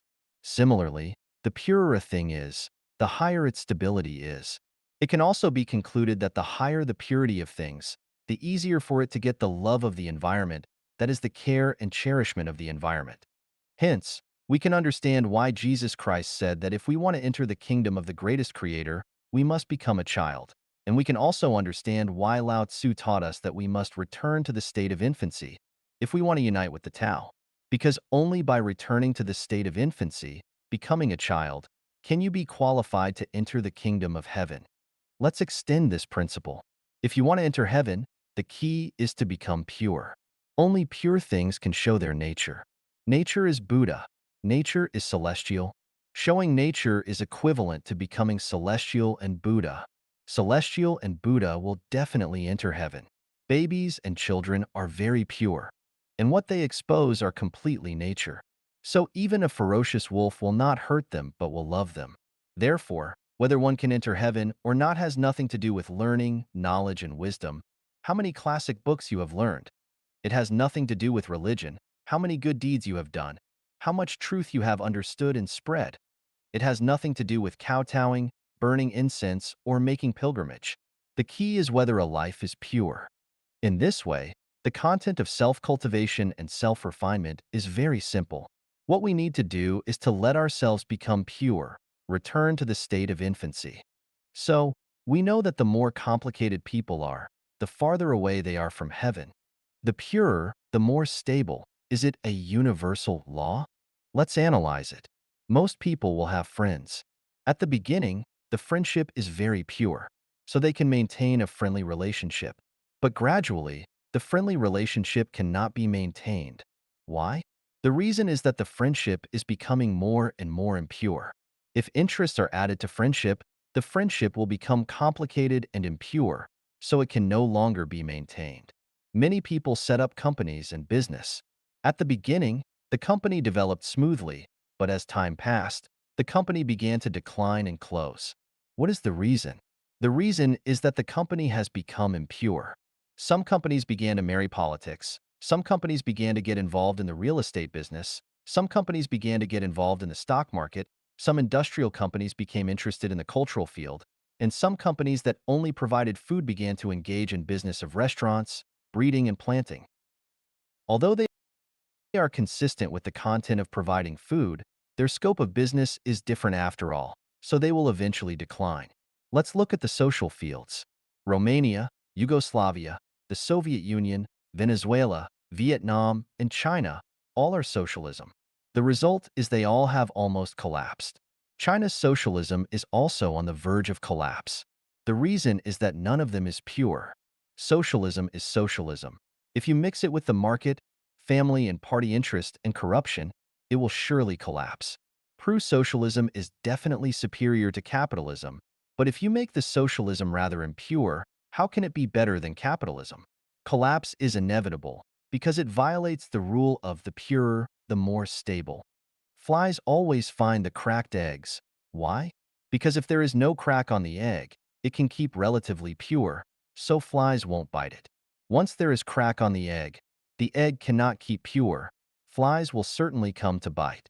In the process of founding Life Genuine, I found out that people with more complex thoughts are more likely to be disturbed by external factors and gradually leave, while those with simpler thoughts are more likely to remain.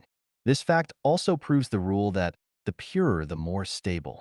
Thus, we can get another conclusion. For a person, the more knowledgeable, the more complex the thinking, the greater the ability, the more mindful and smarter, the more experienced, the more deeply involved in society, the more flexible, the more he is unreliable, because he or she violates the rule of the purer, the more stable. He might vow to you today and part ways with you tomorrow. Thus, we can get one more conclusion that the more complex one is, the most silly and stupid the person is in the world. 小便渐渐发，大便瞬间生，天启篇之三. The small changes gradually occur, while the big changes happen in an instant. Xiefeng. Translation edited by Jiejing. The setting sun cast a magnificent crimson hue over the plateau. Amidst the rolling yellow dust, shepherds herded their flocks back home, and wisps of cooking smoke rose from the rooftops in the village. The sound of human voices, barking dogs, and bleating sheep created a picturesque scene of early spring pastoral return. Suddenly, the earth trembled. Like a giant bomb exploding, a dense yellow column of smoke billowed up from the tranquil summit of Mount Sale. The livestock scattered in panic, while people, unable to escape in time, struggled to comprehend the disaster unfolding before them. The towering Mount Sale abruptly shrank in size. Then, the ground beneath their feet began to shift, causing the unsteady individuals to stumble and fall. In an instant, walls collapsed, houses crumbled, and village after village was reduced to rubble. Halfway up the mountainside, a rolling wave of mud suddenly surged forth, roaring as it rushed down towards the valley. People screamed and cried out, desperately trying to escape. However, in the rapid downhill slide, traveling at nearly 20 meters per second, they couldn't outrun the pursuit of the Grim Reaper. Over 400 head of livestock and 237 men, women, and children from 3 villages were tragically buried alive. The massive landslide on Mount Sale lasted only a few short minutes, and as the dust settled, the desolate wilderness returned to its dreadfully serene state. This is not a myth or a futuristic science fiction story. It is a factual account of the catastrophic landslide on Mount Sale in Dongxiang Autonomous County, Gansu Province, as described by Mr. Zheng Yi in his urgent report on China's ecological collapse. Was it a natural disaster or a man-made calamity? My home is not far from Mount Sale, so the news of the devastating landslide quickly reached my temporary hometown. To my knowledge, the general consensus among people was that it was a natural disaster. But was it truly a natural disaster? There is a profoundly heartbreaking true story that may help answer this question. My hometown was once a picturesque place, but later, the government decided to construct the Lujiaxia Reservoir. This massive machinery of the state forcibly relocated us to a place full of gullies and ravines, where we had to rebuild our homes. At that time, several villagers from our village were irrigating a field. My distant uncle, while irrigating, had his young son playing nearby. Within just 2 hours of irrigation, suddenly, the ground beneath where the little boy was standing gave way. By the time my uncle realized it, his son had vanished without a trace. He helplessly watched as a young life was mercilessly swallowed by the earth. My uncle and aunt cried for 3 days and 3 nights. Why did the sky, Mount Sale, collapse? Why did the ground sink? The sinking of the ground was due to irrigation. So, why did Mount Sale collapse? Is it because the water accumulated by the Lujiaxia Reservoir seeped into Mount Sale? Furthermore, the Mount Sale region has traditionally relied on nature's bounty for sustenance. Since the agricultural reforms and the remarkable transformation of barren mountains into fertile fields depicted in The Great Achievement of Dazai and the film Red Flag Canal, people have exhibited heroic determination by constructing irrigation channels on the mountainside. The Mount Sale region has also built terraced fields, redirecting water from the plains to the plateau. Perhaps the fragile Mount Sale couldn't withstand the relentless human intervention, surrendering and bowing down to the heroic individuals who fought against both heaven and earth. Otherwise, why would such a tall mountain collapse? The collapse and landslide of Mount Sale were monumental changes, and significant transformations occur in an instant. This is what we call a big change that happens in an instant. The Tangshan earthquake in 1976, the 9/11 attacks on the World Trade Center in the United States, the atomic bomb explosion in Hiroshima, the Chernobyl nuclear power plant disaster in the former Soviet Union, train derailments, plane crashes, car accidents, cerebral hemorrhages, heart attacks, and so on. These major changes all erupt suddenly when people least expect them. In my article, Perplexities and Insights of Life, I wrote, "Is worrying about the future of humanity groundless? Do you believe that the Titanic wouldn't have hit an iceberg? The sun and the moon are always in the river, flowing towards the vast ocean. But can they not suddenly turn into a sea of fire? Noah was mocked for building an ark on top of a mountain. People cheered when Apollo landed on the moon. There's a reason behind every event. Don't laugh without justification. Wise people are anxiously working day and night." In my article, Life is a Journey, I wrote, "Life is a journey, and at its end, there awaits a celestial gate." When Noah's Ark wasn't yet sealed, the world outside was still in a frenzy. But once the Ark's doors were closed, countless beings vanished without a trace. As the massive Titanic sailed through the ocean, the people on board were filled with joy. But when the colossal iceberg quietly approached, the clutches of death took hold of their lives. Whether you believe it or not, big changes happen in an instant. Why do big changes happen in an instant? It's because of the gradual occurrence of small changes. Who has witnessed the growth process of plants? Can you see it by staring? As people age day by day, who can see the specific changes? The sun rises and sets. Can you see it clearly? Someone undergoes a medical examination and is diagnosed with a heart condition. When did it start? Do they know? Small changes gradually occur, leading to big changes happening in an instant. Do you have any further questions? 万物皆有声，天启篇之五. Everything has a sound. Xiefeng. As long as there is movement, vibrations will occur. With vibrations, waves are produced. And with waves, sound is generated. All moving machines make sounds. All living animals produce sounds. All growing plants have sounds. Plants grow with sound. White clouds drifting across the blue sky have sound. Butterflies gracefully dancing among flowers have sound. Mosquitoes buzzing as they suck blood have sound. And the movement of the intestines has sound. Flowing water has sound. And even seemingly still mountains, rocks, and the earth itself have sound. This is because they are not only moving with the Earth's rotation and its revolution around the sun, but also because the molecules within them are in motion. Any frequency of oscillation produces sound. The crashing waves of the sea have sound. Animals running and walking on the earth have sound. Birds flying in the sky have sound. and signals emitted by television stations, radio stations, communication towers, including the signals from our mobile phones, have sound. All light has sound, not only the radiant waves of the sun, but also the faint glow emitted by a lit candle has sound. The flowing underground springs have sound, blood flowing through our veins has sound, and the upward flow of nutrients within the branches of ancient trees that have lived for 100 years also has sound. The brain has brain waves, the heart has an electrocardiogram, and our mental activities, thinking consciousness have sound. The universe has sound, empty space has sound, positive objects have sound, and negative objects have sound. The greatest creator who created everything in the universe has sound. 难破难解的36道八卦阵，天启篇之一。The 36 8 trigrams formation which are hard to conquer. Xiefeng. Translation edited by Jiejing. It was the summer of 1983 when I was working on the Chilean mountains at an altitude of nearly 4,000 meters. One morning, as I emerged from my tent, I suddenly noticed that the surrounding mountains and fields had donned a green attire overnight. How could the previously desolate earth, which was yellowish just yesterday, transform into a vibrant green overnight? Bending down, I carefully observed and discovered that the grass, which seemed to have been sleeping with its head covered yesterday, appeared to have responded to the call of some divine force. Within a few hours, all of them broke through their constraints and grew more than 5 millimeters upwards. What amazed me even more was that a few days later, the wildflowers bloomed all over the mountains and fields. What astonished me further was that after a few more days, those flowers bore fruit.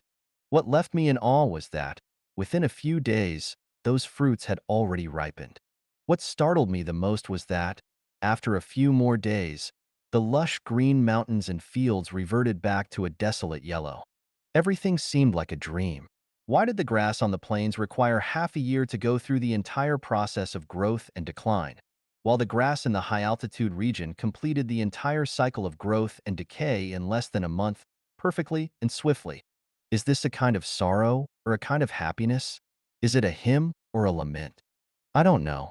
It must have been around 1986. At that time, Hainan had not yet become a province. After visiting Tianya Haijiao and Sanya, I returned to Haikao. One day, I had a bowl of stir-fried noodles in a small restaurant. As I licked my lips and stepped out of the restaurant, I noticed an old man selling a book under a tree near the entrance. I wondered if it could be a book on Taoist practices. Curiosity prompted me to take a quick glance, and I saw the title, The Art of Becoming Invisible. Taoist Magic, written on the cover of that ancient-looking book in a pale yellow color. I had never heard of such a strange book title before. I flipped through a few pages, filled with terms like heavenly stems, earthly branches, and 5 elements, but I couldn't understand a single sentence. People who love books have a peculiar habit. The more incomprehensible a book is, the more they enjoy collecting it, at least for the sake of appearances. This book was indeed quite expensive, but I still bought it. Back at my workplace, I occasionally flipped through The Art of Becoming Invisible, Taoist Magic, but I couldn't understand it. During a visit to my hometown, my younger brother mentioned an unfortunate incident that occurred in a particular family in our village. He said that the calamity that befell them was said to have occurred on a highly ominous day, coinciding with a joyous event they had organized. He proceeded to inform me of the specific day on which they held the celebration. Puzzled. Upon opening The Art of Becoming Invisible, Taoist Magic once again, I discovered that the date my brother had mentioned was indeed recorded in the book, highlighting it as a highly ominous day. It turns out that the knowledge of selecting auspicious dates in Chinese cultural treasures is not superstition after all. The Art of Becoming Invisible, Taoist Magic, is fascinating. I delved deep into the world of The Art of Becoming Invisible, Taoist Magic. To my surprise, I realized that it was an extraordinary and unparalleled book. It turns out that the wisdom of Jiangxia, Zhangliang, and Zhuge Liang all stemmed from The Art of Becoming Invisible, Taoist Magic. Ancient Chinese sages were truly remarkable. My grandmother once told me a story. She narrated, in the distant past, there was a peculiar individual who constructed a door using stones in a flat area. There were no walls, and both the front and back of the door opened up to vast fields, completely unobstructed and visible at a glance. People could walk around the door to reach its front or go to its back. However, this eccentric person informed everyone that this door was a celestial gate, and once someone entered, they could never come out again. The crowd burst into laughter, commenting that this peculiar person must be crazy or mentally ill. There was a young man who, in a carefree manner, wanted to prove that the peculiar person was indeed crazy. He walked towards the door, and as soon as he stepped over the threshold, he was stunned by the sight before his eyes. He beheld ancient towering trees, verdant rolling hills, distant peaks shrouded in mist, graceful cranes soaring in the sky, waterfalls cascading down cliffs, and the gentle sound of flowing water. It was a magnificent and enchanting scene, like a splendid paradise. The young man forgot his original intention and continued walking along the forest path. After a few turns in the mountains, he came across a house nestled at the foot of a hill, with wisps of smoke rising from the chimney, emanating an atmosphere of tranquility and elegance. As he approached the door, intending to knock, to his surprise, a beautiful woman dressed in colorful attire, resembling a budding peony, appeared before him. With a graceful nod, she beckoned him and said, "I have been waiting for you for many days. Please come inside quickly." As he stepped into the hall, he saw a middle-aged woman with a kind expression, neat attire, seated gracefully in a high-backed chair. She beckoned him, saying, "Come, come. You have a destined bond with our young lady spanning several lifetimes. Today is an auspicious day, and I shall arrange your marriage." The story continues with a joyous wedding night, filled with candlelight and bliss. They went on to have children, and it is said that they had a total of 5 sons and 5 daughters. The whole family lived happily together, and this young man lived until the age of 99 before peacefully passing away as an immortal. As for the onlookers outside the stone door, they witnessed the young man entering the door, but he suddenly vanished without a trace. They searched frantically, running here and there, but they couldn't find him. In the end, they demanded that the peculiar person remove the magic and return the young man to them. The peculiar person said, "Be patient, be patient. Wait for another 6 hours, and you will see him." After less than an hour, the eagerly awaiting crowd saw the young man, who was still unconscious. Just as they were about to inquire about what had happened to the peculiar person, they realized that both the peculiar person and the stone door had disappeared without a trace.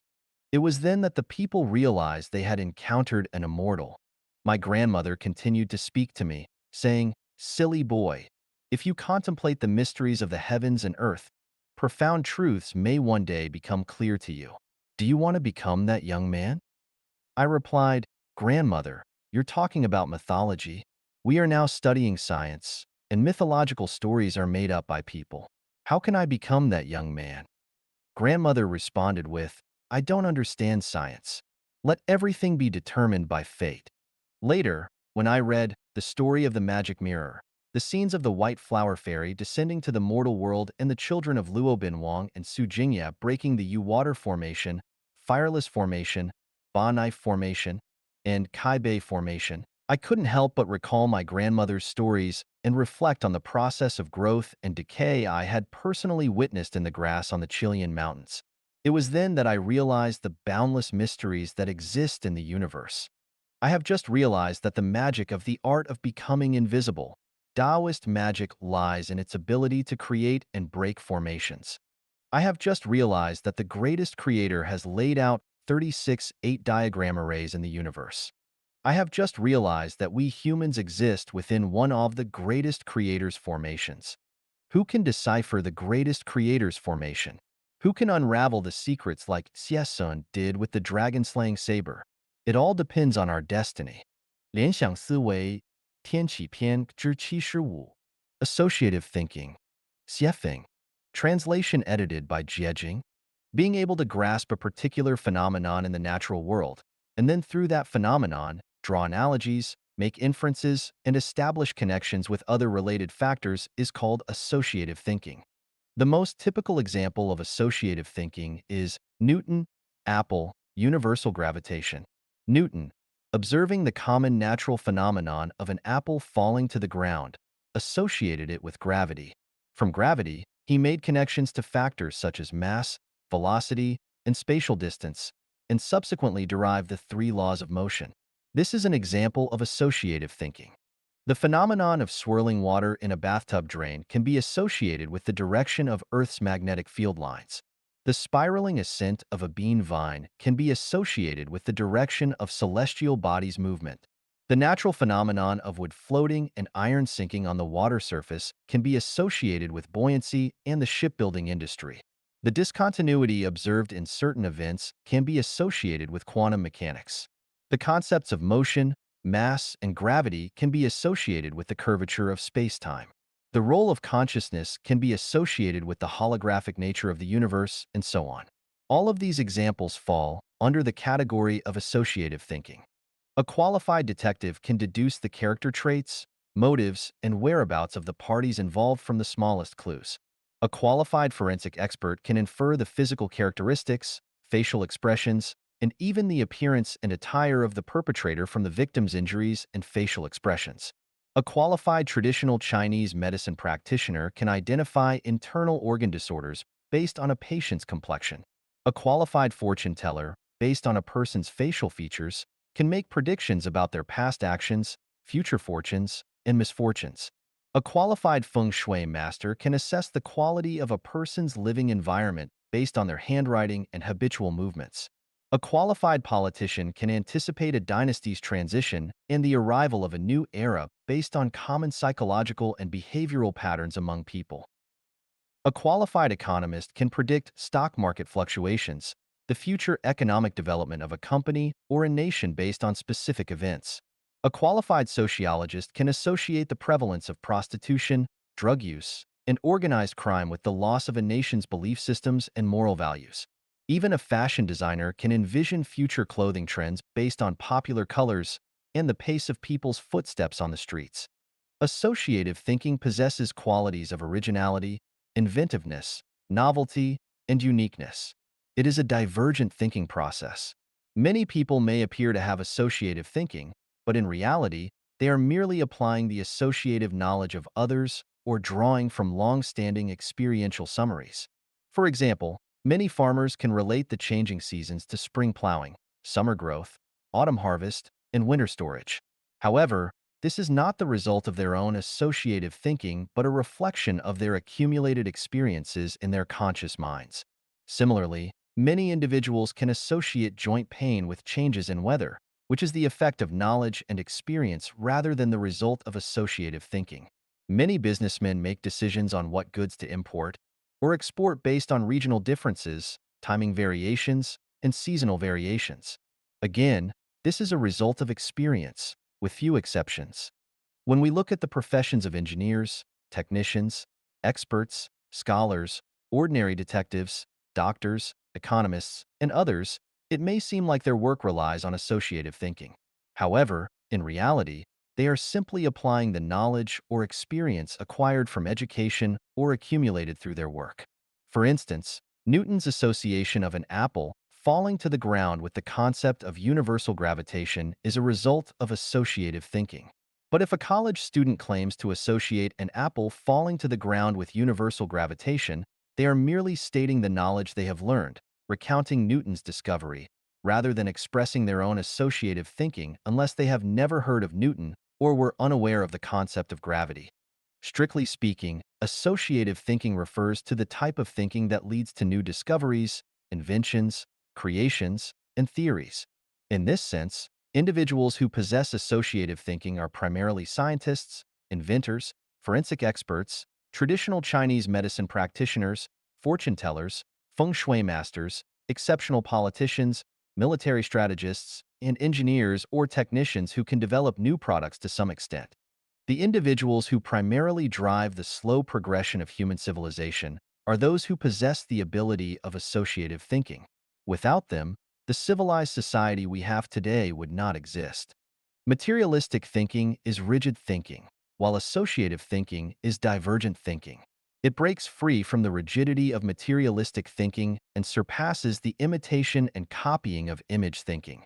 It directly extends its tentacles into unknown territories, leading to new discoveries and inventions and finding new pathways.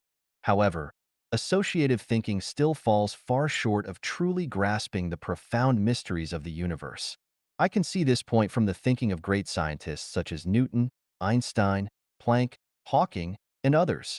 I also see it in the efforts of scientists attempting to establish a unified field theory of the universe. For the entire human race, I hope to see a significant emergence of individuals with associative thinking abilities.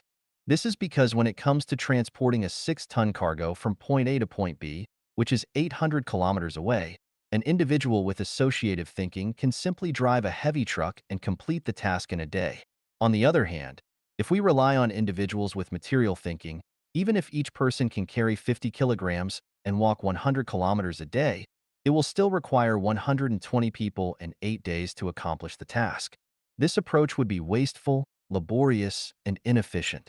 As for individuals with image thinking, they simply cannot achieve this task. From an artistic perspective, image thinking may be greater than material thinking. However, from a practical standpoint, when one is hungry, a steamed bun can provide sustenance, whereas a picture of a bun, no matter how realistic, cannot solve practical problems. For Life Genuine members, I hope that everyone does not limit their thinking to associative thinking because associative thinking is still a lower-level form of thinking. It's like the situation where information needs to be exchanged between the two shores of the Atlantic Ocean. Materialistic thinkers would build ships and send people across, imagery-based thinkers would lay undersea cables, and associative thinkers would use radio waves. However, our approach is 静处无灾殃，闹处有祸患以天启篇之期. Quiet places are free from misfortune, but places of excitement may breed disaster. Xiefeng. Translation edited by Jiejing. My kitchen at home is 20 square meters. Occasionally, I would see a few light red ants here and there. On the floor, by the sink, on the countertop, or hurriedly searching for food on the cupboard. Since their numbers were small, my partner and I never paid them much attention, allowing them to roam freely and do as they pleased. Later on, we noticed that their numbers kept increasing. Sometimes, we would see more than 10 of them scurrying around, so we had no choice but to take appropriate measures to remove them. One day, I suddenly discovered that they were gathering in large groups, marching back and forth through a gap beneath the kitchen cabinets and sink. Curiously, I opened one of the cabinets and to my surprise, there were nearly 1,000 ants crawling inside a box of rock sugar, which a friend had brought from my home country a few days ago. This was unacceptable, so I fetched a can of insecticide called Super Kill EM and sprayed it along their trail, covering their entry and exit points with a substantial amount of the spray. In less than 10 minutes, the ant colony was completely wiped out. After that, I didn't see a single ant for the next 2 weeks. This incident illustrates that nothing should not be allowed to develop excessively, nor should it reside in a place that is not its own territory. Otherwise, there will be a catastrophic outcome. It also highlights the fact that one should not rush into things or join the crowd without careful consideration, as there may be hidden dangers in chaotic situations. Think about the rabbits and cacti that once proliferated uncontrollably in Australia, the kudzu vines that spread extensively in a certain state in the United States, the overpopulation of elephants in Zimbabwe, and the sparrows that covered the mountains in China during the 1950s. All of them encountered disasters as a result. Let's take a look at China's trade with Russia in the 1980s. Initially, it was smooth and unimpeded, then it prospered and flourished, but eventually it faded away. The main reason behind this was that things got too lively.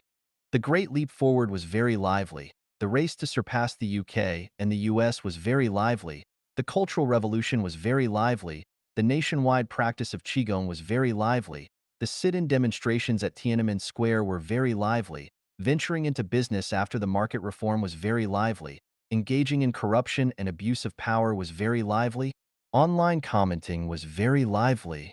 There is a connection between two extremes, and when something reaches its extreme, there will be a backlash. Following trends and seeking excitement inevitably lead to disappointing outcomes.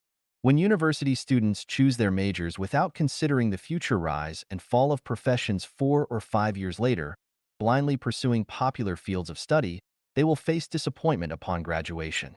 Similarly, if farmers only see the high value of peaches this year and everyone rushes to plant peach trees, when the planted peach trees bear fruit 3 years later, it will be a period of devaluation for peaches.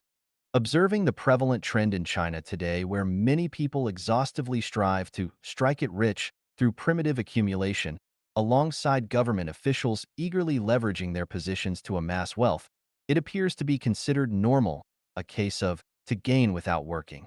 However, when this fervor reaches its peak, it signals the commencement of tragedy in many people's lives. In chaotic situations, there are hidden dangers, and wise individuals should avoid them. 贵者不清闲，天启篇之六.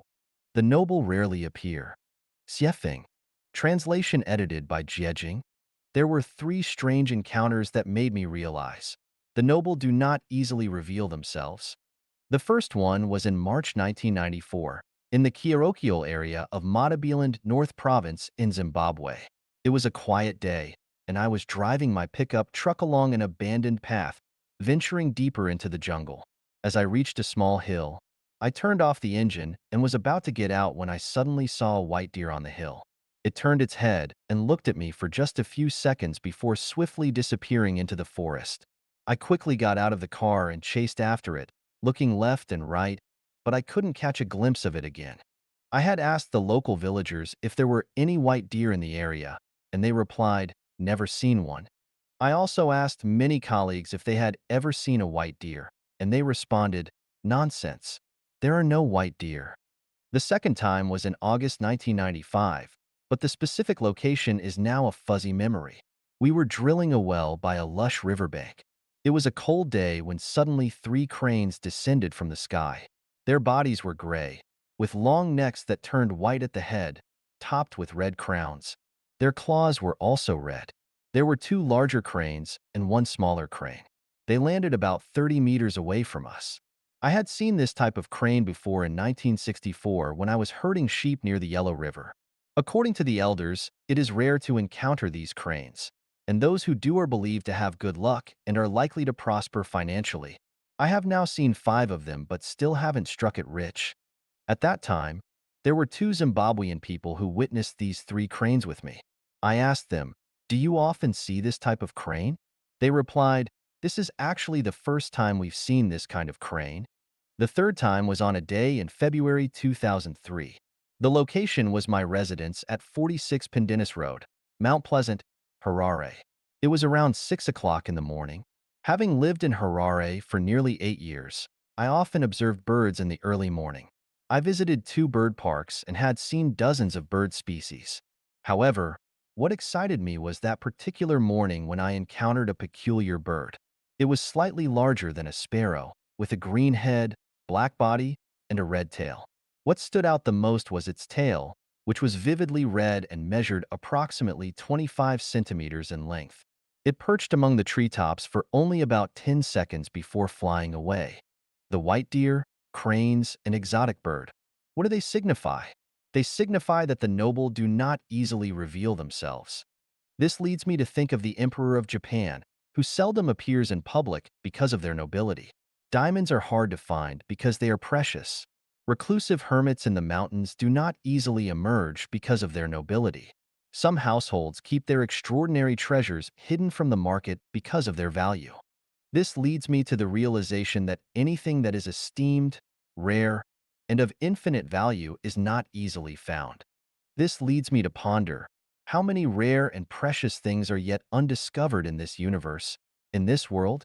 How many wise and enlightened sages and immortals are hidden, like dragons and tigers lying in wait? Truly, the mysteries are boundless. Wise ministers choose their lord, while virtuous birds select their tree for perching. Tigers do not descend upon plains, and horses do not venture deep into mountains. The phoenix does not land in a place devoid of treasures, and immortals do not associate with ordinary people. Blinded by a single leaf, one cannot see Mount Tai, and without destiny, it is difficult for a person to encounter extraordinary experiences. Indeed, the noble do not easily reveal themselves, and those who readily display themselves are not truly noble. 我奶奶到底是谁?我又是谁? 天启篇之二. Who is my grandmother after all? And who am I? Xiefeng. Translation edited by Jiejing. If one contemplates the heavens and earth incessantly, profound principles will eventually become clear. Let's leave it to fate. These are two phrases that my grandmother often said when telling fairy tales. Contemplate the heavens and earth? How does one contemplate? Profound principles? What are these profound principles? Fate? What does fate mean? This ignorant and foolish grandson, why didn't I ask my grandmother about these questions in the first place? It wasn't until more than 20 years after her departure that I remembered to inquire about these matters. I have asked the sun, moon, stars, inquired about the mountains and rivers, questioned the gods, Buddhas, and immortals, and even inquired about the winds, clouds, rain, and snow. The answer I received was mystery. I have no choice but to trace back to my grandmother and suddenly realize that this grandmother of mine is extraordinary. Grandma was illiterate, yet she knew countless fairy tales and could speak eloquently, presenting one set of principles after another. This left my highly educated uncle and other learned individuals with no opportunity to interject, but instead compelled them to listen attentively. Grandma's cleanliness and tidiness were renowned. Her cleanliness was not only reflected in her immaculate attire and perfectly arranged hair, but also in the spotless and bright tables, chairs, and benches, as well as the orderly interior decor. It was further evident in the often overlooked dark corners that most people easily neglect, such as under the table and cabinet, in the corners of the walls, behind the door and under the food steamer, and inside the bucket next to the stove, where cleanliness surpassed even the external appearance. In my memory, Grandma never went to burn incense or worship Buddha, yet she strictly abstained from meat. Not only did she refrain from eating beef, mutton, chicken, duck, or fish, but she also never even tasted eggs, involving any of these. One summer during the harvest season, while Grandma was cutting wheat, a wheat awn got stuck in her throat. As my uncle and father recounted, Grandma immediately threw down the sickle, stood up, and said, "Whether you continue harvesting this wheat is your business. I will never engage in farming again." The next day, she rented a storefront in the county town and opened a Zhang family steamed bread shop. Within a year, this Zhang family steamed bread shop became renowned far and wide. When my father was young, during an argument with Grandma, he wanted to show her a little lesson. He took a pig-killing knife and a rope, stabbed his own ankle bone and tendons, then looped the rope through and hung himself upside down on a forked tree branch in the courtyard. If such a scene had occurred with an ordinary mother, she would have been terrified, at the very least shouting and screaming. However, my grandmother, witnessing her son's foolish act, calmly and disdainfully pointed at her own neck and said, "Son, stabbing your ankle is nothing remarkable. If you want to stab here next time." After saying this, she completely disregarded her own son hanging upside down on the tree as if nothing had happened and walked away. My father, watching Grandma's receding figure, was completely conquered. Instead of giving Grandma a little lesson, she ended up giving him a little lesson. My mother held great respect for Grandma and often exclaimed to me, "If your grandmother were a man, she would pierce a hole through the sky." It is vulgar and intolerable to simply describe the extraordinary and unconventional actions of my grandmother. How could she, an illiterate peasant woman, possess knowledge of so many fairy tales? Why would a person who does not burn incense or worship Buddha abstain from meat? In the ever-changing weather of the scorching summer, when the golden ripe wheat must be urgently harvested, why would my grandmother, just because of a minor incident of a wheat awn getting stuck in her throat, angrily abandon farming without hesitation? When her own son pierced himself and hung upside down from a tree, why didn't the mother feel any distress and simply walked away as if nothing had happened? It's a mystery. I remember my grandmother telling me, I was in the 5th grade at the time, "Let me tell you about the origins of our family. Take some time to write it down." But being ignorant and playful, I didn't take it to heart and casually replied, "Grandma, let's talk about it later."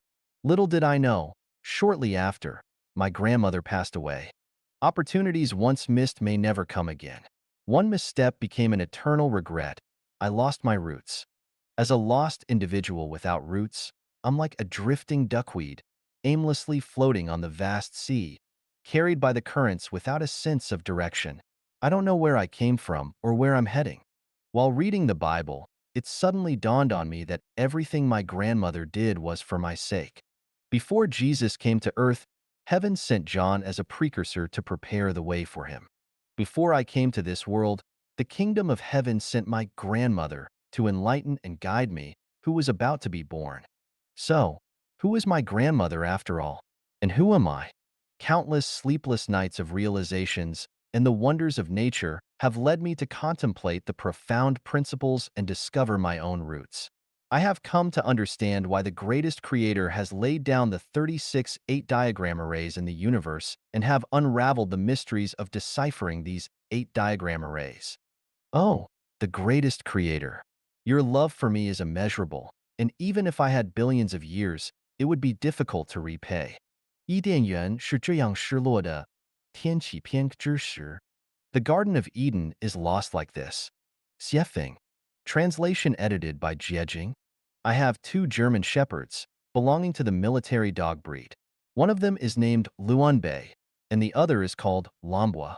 Whenever the night is deep and quiet, I enjoy taking a leisurely stroll on the lawn in my courtyard, which is even bigger than a soccer field, and ponder in tranquility. During this time, the two dogs joyfully run around me, both guarding the courtyard and providing me solace. Due to their loyalty, I treat them well. They receive meat every day, and their monthly food expenses are at least 200 yuan. I bathe them once every 2 weeks, and I never scold or beat them. There exists a harmonious and mutually beneficial relationship between humans and animals. 3 months ago, my animal-loving wife brought home a small pet from a friend. Its scientific name is West Highland White Terrier, belonging to the small hunting dog breed.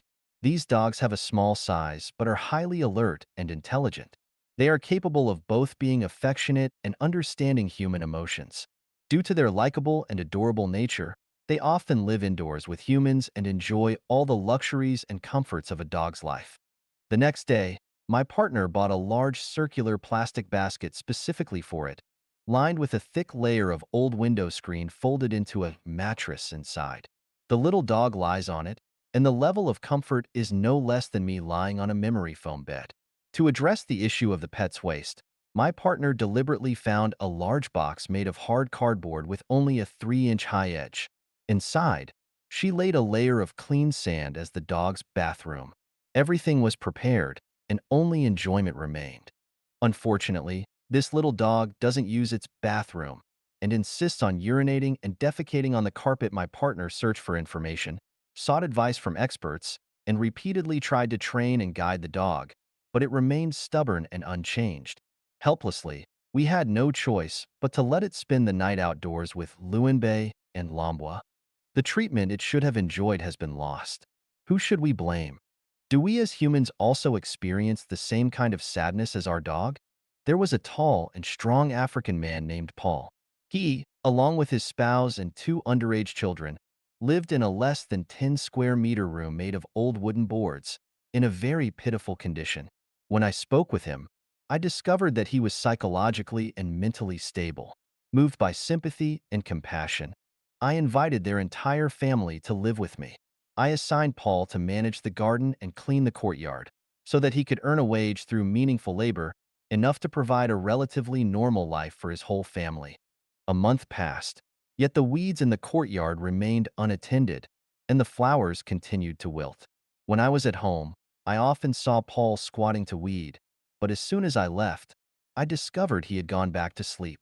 I assumed Paul didn't enjoy this task, so I brought him to the store to handle cleaning and organize merchandise. However, after a week, the dust accumulated, and the store appeared even more disorderly. What is the reason?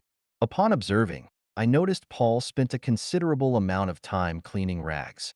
He'd stand by the sink, dedicating an hour to washing a single rag.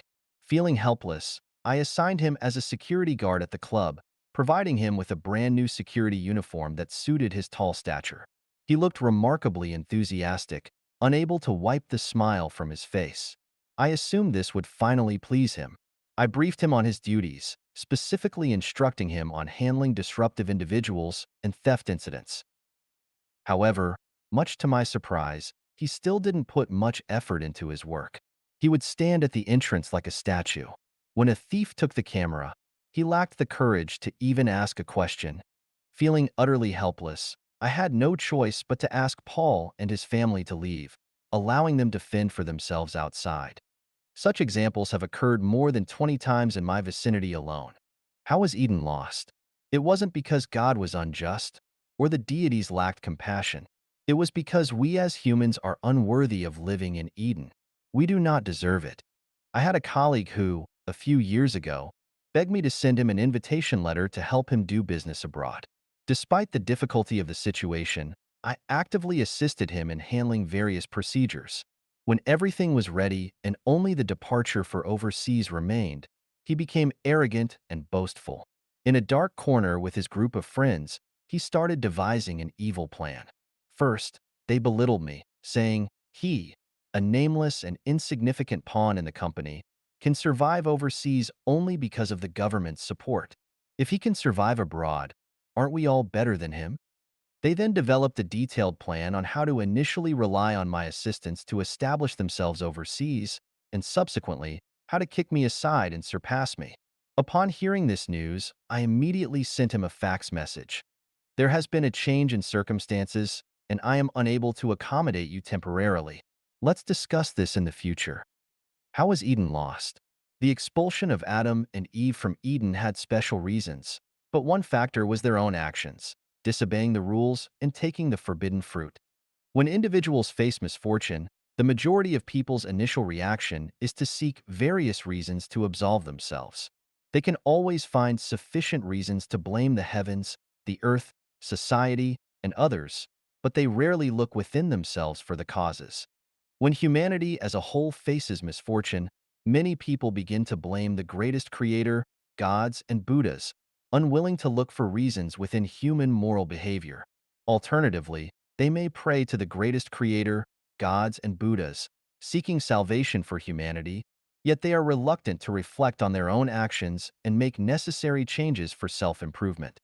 The old Eden has been lost, and the new Eden has long been established, with its gates open to everyone. My disobedient little dog would certainly not be able to enter Eden. Paul, being lazy and irresponsible, an unproductive individual, cannot be allowed into Eden. Despite my colleagues' active pursuit, their intentions are impure, and I cannot permit them to enter the sacred Eden.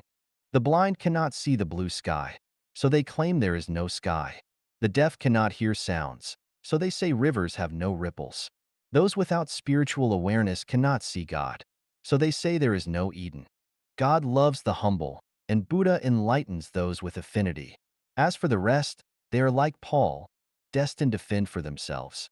从青霉素过敏到舍利子形成，天启篇之八. From penicillin allergy to the formation of Saraira. Xiefeng. Translation edited by Jiejing. In 1999, I drove a Nissan car with my lover and child from Harare to visit Victoria Falls, which was over 800 kilometers away. During that trip, what amazed me was not just the grandeur of the waterfall, but a young European girl, not even 20 years old, who was bungee jumping. Between Zimbabwe and Zambia, there is an iron bridge over the Zambezi River. The bridge is approximately 1 kilometer above the river surface. Standing on the bridge and looking down, the river water surged and huge rocks protruded, making one feel dizzy and amazed. On that bridge, people often came to play bungee jumping. It involved tying a specially designed rope around the waist and feet, and then jumping from the bridge. This jump wasn't from a 3-meter-high wall to the ground. It was a leap beyond the limits of death, not to mention those who have acrophobia, heart disease, or nervous disorders. 90% of people in general wouldn't dare to try it. Some men could be seen playing bungee jumping, which seemed acceptable, but seeing a delicate and beautiful young girl doing it left people dumbfounded and speechless, unable to break a sweat. Even some men still had pale faces after finishing their jumps. However, when this girl was pulled up to the bridge, someone asked her how she felt, and she excitedly exclaimed, "Wonderful. Oh my." While others were almost scared out of their wits, She found it wonderful without changing her expression or heartbeat. Is she even human? It suddenly dawned on me that this girl's mental and emotional makeup was different from others. What ordinary knowledge considers strange phenomena held no strangeness for her. She treats it as simple, ordinary, and normal. It turns out that people are fundamentally different from one another. Despite all being human, the differences between individuals are immense. Some people are allergic to penicillin, while many others are not. Some people are allergic to pollen, while others are not. Some people are allergic to metals other than gold and silver, while others are not. When reading Strange Tales from a Chinese Studio by Pu Songling and Ji Xiaolan's Notes from the Orchid Pavilion, we discover that some people turn pale at the mention of ghosts, while others, upon encountering a ghost, treat it as casually as they would treat a cat, showing no signs of fear or disturbance. Perhaps some would argue that Strange Tales from a Chinese Studio and Notes from the Orchid Pavilion are metaphorical stories and should not be taken literally. I believe there is some truth to that. However, in broad daylight, when someone puts on a ghost-like mask, some children tremble in fear while others not only show no fear but even burst into laughter. This is a fact. I remember in 1989, after the students in our school watched the movie Painted Skin at a theater in Zhangjiago City, Hebei Province, some of them were afraid to stay alone in the dormitory that night, and they didn't dare to go to the bathroom alone. Yet, many others were completely unfazed. I still remember when I was in middle school, Dongxiang County Number 3 Middle School in Gansu Province. One day, a classmate carried a 1-meter-long snake and stood on the podium, shaking it to intentionally scare the female students. The girls laughed and giggled, but a tall male student sitting in the back row screamed and turned pale. The image of fear from that student is deeply etched in my mind. It has been 30 years, but the memory remains vivid, as if it were yesterday. What's there to be afraid of a dead snake? Yet, my classmate reacted as if he had seen a ghost. Freud or parapsychologists might be able to explain it, but regardless of the explanation, it is a fact that this classmate's psychological makeup is unique compared to ordinary people. On the eve of a life and death battle between enemies, some people sleep soundly, snoring loudly, while others toss and turn, unable to fall asleep. Beethoven could compose the heroic symphony, so why can't we? Da Vinci could paint the Mona Lisa, so why can't we? Newton could discover universal gravitation from a falling apple, so why can't we? Einstein could find the equation for mass energy equivalence, so why can't we? Because people are fundamentally different. This means that using our own understanding to judge the thoughts and actions of others often leads to incorrect conclusions. In the future world described in the Bible, everyone is free from illness. In the Buddhist scriptures, the Pure Land is described as a realm where everyone lives eternally. In the Life Genuine description of the 10,000-year world, people can fly. Do we believe in these descriptions or not? After the death of Buddha Shakyamuni, his remains were cremated, and numerous crystal-clear, colorful, and steel-like solid sarira were discovered among his ashes. In December 1990, after the passing of the Singaporean Chinese monk Master Hong Chuan, 480 colored crystal-like sarira were found in his ashes. In 1994, during the cremation of Master Yuan Zhao's body at the Fahua Temple on Mount Guanyin in Shaanxi, his heart remained intact and transformed into a dark brown, hard relic. For the past 10 years, I have been almost free from illness. On rare occasions when I feel discomfort, taking a painkiller quickly relieves it. Why is that? It's not because I have naturally good health, but rather because of my cultivation practice. I have developed a simple and effective method, and the results have been remarkable. When practicing, I am oblivious to extreme cold or hot weather. My mind becomes empty during the practice, and afterwards, my mind is exceptionally clear. The Viagra that can excite human nature, as well as opioids, heroin, and other pain-relieving drugs that can evoke intense emotions and a sense of transcendence, may have no effect on some people. Perhaps you have not heard of this before. In the recent days, in the article, The True Face of Chinese History in 5,000 Years of Up and Down, published on the website Chinese Soul, the author Xin Yuan stated, "The perfect return of the Yellow Emperor indicates that human beings can return to the heavens through cultivation. The only channel of communication between humans and gods is cultivation. The Bible, the Quran, the Diamond Sutra, and the Tao Te Ching all contain basic knowledge. However, many people are allergic to this basic knowledge. Regardless of the content of these scriptures, as soon as they hear the word scripture, they become allergic. Furthermore, some people randomly interpret the scriptures, making the originally profound and spiritually scientific wisdom appear mysterious and unfathomable, causing people to feel intimidated. When the seasonal flu virus arrives, many people may catch a cold, but when SARS strikes, some people will never get SARS. In 1348, the Black Death, a widespread outbreak of bubonic plague, claimed the lives of one-third of Europe's population. But why didn't the remaining two-thirds die? When periodic cosmic waves arrive, many people die. Whether you flee to the ends of the earth, dive underwater, or burrow underground, you cannot escape the impact of these waves on your nerves and psychological structure. Only those who have cultivated and practiced to an advanced level, whose nerves and psychological structure resonate with these waves, not only do they not feel the arrival of cosmic waves, but they are also unaffected by their negative effects. If you receive the cowpox vaccination, you won't get smallpox.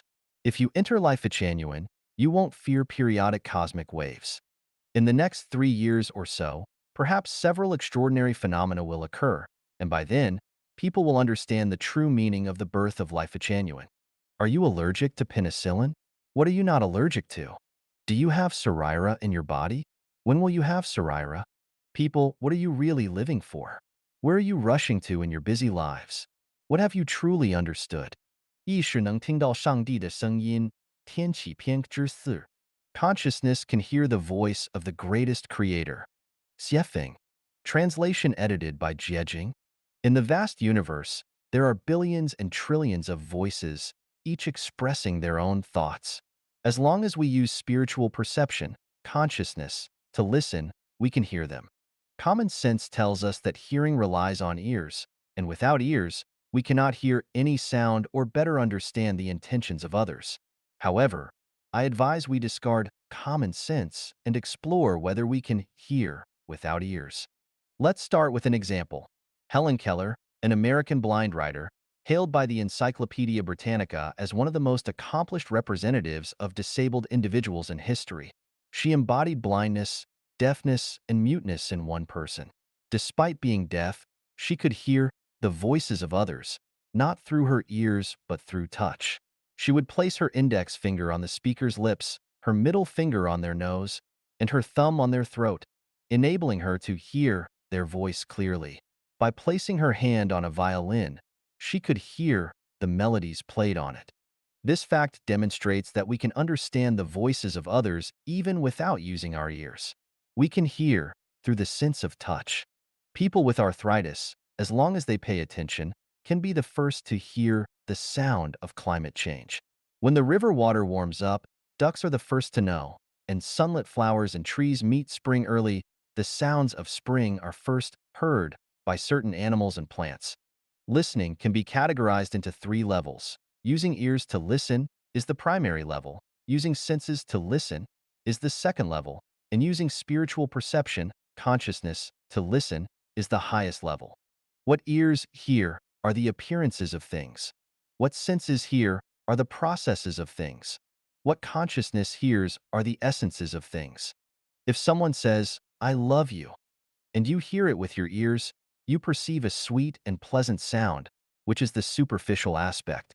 However, if you can feel the sound of love, then love has taken on a process. And if you can hear the sound of love with your consciousness, that love becomes a selfless and enchanting love. The love heard with ears is fleeting, the love sensed is enduring, and the love heard with consciousness is eternal. The supreme love is silent. To generalize further, the sounds heard with ears are often illusory. The sounds sensed are a mixture of reality and illusion, difficult to discern truth from falsehood, while the sounds heard with consciousness are genuine. The loudest sound is silence. The sound of silence can only be heard through consciousness. When a strong wind blows across the wilderness, we can hear the sound of the wind with our ears. When a gentle breeze passes through the wilderness, We can perceive the sound of the wind through our senses. However, there are countless sounds of the wind that we cannot hear with our ears or perceive with our senses. We need to use spiritual perception, consciousness, to listen. On a hot day, if you can quiet your mind and listen with consciousness to the sound of the Arctic's icy landscapes, you will immediately feel cool. On a cold night, if you can hear the sound of the flowing lava from a volcanic eruption, you will not feel cold. In this statement, there's a fundamental difference between what's imagined and what's actually perceived with consciousness. For instance, during hunger, envisioning eating lavish dishes doesn't solve the hunger issue. Yet, when consciousness is used to simulate eating, the sensation of hunger isn't felt. This pertains to a matter of different levels. If one exercises consciously, like Helen Keller did, they will discover many natural mysteries. On a calm, windless night, you raise your palm and feel in all directions. You will notice a cool breeze coming from certain directions and a warm gust from others.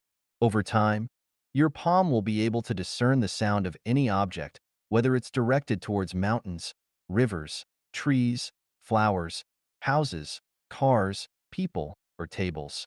You can hear their sounds. For example, when you hold your palm against a thin book rolled up in your hand, you can sense its essence. Some books emit warmth, others coolness, while some books have no discernible temperature. If you can't feel anything, the reason lies not in the material itself, but in the lack of conscious training within yourself. It's like an ordinary piece of iron that lacks magnetization. It has no magnetism and therefore lacks north and south poles to distinguish between them. If we plug our ears and place our fingertips on someone's lips, we won't hear the person speaking, but Helen Keller could. The reason is that we haven't undergone conscious training. The creator of the universe created human beings, but did not grant us extraordinary hearing. Instead, our range of hearing is limited to 20 to 20,000 hertz. We are unable to hear sounds outside of this range. If we were able to hear infrasound and ultrasound, our days will have no peace. The sound of our heartbeat would be louder than drums. The sound of brushing our teeth would be like the earth shaking, and the sound of drinking water would resemble the roaring of the Victoria Falls. How could we bear such intensity? Everything has a sound. Any movement generates sound. When a jet plane takes off, it creates a deafening noise. However, if the frequency of its sound during takeoff exceeds 20,000 hertz, it becomes silent.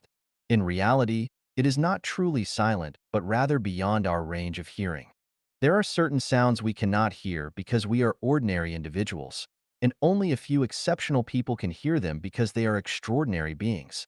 There are certain sounds we cannot hear because we are listening with our ears, while some individuals can hear them because they are listening with their consciousness. The thoughts and activities of the human mind have sound. The processes of conscious thinking have sound. These sounds accurately and unmistakably reveal the inner world of every individual to the vast world. Consequently, the greatest creator also accurately and unmistakably knows the nobility and baseness of our inner world.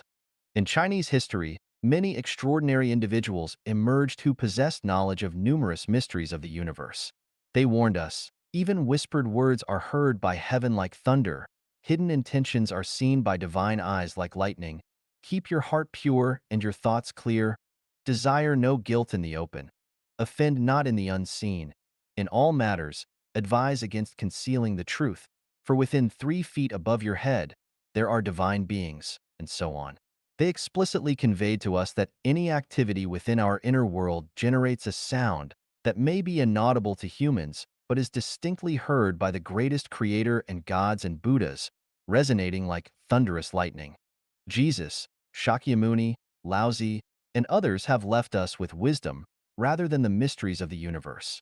Jesus explicitly stated that pearls should not be thrown to pigs, and that he spoke in parables so that those with wicked hearts would not understand. Shakyamuni also primarily spoke for those on the path of the Mahayana. Laozi similarly understood that if the petty-minded individuals were to grasp the mysteries of the universe, it would bring endless harm. Life Genuine has made the greatest efforts and has led everyone to the edge of the mysteries of the universe. Looking at human history, the current state of human hearts is worse than before. In truth, Humans no longer qualify to continue existing on this beautiful blue planet. However, gods and Buddhas are unwilling to give up and still want to make one last effort, even though the chances of realizing this desire are only 1 in 10,000. Everything within our inner being is heard without omission by the greatest creator. Similarly, the greatest creator selflessly communicates his intentions to each and every one of us. The reason we cannot hear the voice of the greatest creator lies in the fact that our spiritual perception, consciousness, has become deaf. We have been misled by appearances. Our consciousness is too chaotic and restless, and we lack concentration and focus. Shakyamuni sat under the Bodhi tree for 7 days and nights, fully concentrated, before hearing the voice of the greatest creator and attaining enlightenment to become a Buddha. Any individual who can hear the voice of the greatest creator will undoubtedly achieve Buddhahood. The souls can resonate with one another, and extraordinary consciousness can hear the voice of the greatest creator. May all beings become Buddhas. 知识与智慧，天启篇之九 Knowledge and Wisdom. 雪峰 Xiefeng. Translation edited by Jiejing. In the movie Fearless, Hua Yuanjia is a master of martial arts. His shadowless fist allows him to overcome enemies, catch them off guard, and make them defenseless. It is an unstoppable technique that leaves opponents unable to defend themselves and provides them no room for counterattacks. The power of the shadowless fist lies in its lack of a fixed pattern. It is highly versatile, constantly changing, and adaptable to any situation. It may seem complex with only one move, yet it contains endless variations and techniques. The shadowless fist is a technique without a technique. If you were to ask Hua Yuanjia, Master Hua, how many patterns does your shadowless fist have, and how can one learn it? Hua Yuanjia would not be able to give you a definitive answer because even he himself is uncertain. The secret of the shadowless fist lies in its embodiment of the essence of martial arts. Regardless of the specific martial art, philosophy, thoughts, or methods, once it becomes one with the Tao, it becomes unfathomable, only to be comprehended through personal insight, impossible to express in words. Confucius once questioned Laozi about the Tao and later said to his disciples, "Birds, I know they can fly. Fish, I know they can swim. Beasts, I know they can run. Running beasts can be caught in a net, swimming fish can be caught with a mesh, and flying birds can be shot down with an arrow. As for the dragon, I simply don't know. It rides the winds and ascends directly to the ninth heaven. Today, having met Laozi, isn't he just like a dragon?" Confucius, a sage renowned for his profound knowledge and wisdom, when faced with the wisdom of Laozi, lacked the ability to fully comprehend it. He could not perceive the limits of Laozi's wisdom because Laozi's wisdom, much like Hua Yuanjia's shadowless fist, is something that is without action yet accomplishes everything. It is elusive, just like not seeing its head when approaching, nor its tail when following. It is like a tiger trying to swallow the sky, with nowhere to find an opening. The Buddha, Shakyamuni, spent over 40 years teaching the Dharma, yet in the end, he stated that he had not truly said anything, nor had he given any teachings.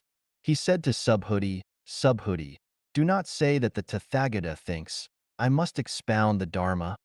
Do not have such a thought. Why? Because if someone says so, he will truly slander the Buddha and be unable to understand my teachings. Subhuti, when the Tathagata expounds the Dharma, there is truly no Dharma to teach. Yet, this is expediently termed as teaching the Dharma." He went on, circling around, reversing, and repeating, but ultimately, he informed us that he had not said anything at all. Wonderful, because Buddha Shakyamuni attained enlightenment. When I was contemplating how to explain the origin of the universe, unsure of how to effectively articulate it, one evening, as I was reading the Diamond Sutra, I burst into laughter. I laughed so hard that I had to bury my head in the blanket and suppress my laughter. I saw Buddha Shakyamuni laughing heartily too, and saw the greatest creator smiling as he walked away with hands behind his back. In the novel Heavenly Sword and Dragon-Slaying Saber, by the renowned Master Jin Yong, Zhang Sanfeng teaches Zhang Wuji a unique sword technique. The peculiarity of this technique lies in the ability to forget about the sword technique itself. No matter how many moves or forms are taught, the ultimate goal is to reach a state where, after learning everything, one realizes they haven't learned any specific sword technique. Yet it seems as if they have mastered all sword techniques. In reality, the sword technique taught by Zhang Sanfeng to Zhang Wuji bears a resemblance to Hua Yuanjia's shadowless fist in its profound nature, with the essence lying in the entering of the Tao.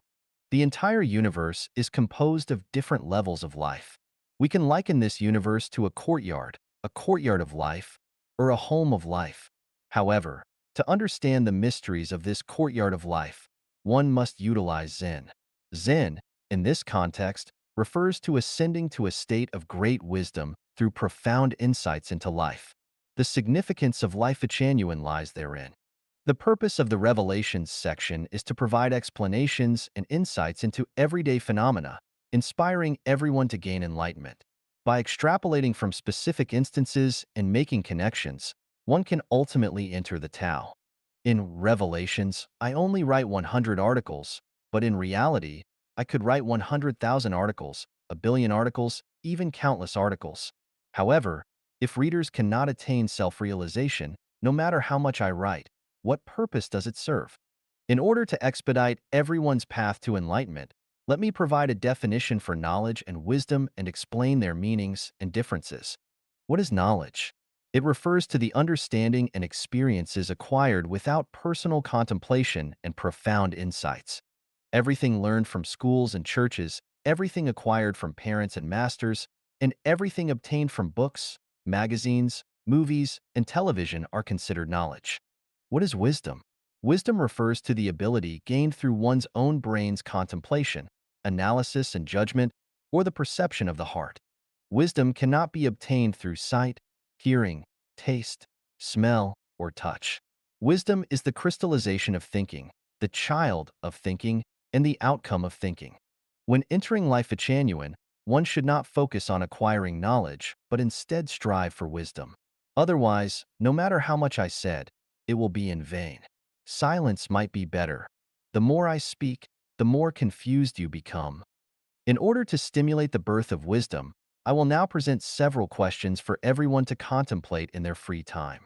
By the time I finish writing the 100 articles of Revelations, I hope to witness the emergence of a large number of individuals who can attain Anuttara Samyak Sambodhi, supreme, profound, and perfect enlightenment.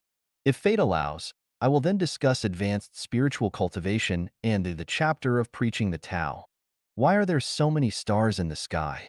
Where is the greatest creator exactly? How did the Earth start moving initially?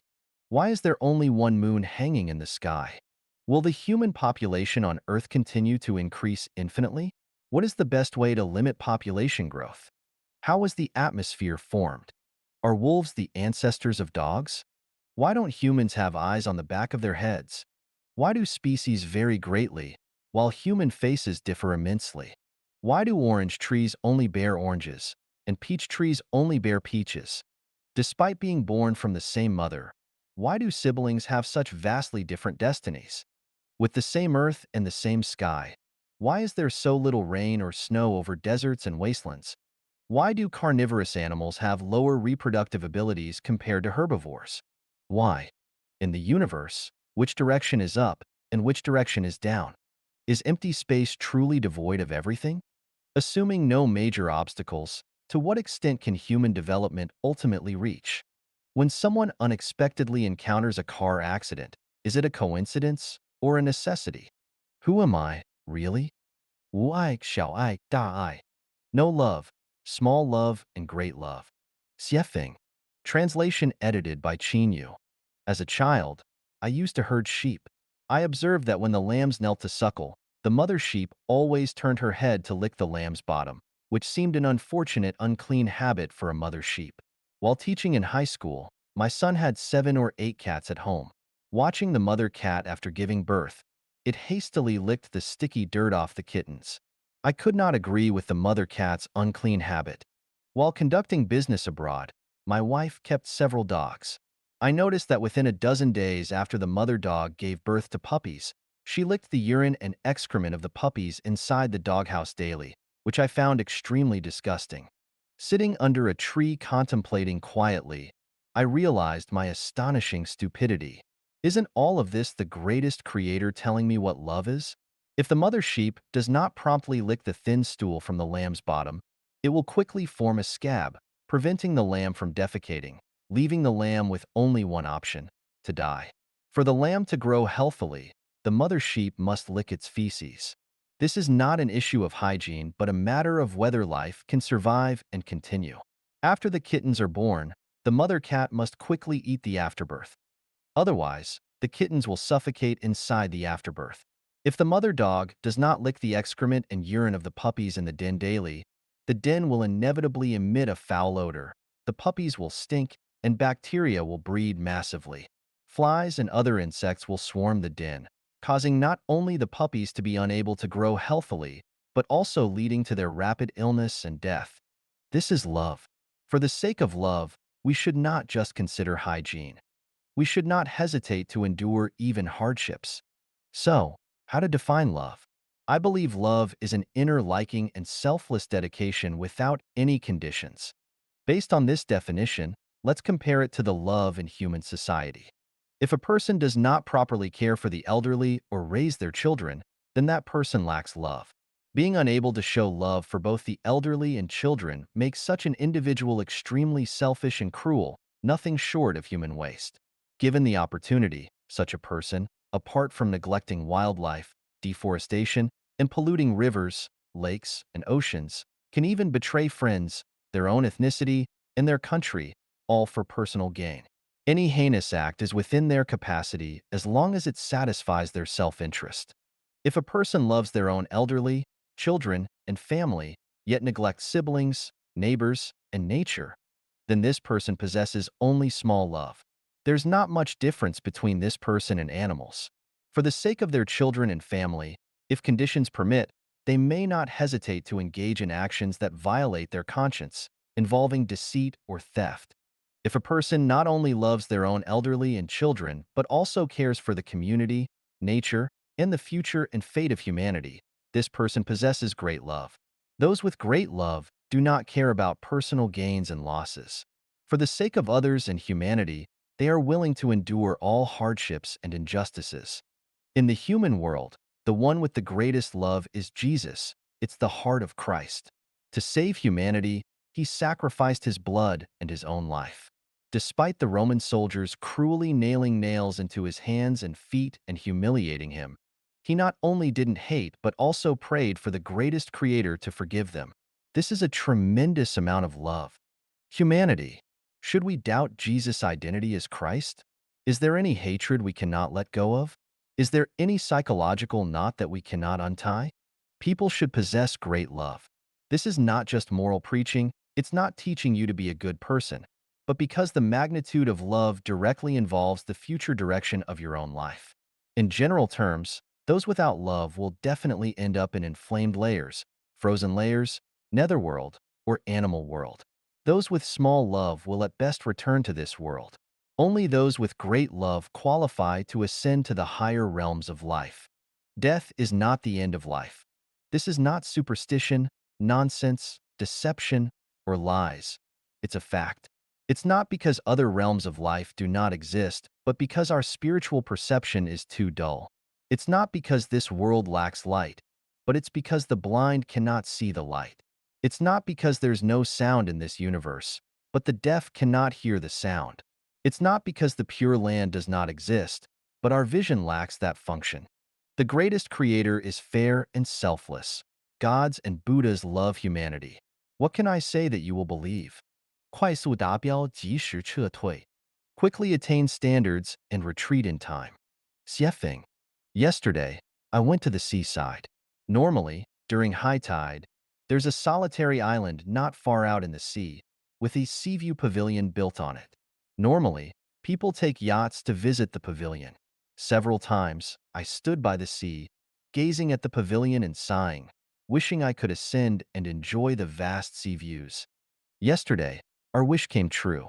When we arrived at the seaside, the tide was at its lowest, allowing us to walk from the shore to the Seaview Pavilion. We traversed a stretch of white sandy beach cleansed by the sea waves, encountering oddly shaped exposed rocks along the way. These rocks twisted and turned within the reef cluster for several hundred meters. Ahead was a smooth stone naturally laid out over 10 meters, connecting the North and South Seas.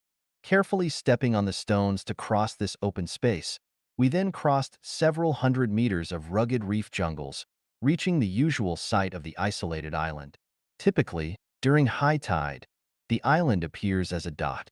But yesterday, due to the low tide, we witnessed the island's vastness, spanning several kilometers. The goal was to reach the Seaview Pavilion, and it was crucial to timely retreat from the island before the tide rose. However, we made two mistakes yesterday. The first error was taking our time, leisurely enjoying the scenery along the way. One moment, we admired the colorful sea anemones. The next, we picked up seashells and caught starfishes. Now and then, we paused to take pictures, expressing emotions like, "Ah, oh mighty sea, how many tales of joy and sorrow have you stirred?" Sometimes we stood atop the rocks, pretending to be philosophers, with a cold gaze over the vast expanse, winds howling, waters surging, myriad events challenging to comprehend. We lingered too long and reached the island close to high tide. The second error was that after reaching the Seaview Pavilion, we should have retreated immediately. Instead, we dawdled, reluctant to leave, continuously looking around and taking photos, expressing emotions and lamenting. While the people gathering seafood hurriedly left, we remained indifferent until someone shouted at us, "If you do not run now, it'll be too late." It was too late. The open space of over 10 meters was already submerged.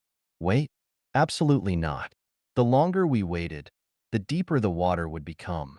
So, on this bitterly cold day in the lunar year 2006, wearing thick clothes, we rushed into the biting sea water. What does it teach me? In life, the most important thing must be addressed first. So, what is the most important thing? Going to school, starting a family, establishing a career, making money, becoming an official, all undoubtedly are not the most important things. Achieving fame, gaining honor for the family, contributing to the nation, leaving a lasting legacy for generations, and creating a new era are also not the most critical matters. Love affairs, enjoying leisure activities, pursuing fame and profit, and even fighting and killing are far from the most important matters. The most crucial thing in life is understanding the issue of life and death. If the issue of life and death is not resolved, everything else is futile. Death can arrive at any moment. When it does, there's no time for regrets or remedies. Everything returns to nothingness, to zero. The problem of life and death is the Seaview Pavilion. Instead of lingering to admire the scenery along the way, we should head straight to the core theme. After reaching the Seaview Pavilion and understanding all the beauty of the island, we can then slowly appreciate the scenery along the way according to the specific tide conditions. Retreat in time from the Seaview Pavilion. Grasp the time to handle the matters on this shore, such as settling debts, accumulating merits, processing life visas, buying plane tickets, organizing luggage, and more. Only after resolving these matters can you fully indulge in entertainment and play and fully enjoy life. Otherwise, once the tide rises, it will be too late.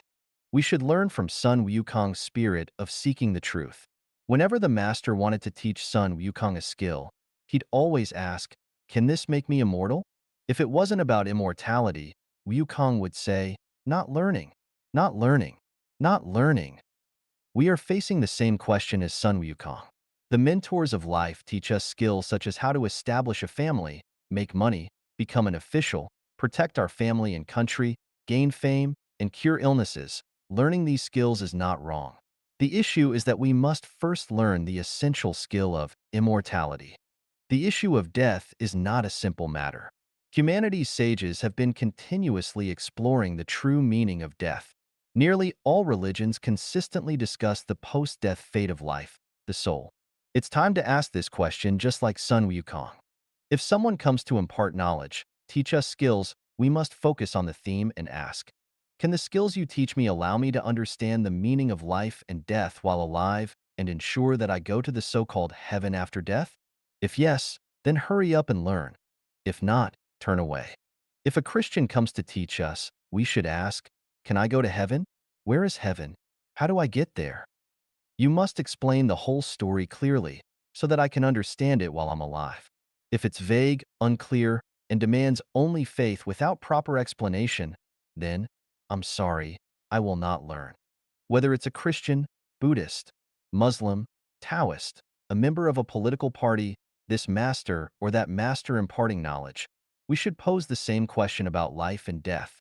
If they can explain clearly, we'll learn. If they cannot, sorry, we will not learn. Because time is precious and the tide could rise at any moment, blocking us from passing that vast open space. In summary, we need to quickly meet the standard and then retreat in time. Otherwise, we will regret it. Many things, always urgent. The world turns, time presses. 10,000 years are too long. Seize only the present. 随宇宙周期性演变而变化, changing in tune with the cyclical evolution of the universe. Xiefeng. Translation edited by Qin Yu. That year, my son was 15. We lived at 10 Forest Road, in a detached house surrounded by 63 different plants. Among them was a tree emitting a peculiar and strong fragrance after dinner during the flowering seasons. The scent wafted through the courtyard, drifted into the dining room, living room, bedroom, permeating our nostrils, seeping into our organs and minds, intoxicating and enchanting us. That evening after dinner, I strolled with my child in the courtyard, standing under this divine tree, whose name I still do not know, and began a lecture for my son. Here is what I shared with him back then. Son, since you were 3, I've been teaching you about life. For the past 3 years, every Wednesday evening has been our designated father-son exchange. I may lack the ability to provide you with abundant material wealth.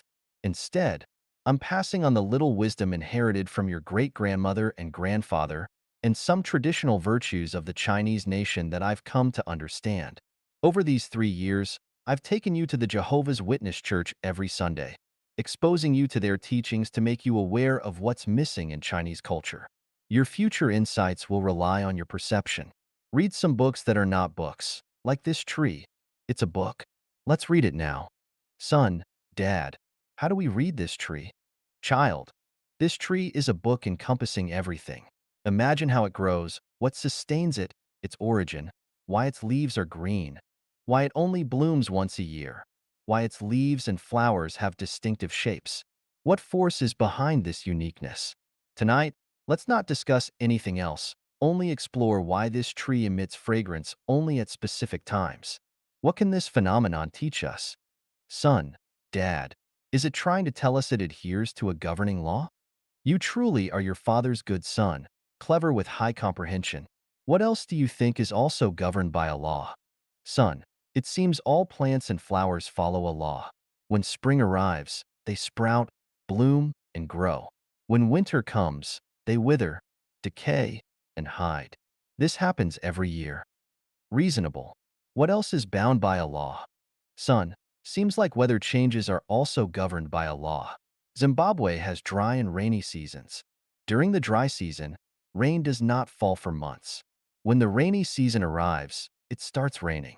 Midway through the rainy season, thunder and lightning occur frequently, accompanied by heavy rains. This happens every year. Anything else? Son, the moon also seems to be governed by a law. Otherwise, we wouldn't have regular full moons and new moons. Anything else? Son, Dad, are not people also constrained by a law? I do not have a beard now, but you do. You didn't have a beard at my age. When I'm your age, I'll surely have a beard. Isn't this something we cannot control, Dad? Absolutely right, child. What else is bound by a law? Son, can't remember. Child, everything in the universe is bound by laws, like an invisible vast net covering everything. From celestial bodies' movements to insects' reproduction, from tides' ebb and flow to roosters' crowing, everything is within this net. Nothing escapes it. Son, is this net like the palm of the Buddha? You can understand it that way. Son, Dad, since everything is governed by laws, does that mean everything in my life is inevitably constrained by laws? Can I skip school tomorrow? Silly child, Trying to stump Dad? I patted his head then, and the child smiled shyly. Since everything is bound by a law, you must go to school. You do not have a choice. Just like when you're hungry, you must eat. Or when your bladder is full, you must urinate. Son, then when can I have control over myself? Haven't I lost my freedom? Child, this delves into something deeper. Firstly, we need to seek out and understand the laws. Without knowing the laws, one's life remains bewildered, confused, and unclear. Everyone believes they are acting according to their own will, but in reality, they strictly adhere to established procedures in their actions and speech. Whether it's Jesus, Buddha, Hitler, or Mao Zedong, it's all the same. Son, Dad, the more you talk, the more confused I get.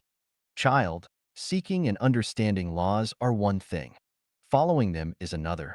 For example, if you discover the law of seasonal changes, you should consider adapting to those changes.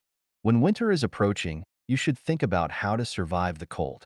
Are your winter clothes prepared? Is the heating equipment effective? And so on.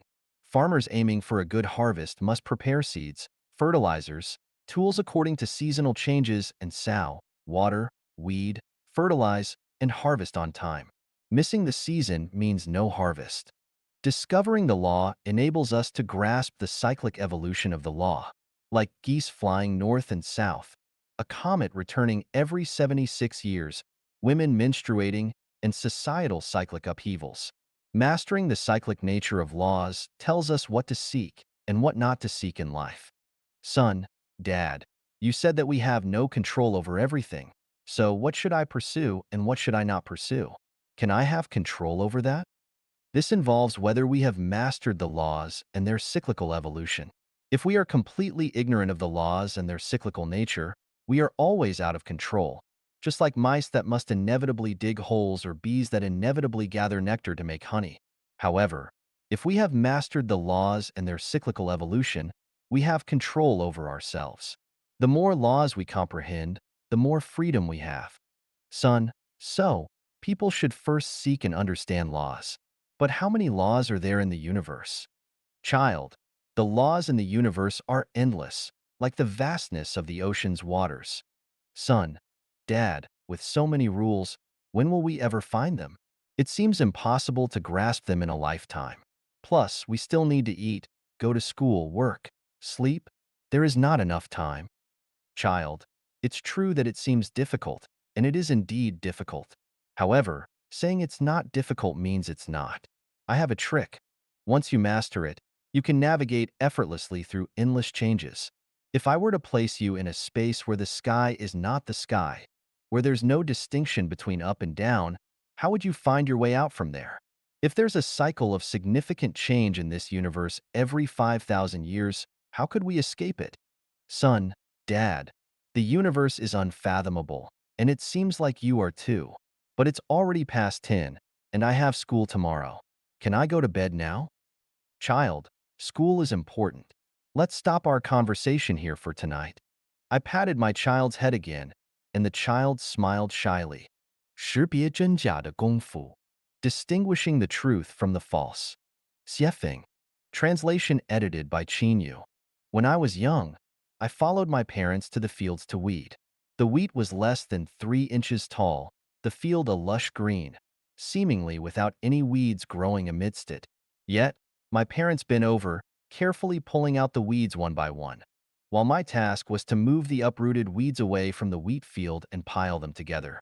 Once, while observing the neatly stacked weeds, I thought I discovered a mistake made by my parents. With a proud yet reproachful tone, I called out to my mother, "Mom, you've mistaken the wheat for weeds. Bring it here, let me see," my mother responded.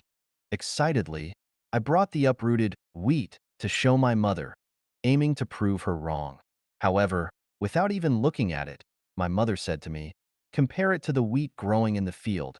See if it truly is wheat." I compared it repeatedly, but I was still convinced that what she had uprooted wasn't grass but indeed wheat. "Mom, I am sure what you've pulled out is wheat." My mother then, with a gentle smile, had me squat down and said, "Look, this grass is called barnyard grass. It looks almost like wheat, but upon careful observation, there are differences. The color of barnyard grass is slightly darker than wheat. Its leaves are a bit wider, and when you touch it, its leaves are not as soft as wheat. This barnyard grass has a stronger vitality than wheat. If we do not pull it out now, it will absorb all the nutrients nearby, hindering the wheat around it from growing well. I earnestly compared it again and found my mother's point to be completely accurate. I mimicked her actions, searching the field, and discovered many barnyard grasses that looked like wheat among the seemingly wheat-filled field. I uprooted one barnyard grass and asked my father to identify it. He glanced at it, his dirty hand touching my head, and praised, "My child is so clever." At that moment, the pride I felt was no less than Columbus discovering a new continent. Now, I can also tell the difference between barnyard grass and wheat. But as an adult, I've been deceived time and again. Why cannot I distinguish between the wheat and barnyard grass among people? Bowl can distinguish between horses, identifying the outstanding ones among the many, discerning which are inferior, which are good runners, and which are exceptional. This ability, akin to my parents' differentiation between wheat and barnyard grass, requires considerable effort and stems from long-term observation and analysis. It's a skill that's challenging for an amateur to master. Thus, I admire all those who possess such skills, and I realize that in every matter, it requires experts to make judgments. The flamboyant words of novices not only create confusion but also distort the truth, making it difficult to distinguish between true and false, right and wrong. I imagine how wonderful it would be if in this world, all novices refrained from interfering in matters of experts, refraining from meddling in what they do not understand, refraining from casually writing articles to critique. What I cannot comprehend is why those with shallow understanding and superficial skills are so fond of criticizing and commenting on philosophy, thoughts, politics, arts, and spiritual studies. Without deep expertise or unique talent, how do they comprehend the deeper truths? Why not be a bit humble? Displaying one's limited knowledge only shows shallowness and immaturity. Boasting shamelessly only signifies arrogance and conceit. Unconditionally affirming or denying only reflects ignorance and foolishness. Denying the greatest creator is due to dull spiritual perception. Negating deities is because of worldly eyes. Not acknowledging other spaces is due to ignorance about non-material and negative universes. Human understanding of the mysteries of the universe and life is quite limited, so why deny it? Our vision, our hearing, are confined to a relatively narrow and limited area, but through perception, we have the capability to transcend these limitations and enter an infinitely vast space. With such a beautiful future, why not explore? Why not pursue? I see that human society is filled with isolated lakes that do not connect to rivers and oceans. Christianity, Buddhism, Islam, Taoism, science, they're like individual lakes. Evolution, the Big Bang Theory, genetic studies, socialist theories, capitalist theories, democratic theories, human rights theories, and more. They're like drying up small ponds. Why not connect them to understand and contemplate? In his book, Morals, Naked Ape, physicist Mr. Jam Kaming vividly likened this situation to studying the elephant's toenails, legs, tail, ivory, ears, without anyone truly studying the entire elephant. If there were someone studying the entire elephant, those studying just the toenails or tail would sneer. What? I cannot even figure out the elephant's toenails thoroughly, and you claim to understand the entire elephant? The fable of the blind men and the elephant tells us that if we confine our thinking to what we've touched and cling to our biases, we'll never understand the complete picture of the elephant. We'll forever remain in endless debates of the elephant is a pillar, the elephant is a wall, the elephant is a rope, the elephant is a fan, but we'll never unravel the eternal question of which came first, the chicken or the egg.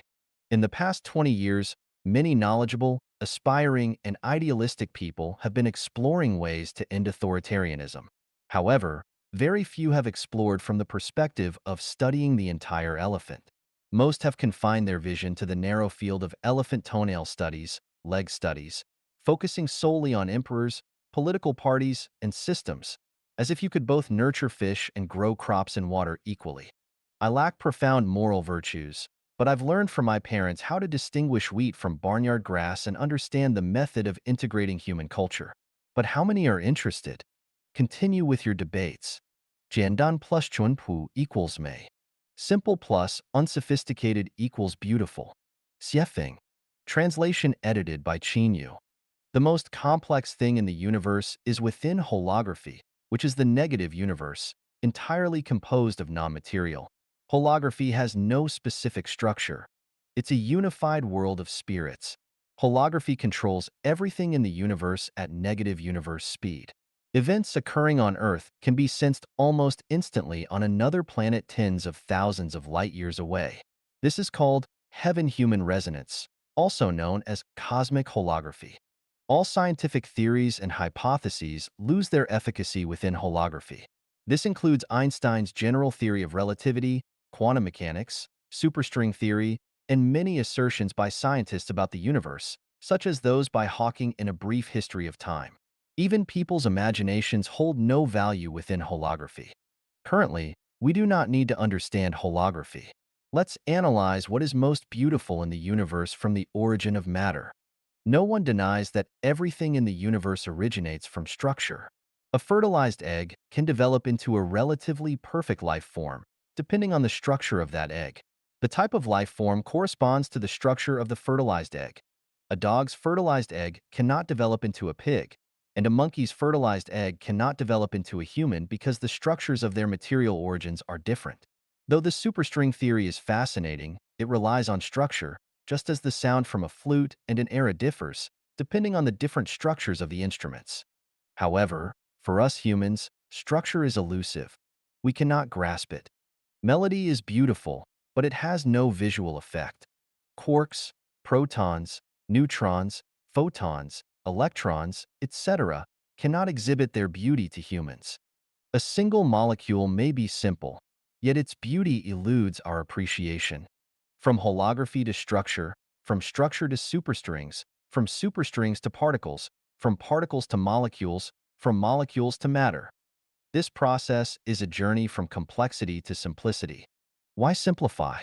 Because simplicity aligns with the way of life on Earth. Without simplicity, the emergence of human society is impossible. Gazing at the sky at night, stars twinkling, we feel beautiful. During the day, gentle breeze and sunshine, clouds drifting, we feel beautiful. Blooming flowers, flowing rivers, babbling brooks, towering mountains, all evoke a sense of beauty. Simplicity is beautiful. For humans, being merely simple might seem foolish. Human beauty primarily lies in intrinsic qualities, and among all intrinsic qualities, unsophistication is the most precious quality. People in urban areas polluted by consumerist society, if they go to remote, untainted, simple countryside areas and see green hills, leisurely cattle and sheep, shy yet respectful greetings from the villagers, they will undoubtedly experience beauty because the countryside is not only simple but also unsophisticated. Rural people going to big cities, witnessing the hustle and bustle, flashing neon lights, charming men and women, apart from amazement, may not experience much beauty because the city is too complex and superficial. Recall, how many people have provided you with a sense of beauty? What exactly are the factors of their beauty? If someone looks beautiful but is superficial, can you feel beauty from them? When people are young, they experience more beauty because everything is simple and pure. The older people get, the less beauty they feel, because through simplicity and unsophistication, they see complexity and superficiality. Human society is becoming increasingly complex, vulgar, and superficial, deviating from the true path, losing not only beauty but everything. People, do you not long for beauty? 垃圾的作用和价值. The function and value of garbage. Xiefeng. Translation edited by Qinyu. In 1997, while tidying the courtyard, I collected a carload of trash. Following municipal regulations, unlike in my homeland where one might handle garbage as they wished, I obediently took the trash to the designated dump. At the dump's entrance, after paying the dumping fee, I precisely disposed of the trash in the specified area, as directed by the dump staff. After dumping the garbage, I glanced around and noticed that over the years, The garbage pile had become a thriving mound of plants and flowers. It was hard to imagine a vibrant world of flowers and lush grass growing atop a massive heap of rubbish. Nature is truly amazing. It can turn decay into wonders and death into eternal life. This was a remarkable revelation that urged me to treat garbage with kindness. Garbage is treasure. By collecting various types of trash in one place and allowing them to undergo exposure to the sun, rain, wind, and heat, the garbage can transform into potent organic fertilizer, providing a continuous source of nutrients for the plants growing above it, creating a beautiful garden. Expanding on this revelation, if material garbage can become nourishment for plants, can spiritual garbage become nourishment for spiritual life? Deliberately, I began collecting spiritual garbage.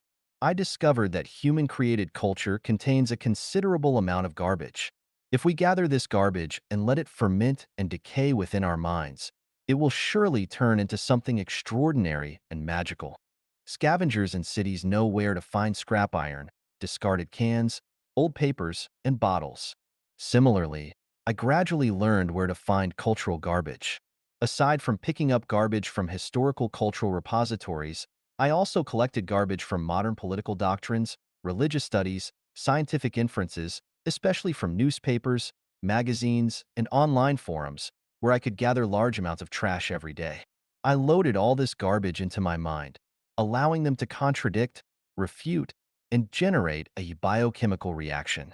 Eventually, I used this as nourishment for Life Genuine, providing fertile soil for its germination and growth. Just as grass and flowers grow on piles of material garbage, Life Genuine has sprouted from heaps of cultural refuse. Just as grass and flowers purify the earth, Life Genuine purifies the soul. Anticipate the future of Earth, verdant, blossoming, filled with talented individuals, and harmonious. Watch with anticipation. Now and in the future, humanity's cultural treasures will radiate brilliant light within Life Genuine. The writings of saints and sages will find their place here, sparkling like stars, galloping like 1,000 horses. And those articles deemed cultural garbage will continue to provide nourishment for Life Genuine. 小脑袋聪明，大脑袋笨. Small minds are clever, big minds are foolish, shrewd but unwise. Xiefeng. Translation edited by Qin Yu. It was a summer day in 1976 when I, age 19, served as the Deputy Secretary and Document Officer of the Production Brigade. This brigade comprised 5 natural villages with a total of 11 production teams. 5 teams were made up of relocated residents from the Lujiaxia Reservoir, while the other 6 were local residents, including 2 Muslim villages. Due to the diverse composition, I handled matters and spoke with extreme caution. I never dared to offend any production team. The best way to maintain smooth production operations, I learned, was to be fair and humble, respecting all the elderly. My father taught me, wherever you go, as long as you respect and show politeness to the elderly, you will not have major troubles. Therefore, I always held respect for all the elders in the brigade close to my heart and translated it into my actions. Strangely enough, just this tactic of respecting the elders allowed me to serve as the local emperor for 3 years peacefully and smoothly. Among all the elders in the brigade, there was one who left an indelible memory with me. He was a landlord. His family's courtyard walls were the highest and thickest, and their gate tower was the most magnificent. Before liberation, he gradually gave his land to tenant farmers and distributed his property among relatives and neighbors. Therefore, after liberation, the government gave him the classification of an enlightened landlord. He escaped the hardships of various political movements, including the Cultural Revolution. He also sent his son, in the 1950s, to Tsinghua University. I knew this elderly man was quite astute. Whenever I met him, I was always respectful. He seemed to have some fondness for me, a son of a poor farmer. Between us, there seemed to be no class hatred, and certainly, there was no ethnic resentment. That day, in my leadership capacity, I went to the greening station for an inspection, wanting to assess the survival rate and growth status of the fruit trees planted there. Coincidentally, this elderly man was there too, and we started chatting. First, I praised the young people in their village for being smart. During our middle and high school years, several young people from their village dropped out to earn money and support their families. All those who continued their education ultimately returned to the village to farm, seemingly wasting a few years of their time. Unexpectedly, this elderly man said something that deeply resonated with me. He said, "Those young people have clever small minds and foolish big minds." "What do you mean?" I asked, puzzled. He adjusted his beard and explained, "In a person's life, especially during adolescence, laying a good foundation is essential. If the foundation is poorly built, no matter how much effort you put in later, there will not be much future. With a solid foundation, efforts pay off double. Without it, efforts pay off half as much." Those with clever small minds are always lazy in laying foundations, eager for fame and profit, while those with clever big minds prioritize laying a solid foundation, even if it means temporarily giving up fame and profit. The result is that those eager for fame and profit end up with nothing, while those who temporarily gave up fame and profit for the foundation eventually achieve fame and profit. Those young people in our village who didn't go to school but went to earn money may seem to have gained a lot, but they've ruined their lives. So, I say they have clever small minds and foolish big minds. Small minds being clever and big minds being foolish has been a guiding light for me since then. If one seeks mere survival, having a clever small mind is sufficient. But to attain wisdom and expand the meaning of life, the smarter one's small mind, the more they cause trouble and harm. One must abandon small cleverness and strive to develop a clever big mind. Although both small cleverness and big cleverness are forms of intelligence, they operate in vastly different dimensions of time and space. One is concerned with pursuing immediate gains in the present moment, while the other looks to the future, seeking long-term gains. Ordinary people are clever with small minds, but foolish with big minds. Only those accomplished saints and sages possess a foolish, small mind and a clever big mind. The clever small mind focuses on the present, while the clever big mind plans for the future. The clever small mind is eager to display itself, while the clever big mind is busy seeking the truths of the universe. The clever small mind aims for the brilliance of life, while the clever big mind aims for the eternal nature of life. 使生命不朽的小法则 Laws which keep life immortal. Xiefeng. Translation edited by Qinyu.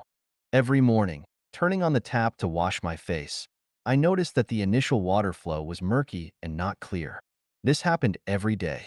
It then dawned on me that life truly resides in movement. The house I lived in had 3 bathrooms. Once, one of them had a leak and was temporarily closed. Since there were 2 others available, there was no hurry to repair it. To prevent anyone from using it, my partner not only covered the toilet seat but also sealed it with transparent tape.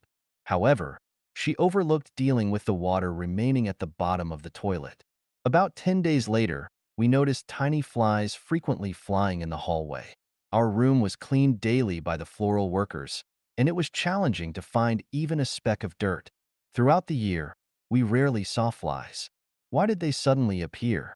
Despite searching everywhere, my partner and I couldn't locate the source of the issue. My partner prefers cleanliness and tidiness. She not only got upset at the sight of a group of flies, but if even a single fly appeared in the room, she had to either crush it to dust or chase it out to feel at ease. As expected, while I was typing at the computer, I suddenly heard her excitedly exclaim, as if she had discovered a new continent, "Honey, I found it." I went over to take a look, and there were already hundreds of tiny flies hovering inside the toilet she had opened. The water at the bottom of the toilet, once clear, had turned murky and filthy. We used a bucket to flush the water and then sprayed it with a solution called Toilet Active Kills Germs for washing. Finally, we scrubbed it with a cleaning agent. After more than 3 hours, all the flies retreated and the room returned to cleanliness. The lessons from these 2 natural phenomena are: flowing water does not stagnate, and a door hinge does not get worms. With both coming and going, peace naturally prevails. A further lesson is, water only stays pure when it keeps flowing. Life remains eternal only when it keeps moving. Movement is life. Stillness is death. As life comprises 2 parts, the physical body and the spiritual soul, it demands simultaneous movement in both aspects. For the physical body, A person must be active regularly to keep the circulation of qi and blood flowing. This circulation effectively delivers nutrients and oxygen to all parts of the body, keeping the body vibrant. For the spiritual soul, this movement requires continuous thinking without allowing the brain to remain dormant. Similar to water flowing from its source to rivers and oceans for eternal existence, life must connect with the past and envision higher-level life spaces to endure eternally.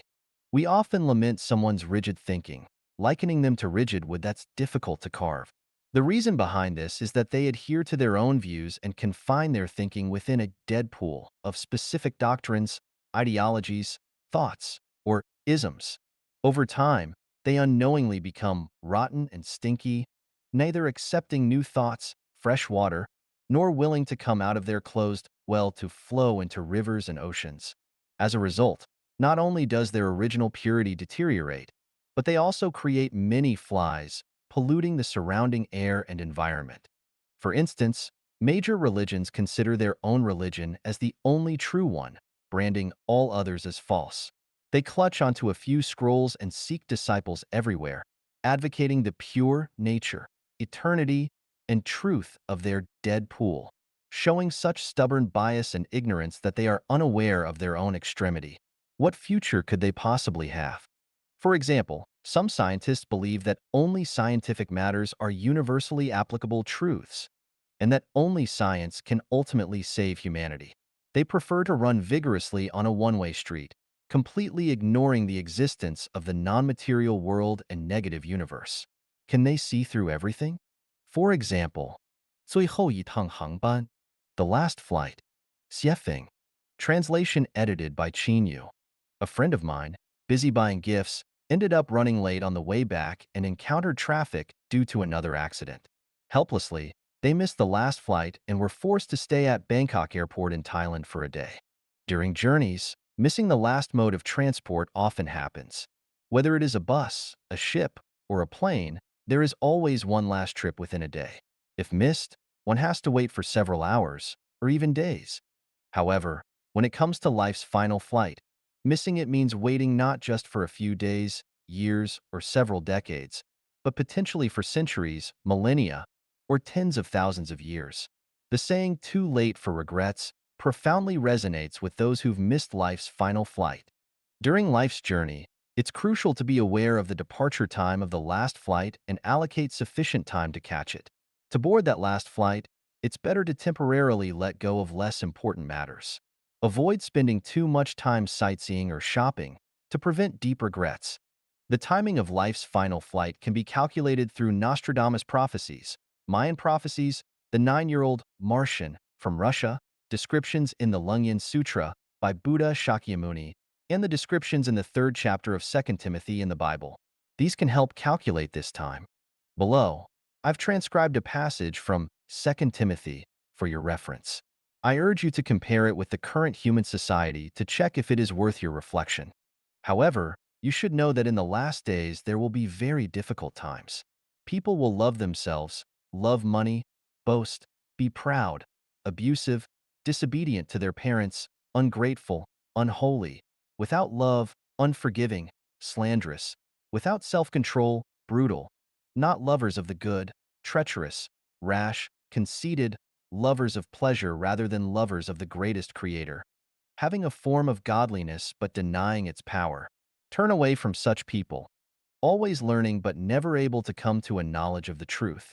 Do not miss life's final flight. Once missed, your wealth, power, and fame will be worthless. Crying out will be in vain. The flight of life will not be delayed because you're a president, CEO, scientist, master, professor, scholar, billionaire, or an engineer of human souls. Do not assume that being kind or poor would allow for changing the date and route of life's flight. Truly just as the last flight of life. 道德法仁义礼智信术 Tao, virtue, law, benevolence, righteousness, rituals, wisdom, credibility, magical art. Xiefeng. Translation edited by Qin Yu. Observing human history, it always seems like a tangled mess. Looking at the current state of humanity, it appears as a complete mess. Where do the problems lie? Can we organize this tangled mess and find some order? The universe operates in order. Seasons change in a timely manner. Does human society have to remain forever like history, forever like the current state? Must humanity forever repeat its mistakes? Let me first provide definitions for Tao: virtue, law, benevolence, righteousness, rights, wisdom, trust, and art, and then examine the causes behind human history and its current state. Tao, it's the spirit of the greatest creator. To put it simply, the consciousness of the greatest creator. Tao is non-material, belonging to the negative aspect of the universe. It's the force governing the evolution and changes of the universe, representing laws, principles, vitality, and the blood of the universe. Virtue, it's the quality of gods and Buddhas, celestial beings, the thinking quality that strictly conforms to the essence of Tao while aligning with the flow of Tao. Law, it's a way for gods, spirits, Buddhas, and demons to utilize Tao and manifest their respective abilities. Benevolence, it's the internal standard used by sages in human society to restrain themselves and all people to uphold the inner quality of virtue. Righteousness, it's a behavior of noble people and gentlemen. Rituals, it's a method used by rulers to maintain their rule. Wisdom, it's the cleverness and ingenuity acquired by the common people for survival. Trust, it is a mutually binding covenant devised and created to maintain the orderly life of humanity. Magical art, it's a trick played by lower-class individuals in society to highlight themselves through abnormal channels. By analyzing human history and current state from these definitions, when humanity prioritizes Tao, all aspects of human society can operate in order, presenting a state of national peace, favorable weather, natural harmony, and genuine modesty and accommodation. When humanity forsakes Tao but prioritizes virtue, the trend of seeking gods and Buddhas starts to prevail. Waves of religious movements emerge, the mindset of seeking divine blessings becomes increasingly prominent, and religions begin to dominate various social domains. People refrain from arrogance and recklessness, thus maintaining effective societal functioning while preserving harmony between humans and nature.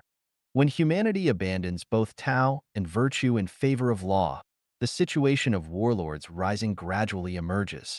Inevitable wars and plundering escalate, intensifying the destruction of nature. Humanity plunges into a phase of frenzied development. When humanity esteems benevolence, with Tao and virtue in decline, law can receive appropriate restraints. However, cunning and sophistry begin to prevail. Various doctrines, thoughts, and ideologies proliferate, and humanity gradually loses spirituality, relying more on rationality for survival. When righteousness becomes a trend, numerous political parties, social groups, and civilian factions emerge, intensifying the competition for self-centered interests. Human society becomes restless and unstable. When rituals dominate society, the essence of human nature begins to degrade, and beastly behavior finds its way. Everyone strives vigorously to climb upward, leading to prevalent acts of oppression, slander, false accusations, mutual deception, opportunism, and a surge of deceitful practices. These phenomena proliferate like mushrooms after the rain. When wisdom is promoted as human cleverness, people become excessively shrewd, constantly striving for personal gain. Seizing every inch of merit, their hearts and words at odds, lies pervading streets and alleys, faith completely lost. Their small minds exceedingly bright while their larger minds are exceedingly foolish. They appear human but resemble ghosts, making it difficult to distinguish between the two, making it hard to differentiate between humans and demons. When credibility is recognized by the masses as the best tool to restrain humanity, constitutions, laws, regulations, and systems multiply, becoming increasingly intricate. Coupled with religious doctrines and ritual constraints, human nature is almost entirely lost. Everyone becomes a cog in society's machinery, struggling and fighting, yet finding it challenging to realize their noble ideals. When magical art takes center stage in society, superstition prevails, the distinction between humans and ghosts becomes blurred. Falsehoods, ugliness, and evil replace truths, beauty, and goodness. People become akin to those under a spell, chaotic, disordered. rendering it almost impossible to find a remedy for humanity. Isn't this the cause of human history and its current state? 关闭一扇门，另几扇门会自动打开. Close one door, and others will open automatically. Xiefeng. Translation edited by Qin Yu. Many movie theaters, auditoriums, conference halls, and such have multiple entrances and exits. After watching a movie, all the doors in the cinema open, but we can only choose one to leave. One person cannot exit through two doors simultaneously. Similarly, one cannot enter through two doors at once. There are 36 doors in the universe, but available for humans, there are only 12. We can only choose one. We cannot simultaneously pick several doors. The 12 doors available for human entry and exit remain open at all times. They never close. We have the power to choose at any moment. However, once we choose one door, the other 11 automatically close. Similarly, when we close one door, the remaining 11 doors open automatically. It's like going to an airport to board a plane. Dozens of planes wait on the tarmac for passengers. We can only choose one. We cannot fly on two or several planes simultaneously. Likewise, a high school graduate who passes the university admission score has dozens of universities to choose from. They can only make selections from the list and ultimately enter one university. They cannot study at several schools simultaneously. The saying, "A man fears choosing the wrong profession, a woman fears marrying the wrong man," implies this philosophy. If we regard Tao, virtue, law, benevolence, righteousness, rituals, wisdom, credibility, and magical art as doors within the human value system, we also face the issue of choice. Moreover, it's a situation where we can only choose one, unable to possess them all. If we choose Tao, virtue becomes void. If we choose virtue, law is forfeited. If we opt for law, benevolence is sacrificed. If we choose benevolence, righteousness is relinquished. If we prefer righteousness, rituals are forsaken. If we choose rituals, wisdom diminishes. If we opt for wisdom, credibility is forfeited. If we select credibility, magical art is relinquished. Conversely, choosing magical art means no credibility. Choosing credibility means no wisdom. Choosing wisdom means no rituals. Choosing rituals means no righteousness. Choosing righteousness means no benevolence. Choosing benevolence means no law. Choosing law means no virtue. Choosing virtue means no Tao. Regarding this, 99% of people might disagree, thinking Tao, virtue, law, benevolence, righteousness, ritual, wisdom, credibility, and magical art are like 9 dishes on a banquet table, and individuals can freely pick and choose. If one holds this view, he fails to grasp understanding of the contradictory nature among these 9 dishes. Some may believe they can perfectly embody both Tao and virtue, which is impossible. Having Tao would inevitably mean lacking virtue, and possessing virtue would surely mean lacking Tao. If someone claims to have both Tao and virtue, then the Tao they possess must be a facade, a false front. The complexity of human history lies here, and the root cause of human confusion resides here. Please contemplate this on your own. Closing one door automatically opens several others. Opening one door automatically closes others. Choosing death, the door to life automatically closes. Opening the door to life, the door to death automatically closes. The key is to be clear about which door you are currently in. Once you become a farmer, you have no connection with being a worker. If you become a thief, you cannot become an upright gentleman. If you become a corrupt official, you are no longer a representative of the people. If you become a prostitute, you cannot be called a lady. Many people know which door they are in, and they are aware of the difficulties in their current door. However, they lack the courage to close it, fearing that once closed, there will be no door to enter. In fact, such concerns are unnecessary. There are only 12 doors of life, speaking only in terms of human existence, and there are countless paths in life. Regardless of which path you take, eventually, you will enter one of the 12 doors of life. All roads lead to Rome, but not all roads lead to heaven. Many paths lead to hell. It's time to choose which door to enter. Delaying decisions will only lead to lifelong regrets. Life Genuine is one such door, primarily leading to the thousand-year world. 邪恶的善良, evil kindness. 邪 Feng. Translation edited by Qin Yu. The noble die for their confidence. As someone influenced by Confucian culture, I also hold this view of life. While I doubt whether I could die for a confidant, walking the path with those who understand me, sharing joys and sorrows, is what I pursue. Drinking tea, chatting, climbing mountains, traveling with those who understand me always brings a sense of delight. True friends are hard to find in life.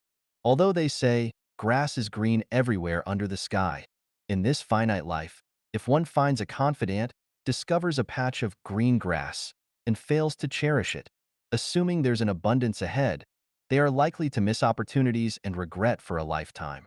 If we do not walk with those who understand us, should we stay with those who do not? Repay kindness received with gushing gratitude is a value I adhere to. When someone helped me at a critical time, pulling me out of a predicament, guiding me out of confusion, showing me hope, healing wounds, how could I forget the pain? Repaying kindness is the virtue of a true gentleman. Repaying kindness with enmity is the conduct of a petty person. Before going abroad, I encountered a confidant who was the CEO of a limited industrial development company that I met after starting my own business. I mentioned his name in the postscript of Life Genuine, saying, "Meeting you during my journey, receiving your help is like being nourished by the rain. I throw a spiritual beam toward the sky, wishing you a smooth journey ahead." This is my blessing for him and for all the other confidants I've encountered on my life journey. After going abroad, I discovered a massive potential market. In gratitude, I soon wrote to this CEO, informing him about the considerable profits from overseas markets. He was excited and promptly replied, appointing me as the manager of the company's overseas department. Everything was running smoothly for a while. To expedite progress, I made a request to the CEO. I need to rent an office, set up a telephone, and buy a car. Please have the corporate headquarters consider this request. Anyone who has run a company overseas knows that an office, a fax machine, and a car are basic necessities. However, those who haven't traveled abroad might think riding a bicycle or taking public transportation suffices. Stalled. After my request, I received no further response from the CEO. Later, I learned that the hitch occurred due to several vice presidents, the CEO's spouse, and caring friends who concerned about him. Upon learning of my request, they cautioned him, saying, "Be cautious, do not fall for his tricks. This person is ambitious. He might be a fraud." A great opportunity, capable of bringing the CEO immense wealth, fizzled out, vanished, and miscarried. This happened in the name of kind concern. Later, the increasing success and growth of many Chinese compatriots in this place confirmed my initial judgment. Instead of the kindness and warnings from those around the CEO, if he had taken swift action and seized the opportunity, this industrial company would have evolved into an entirely different entity. Upon pondering this for a long time, I realized the kindness around the CEO was a kind of evil kindness. Evil kindness always presents itself as sincere, considerate, caring, and "it's for your own good." Yet, it consistently sets invisible obstacles in the way of others' development, ruining their bright prospects. You must be careful. Be cautious not to fall for it. Always be cautious of others. This person is ambitious. You must be cautious. Allow me to speak frankly. I'm doing this for your own good. Evil kindness not only ruins someone's bright future, but can also crush their beliefs, create discord among brothers and sisters, make friends and colleagues turn against each other, cause divorce between spouses, sow hatred between parents and children, lead partners to court, cause the downfall of political parties, dissolve organizations, bring turmoil to nations, and bring disgrace to ethnic groups. Evil kindness is everywhere, always cloaked in kindness, making it hard to guard against. Those with a twisted mind, lacking genuine talent, those with a cunning mind but no substantial intellect, insistent on displaying themselves as frogs at the bottom of a well, and those who cannot argue logically, provide evidence, and thrive on baseless speculation are the breeding grounds of evil kindness. Sanlang de Shiera. Benevolent Evil. Xiefeng. Translation edited by Qin Yu. Once while watching Animal World on TV, I came across a scene. A tall tree with a bird's nest, a big bird cruelly driving away a young bird seemingly not fully feathered from the nest. The young bird, panicked, tried to hide, squeezing back into the nest. The bird mother, seemingly lacking any sympathy for her daughter, flapped her wings, squawked, not letting it take a step back, eventually forcing the young bird to fly away from the tree nest and clumsily spread its wings for the first time. The fledgling bird landed clumsily on the grass, and the big bird promptly flew to a branch not far from it, preening its feathers. But observing the newly liberated young bird, chirping and hopping joyfully on the ground, it seemed to say, "Mom, look, I can fly. I can hop on the ground. Life outside is so much freer and comfortable than in the nest. Look, Mom, I can even catch insects. Oh, the outside world is wonderful." At first glance, the mother bird's act of driving away her offspring seemed evil. Yet, upon seeing the joyful scene of the young bird on the ground, I immediately recognized that the mother bird's seemingly evil actions were, in fact, a form of benevolent evil. Inspired by the big bird, I employed a kind of benevolent evil in raising my own child. Starting at 13, my child took charge of the family's dinner, learned to drive at 14, and began driving to school at 16. I never did tasks he could manage himself. At 16, he competed for the position of the student company's general manager and succeeded.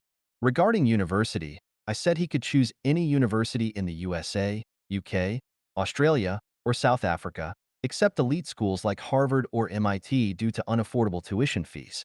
Eventually, he researched online, contacted universities, and chose a top-ranked university within the global top 100. At 18, he left home, the nest, went to the US and UK embassies to apply for his visa himself, bought a plane ticket, registered in the USA, found accommodation, opened a bank account, and everything went smoothly. Finally, like the big bird, I drove my child out of the nest. Consequently, just like the young bird landing on the grass, he discovered a broader world and a space of freedom beyond the nest. His academic performance remained outstanding, and he received care and support from various quarters.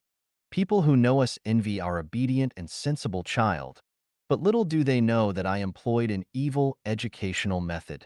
Whether educating children, managing employees, or governing countries, leading people should adopt benevolent evil. Pure kindness ultimately harms oneself and others. Only benevolent evil can save both. To those who are ignorant, the most effective approach is to employ a strategy of benevolent evil as they are unresponsive to reason and unmoved even in life-threatening situations. Resorting to a fascist dictatorship is inhumane, leaving us with no option but to employ evil methods. To those who damage nature, those who cause trouble without reason, those who lazily parasitize, and those who are fanatics, the most effective way to rescue them is through a form of benevolent evil. If we spend too much time waiting for them to understand it, it is too late and humanity will be on the brink of catastrophe. Children who cannot swim insist on bathing in the river, those unfamiliar with electricity want to touch high-voltage wires, those lacking faith insist on freedom, and those unfamiliar with Chinese culture and the human spiritual world insist on advocating private ownership. Is it wise for them to follow their own whims without considering the consequences not only for themselves, but also for the future of others and the entire nation? Humanity faces an immense potential disaster. We are standing at the edge of a precipice. It's time to wake up. 98% of people are currently in the nest. Don't you want to fly freely like the young bird? All authoritarian systems are nests. Can there be prospects for those crowded and fussing within these nests for an extended period? All religions are nests. Can there be prospects for those dreaming with closed eyes within these nests for an extended period? Like the big bird, Life Genuine aims to encourage the young birds to leave the nest. Only by flying out of the nest can you understand the benevolent evil of Life Genuine. Soar into the world, and it becomes yours. Remain behind, and it leads to a dead end. 时来运转. Time brings changes in fortune. Xiefeng. February 7th, 2007. Translation edited by Qin Yu. All things await their opportune moment to act. When it arrives, greenery flourishes, insects take flight, solid ice melts, thunder is born. When the time has not come, no storms brew, flowers lack buds, gold appears as iron, and even geniuses seem mediocre. All things await their moment to act. When it arrives, injustices are revealed, secrets come to light. The scenery changes from fortune to misfortune. When it's not time, the oxen bully the tigers, cats fear mice, diligent studies go unnoticed, exceptional talents seem worthless. Time, geographical advantage, support of people, time takes precedence.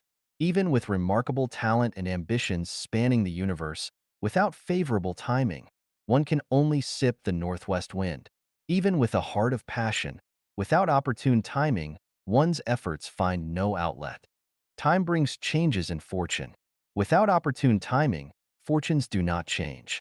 Even with full seeds, they'll lie dormant underground. Even with brilliant minds, they'll reside in obscure places. Even with perfect plans, they'll gather dust. Even with resounding voices, they'll only shout in vain. At the right moment, in the turning of fortunes, the ugly duckling may become a white swan. A cowherd leads a million valiant soldiers. A golden phoenix emerges from a mountain nest, and barren lands transform into lucrative markets. Those who bowed their heads lift them high, while those who once held their heads high bow their heads. For some, wealth flows in abundantly, and their career paths are clear. For others, they stumble and face poverty and illness. The heavens have their fortune, nations have theirs, individuals too. If the heavens' fortune falters, so does a nation's, and thus an individual's. If a nation's fortune wanes, it's hard for an individual's fortune to turn. Grass and trees know their seasons. In spring, they thrive. Wise individuals discern opportune moments and create grand achievements in due time.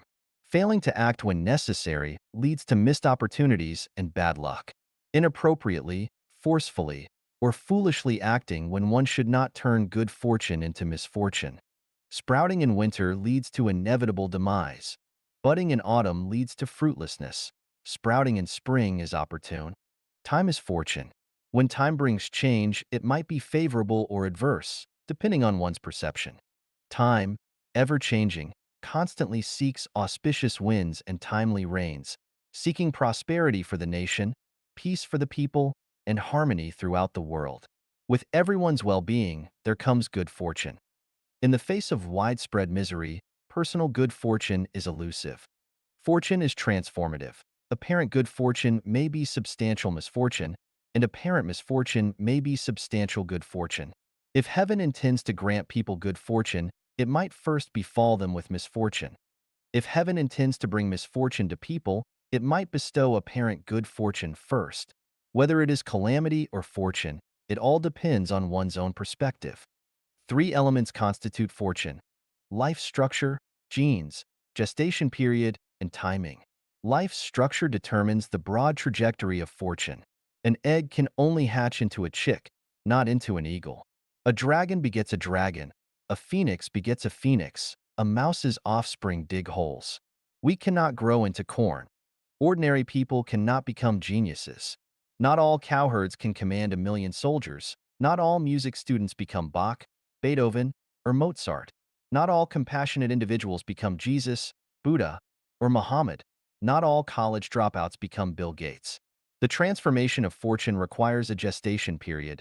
10 months pregnancy leads to 1 day of childbirth. Peach trees take 3 years, apricots take 4, and walnut trees need 18 years to bear fruits. Without or insufficient gestation, even with opportune timing, fortune is hard to transform. Inspiration favors the contemplative, opportunities embrace the prepared mind, and miracles do not happen on the desert of the soul. Those who eagerly await good fortune must accumulate the basic materials in that direction. Waiting aimlessly will not bring good fortune. All preparations ready, just waiting for the east wind. Only with complete preparation can one utilize the east wind. Without readiness, even with the wind blowing, the fire cannot burn at Chibi. Similarly, without the wind rising, all prior preparations are meaningless. Therefore, good fortune also depends on timing. The 5th, 9th, 11th, 14th, 16th, 17th, 34th, 53rd, and 56th hexagrams of the Book of Changes primarily discuss cultivating and awaiting the opportune moment, awaiting changes in fortune. The cart travels on the road. The horse runs on the track. People walk on paths. Immortals tread immortal paths. Without changing the trajectory of life, a dog remains a dog, and commoners remain commoners.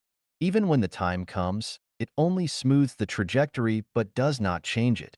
It means that people cannot become immortals.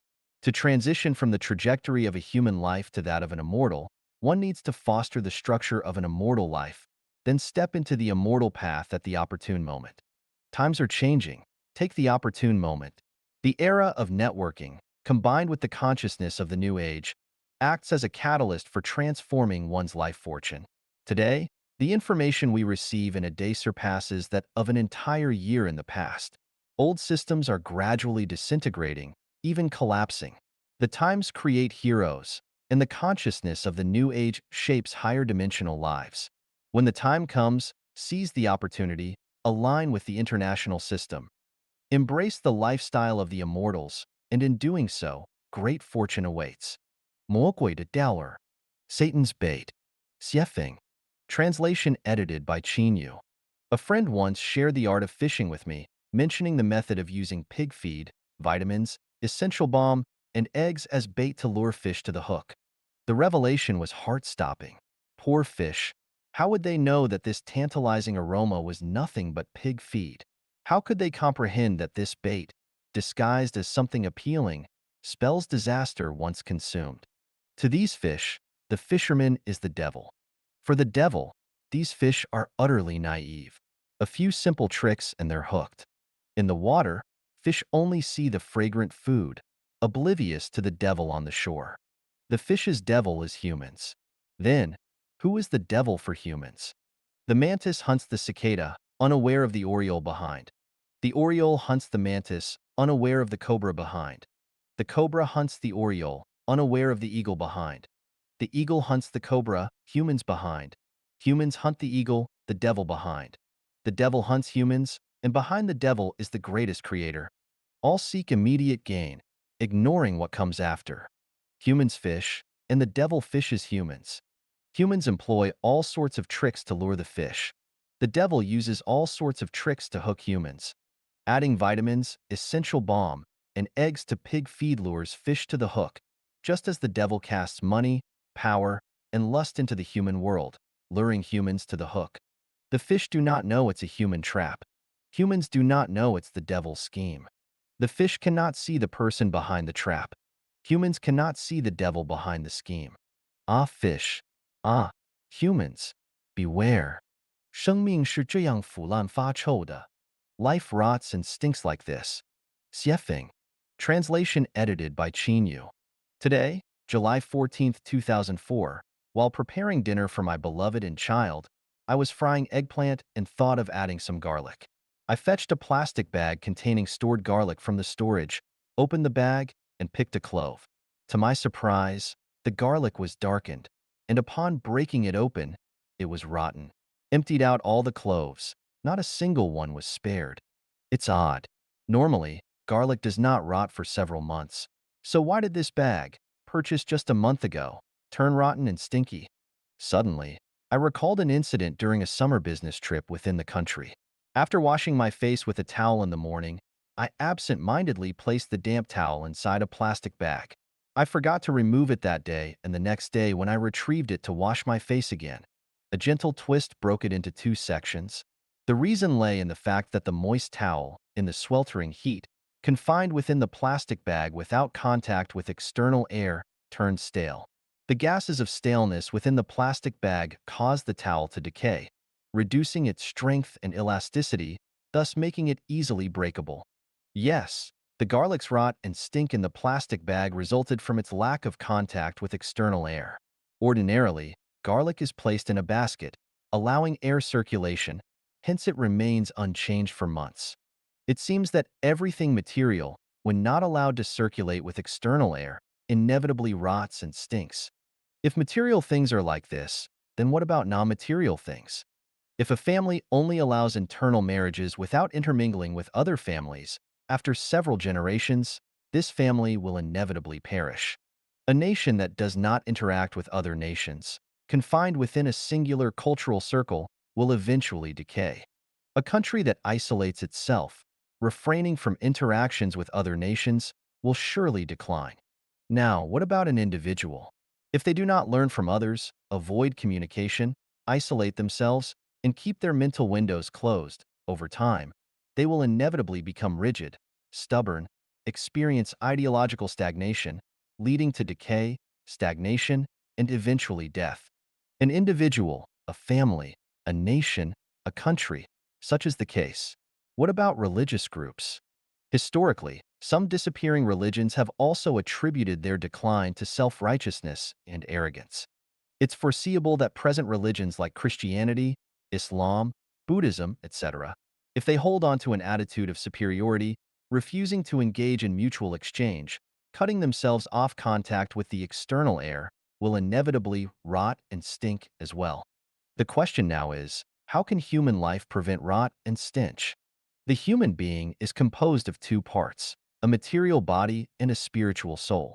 If the material body does not engage in exchange with the external elements such as air, water, and energy, it will inevitably decay and emit an unpleasant odor, ultimately leading to death.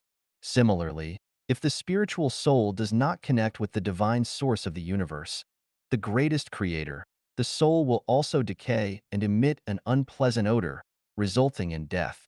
A more intriguing question is, if life on Earth chooses to seal itself off and refuses to engage in spiritual communication and contact with life forms beyond Earth, will it also rot, stink, and eventually die?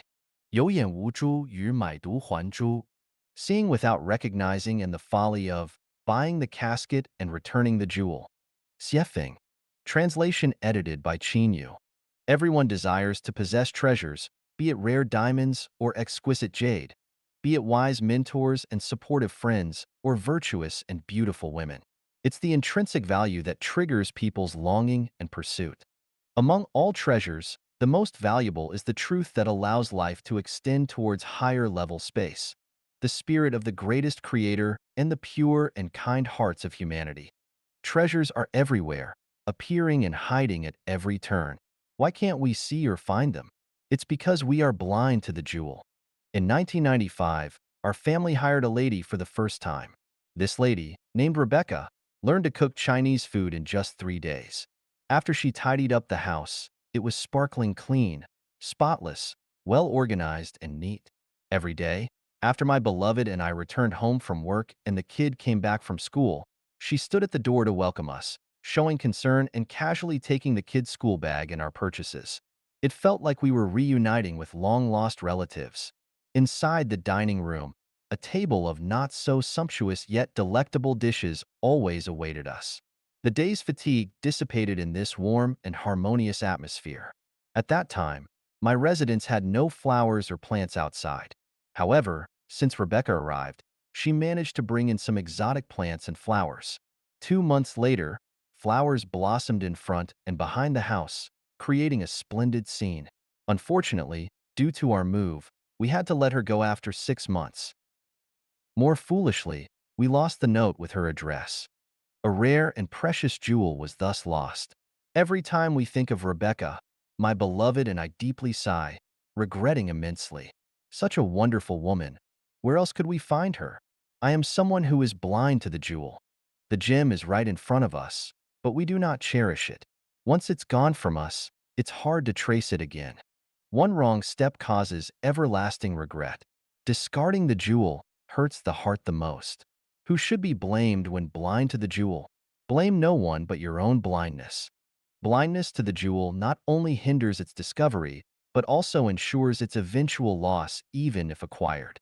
The story of buying the casket and returning the jewel is due to the people of Zheng State only seeing the gorgeously decorated wooden box but not recognizing the gem inside, leading to a lamentable event spanning ages. The ancients had their foolishness, just as modern individuals can be ignorant. Often encountering bookworms, their memory may be strong, their reasoning abilities not weak. They can eloquently expound on principles, citing references after references. Yet, besides regurgitating some worn-out cliches, there's not a glimmer of wisdom in their discourse. It's not problematic if they lack their own thoughts. However, they insist on using history to shackle and restrict the development of reality, speaking only in traditions and orthodoxy. It's akin to the scholars and Pharisees of Jesus' time. Although Jesus preached the truth, they spouted dogmas, pretending to uphold orthodoxy, vehemently hindering the spread of truth. These individuals are like the people of Zhang State, interested not in the gem within the box, but in the gorgeously adorned wooden box containing the gem. The truly invaluable gem lies within people's hearts. If we do not protect the gem in our hearts, but blindly pursue the externally decorated wooden box, are we not like the people of Zheng State buying the casket and returning the jewel? 回应天启，走出迷途. Responding to the revelation, finding the way out. Xiefeng, August 16, 2005. Translation edited by Qin Yu. A lightning bolt streaks across the expansive sky, accompanied by distant rolling thunder, foretelling an impending storm. On September 11th, the towering and sturdy World Trade Center collapsed abruptly, trapping people inside. Uh, if someone had warned those inside the building of its imminent collapse and urged them to evacuate, would they have heeded the advice? Nonsense. How could such a solid world-class building collapse? They might have replied in disbelief. Humans, how much do you understand the mysteries of the universe? How much do you comprehend? Why don't you respond to the revelations? Someone explicitly tells you that he is a messenger of the greatest creator. Here too, harvest the crops, yet you mock, ridicule, and scorn him, even when, in humility, he kneels before you as a commoner, begging for your response to the revelations. You continue to mock, ridicule, and scorn him. What kind of person do you need to save you? The immense love of the greatest creator for humanity, the care from God Jesus Christ, and Buddha Shakyamuni for humanity have been clearly and evidently revealed to you. Do you desire wealth or life? Life or your status, wealth and reputation? Which is more important? There was a notorious pirate who amassed countless treasures. One day, he was caught.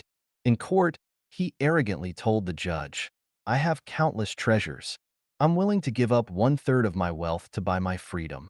The judge replied, "You've committed robbery and murder. Your wealth cannot buy your freedom." "Judge, I'm willing to give up all my treasures to save my life. You should know, my wealth is enough for the whole nation to spend for 3 years. People die for wealth. Birds perish for food. Don't people love wealth?" The pirate began pleading. The judge resolutely replied, "Debts must be repaid, and life must pay for murder. Your wealth wasn't rightfully earned. It was plundered. The law is not negotiable. I declare that tomorrow at 3 in the afternoon, you will be hanged." The pirate, with tears of regret, lamented, "Had I known that wealth couldn't spare my life, why did I strive so ardently to amass it?" Human laws are not child's play. They cannot be bargained with, let alone the laws of the greatest creator. Don't be stubborn, do not falter, do not retreat midway, do not be captured by demons. Ignite the divine lamp within your heart, seize the moment. Transcend the shackles of life and death, reclaim your true nature, discard conventional thinking, advance at superluminal speeds, abandon all possessions, firmly believe in the journey of life. Don't look around, do not heed others' words, do not run with the crowd, do not feel lonely and forsaken. The key to opening the gates of heaven lies in your hands. You need only ponder quietly, listen to the guidance of your inner spirit. Don't wait for torrential rains to build an ark. Do not wait for the Titanic to hit an iceberg to search for life jackets. Do not wait to see a bombing plane before rushing out of the building. Once everything becomes apparent, it's too late. Your eastern land, due to its vastness, sparse population, and abundant resources, has fallen into a state of excessive greed, rampant killing, widespread falsehoods, and deceitfulness. Many are unfaithful, unfilial, unkind, and unjust. Now, I bring the Tripitaka, capable of transcending life and death, to save all beings. Your eastern land, ignoring the Tripitaka Buddha scriptures, your sky is low, your earth thin, your resources scant, and your population dense. You do not believe in gods, Buddhas, despise laws and heaven. Yet you still indulge in excessive greed, rampant killing, widespread falsehoods, and deceitfulness. Many are unfaithful, unfilial, unkind, and unjust. Your eastern land disregards Buddhas and the greatest creators, unaware of how to be human. Ears but deaf, hearts but void, as fragile as paper, as lofty as the sky, spirits desolate, hearts like stones, still stubbornly refusing to heed teachings, superficially humble, but inwardly arrogant. I now call again, hoping for a response to the revelations, a return from the misguided path. If delayed or procrastinated, divine punishment will follow. The vast heavens perceive your hearts. The myriad gods know your names. The sun, moon, and cosmic laws observe your deeds. In the vast expanse of existence, life takes precedence. In the limitless desert, retracing steps leads to the oasis. Every millennium is but a fleeting moment. The righteous path is the only way. Respond to the revelations and find your way out of the maze. 别人不信,我信. Others may doubt, I believe. Xiefeng. Translation edited by Qin Yu. A friend from Tianjin visited my office the day before yesterday and inquired about matters related to space and time. I asked him why he was interested in such questions. He said, "Not long ago, I had a dream.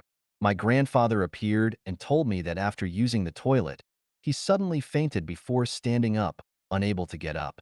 He said he was leaving and urged us to live well while he waited. The next day, my father called from China, saying my grandfather had passed away.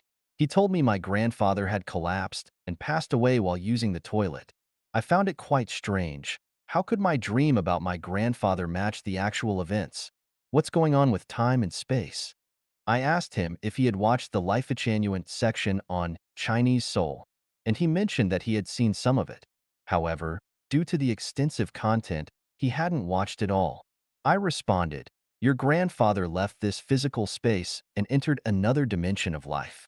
Due to his concern for you, he conveyed his inner thoughts to you through a dream before departing from this space. This is entirely normal. Your elevated spiritual sensitivity allowed you to connect with your grandfather's thoughts. There's nothing mysterious about it." Taking the opportunity, I asked, "Do you believe in the immortality of the soul and in the existence of other dimensions of life apart from our current space?" He replied, "While others may doubt, I believe." Belief, such a mysterious and profound word. Peter, a disciple of Jesus, walked on water because of belief, but almost drowned when he saw the wind and waves and lost belief. Those with belief are blessed.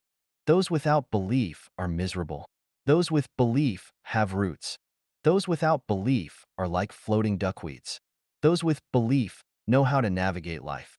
Those without belief randomly fly like headless flies. Those with belief are humble. Those without belief are arrogant. Those with belief have a bright future. Those without belief have a bleak one. What to believe in? Believe in facts. Believe in what you see, hear, and experience. Whom to believe in? Believe in Jesus, Buddha, Muhammad, Laozi, and the sages. What to believe in?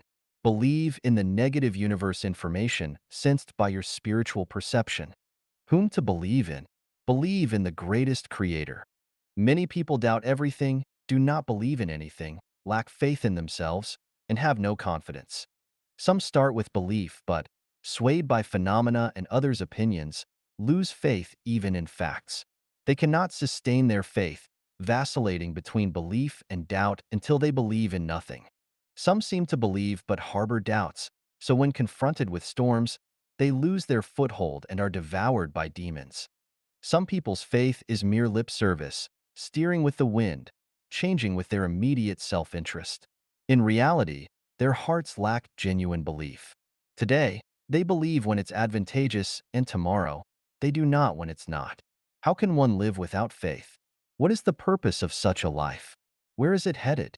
Job in the Bible is an exemplar of faith. Apostle Paul is an exemplar of faith, and several bodhisattvas in Buddhism have also set examples of faith for us. Many believers in Islam are also exemplars of faith. Without faith, one cannot stand firm. I said to my friend, Your dream aligning with reality can be considered a revelation. While the world may harbor doubts, you cannot afford to. Doubting would betray your grandfather's wishes and the revelation. In the end, my friend reiterated, while others may harbor doubts, I remain steadfast in my belief. Friend, do you also believe? 于无声处响惊雷. Shocking thunderclap in silence. Xiefeng. August 16, 2005. Translation edited by Qin Yu. That was a day on the Christmas of the previous year. I was driving a van, transporting 8 employees from my store to a fast food restaurant and bar I owned, about 10 kilometers away, to celebrate Christmas. Just as we pulled up to the entrance of the bar, we heard a clack sound, and the left front wheel dropped, tilting the vehicle to the left. Quickly checking, I discovered the axle supporting the left wheel had completely snapped. After a week, I had the car towed to Sadie Motor for repairs. The shop owner, holding the fractured axle, asked me, "Why didn't the car overturn?" I replied, "The axle broke only as the car came to a stop. That's why it didn't overturn." That British gentleman sighed, saying, "A miracle, the greatest creator's protection. In such a situation, the car should have flipped, causing injuries. How did it break only after the car stopped?" He then pointed at the fracture and explained, "This axle began breaking at least half a year ago. It didn't snap suddenly but deteriorated bit by bit. Its complete fracture was inevitable. It should have happened during driving. You're very lucky." Initially, I didn't care for the analysis, but after hearing his explanation, I felt terrified. I usually drive fast. If the axle had snapped during high-speed driving, not only would everyone in the car have been in danger, but other vehicles around might also have faced disaster. That was close. The axle had been gradually breaking for months, yet I remained oblivious. Thunder lurked in silence. Disasters hid within calm waters. Unseen perils surfaced unnoticed amid the excitement and joy. How can one prevent such occurrences? Since then, I have started contemplating the latent crises within nature. Earthquakes, typhoons, volcanic eruptions, tornadoes, plagues, wars, floods, landslides, droughts, pestilence, sandstorms, accidents, plane crashes, collapsed walls, dam breaches, land subsidence, strokes, sudden power outages, water stoppages, social unrest, riots, and other unforeseen calamities all exhibit early signs of axle fractures. People typically care about results or consequences, rarely focusing on the gradual axle deterioration leading up to them. People often live in regret, never considering early checks and preventive measures. Furthermore, since axle fractures happen gradually and invisibly, they are easily overlooked. Even if someone predicts a disaster in advance, not many believe it. This guy's exaggerating, talking nonsense, or has ulterior motives. What's the solution? Think about Noah building his ark on the mountaintop. How many ridiculed and mocked him? Currently, Life Genuine has faced and will continue to face ridicule, mockery, and cold indifference from many. Among all these axle fractures, my focus is on the fate and future of humanity. It seems that the greatest creator, God Jesus, and Buddha Shakyamuni have particularly favored me, granting me the key to unlock the treasury of wisdom and authority to establish Life Genuine, bestowing upon me the honor of harvesting crops. People, I know you will not easily believe me. In Jesus' era, how many truly believed in Jesus? How many truly believed in Buddha Shakyamuni? How many truly understood Muhammad and Laozi? Many talk about the greatest creator, Allah, the ancestor of Buddha, Emperor Chakra, the heavens, or the divine, but how many genuinely follow them? Many speak of Tao manifests itself in nature. What is nature? Do you understand? Some claim that Xiefeng is creating the greatest creator, that he aspires to be its spokesperson. Oh, ignorant ones, can the greatest creator be created? Is Xiefeng's, the chapter of the greatest creator, creating the greatest creator? Who in human history has explained the greatest creator as comprehensively as the chapter of the greatest creator? Thunder and silence exists. If you don't believe it, just wait and see. But I'll caution everyone in advance. Do not come running later, shouting, "Greatest creator, now I believe," after the axle breaks. By then, It'll be too late, and no one can save you. 上帝对人类的审判随时随地进行。The greatest creator's judgment of humanity occurs at all times and in all places. Xiefeng. Translation edited by Qin Yu. All major religions mention Judgment Day, or the judgment by the king of hell in the netherworld.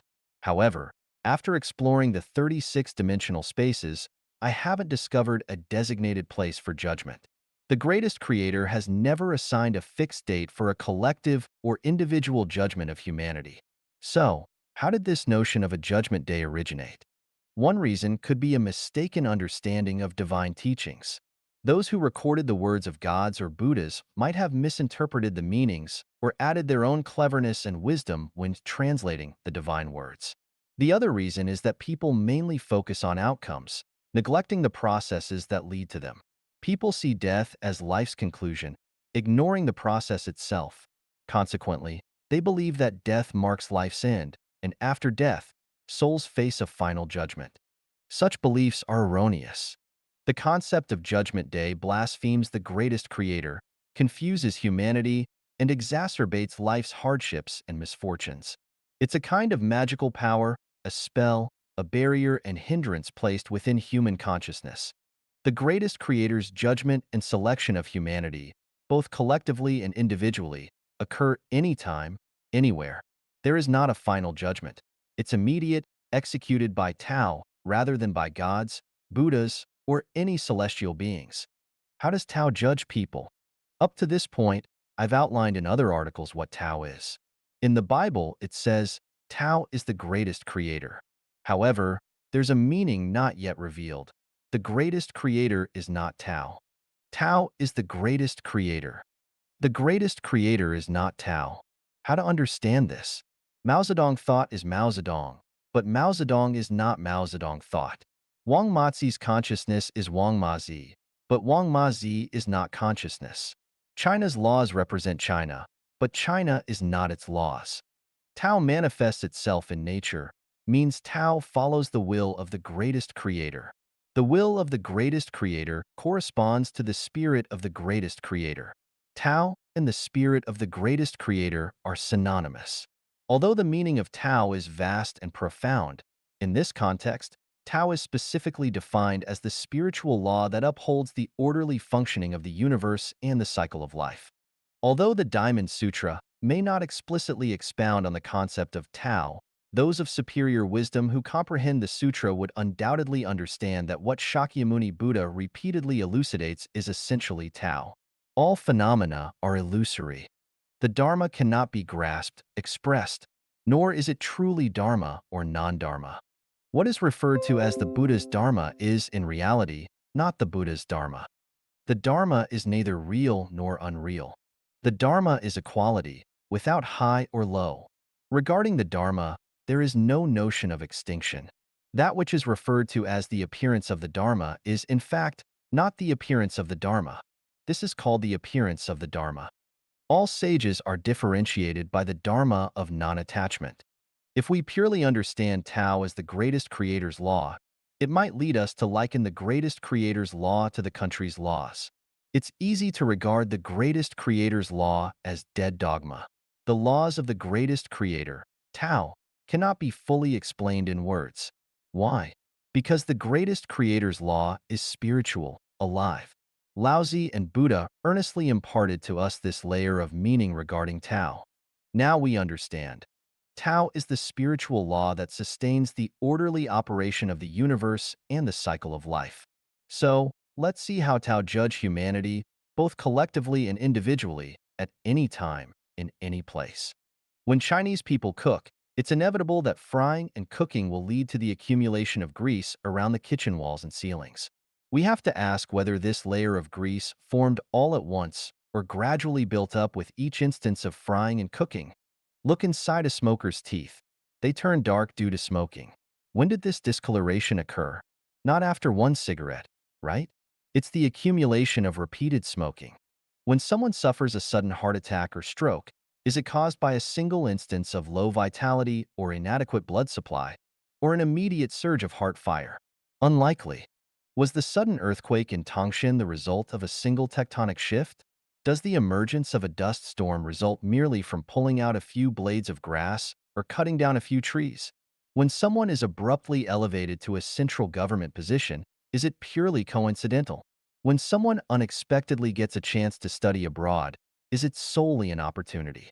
When someone dies in a car accident, is it just misfortune? Aren't there accumulations of various factors behind these events? 10 years to nurture trees, 100 years to cultivate individuals, gathering streams to form rivers, accumulating grievances to lead to disasters.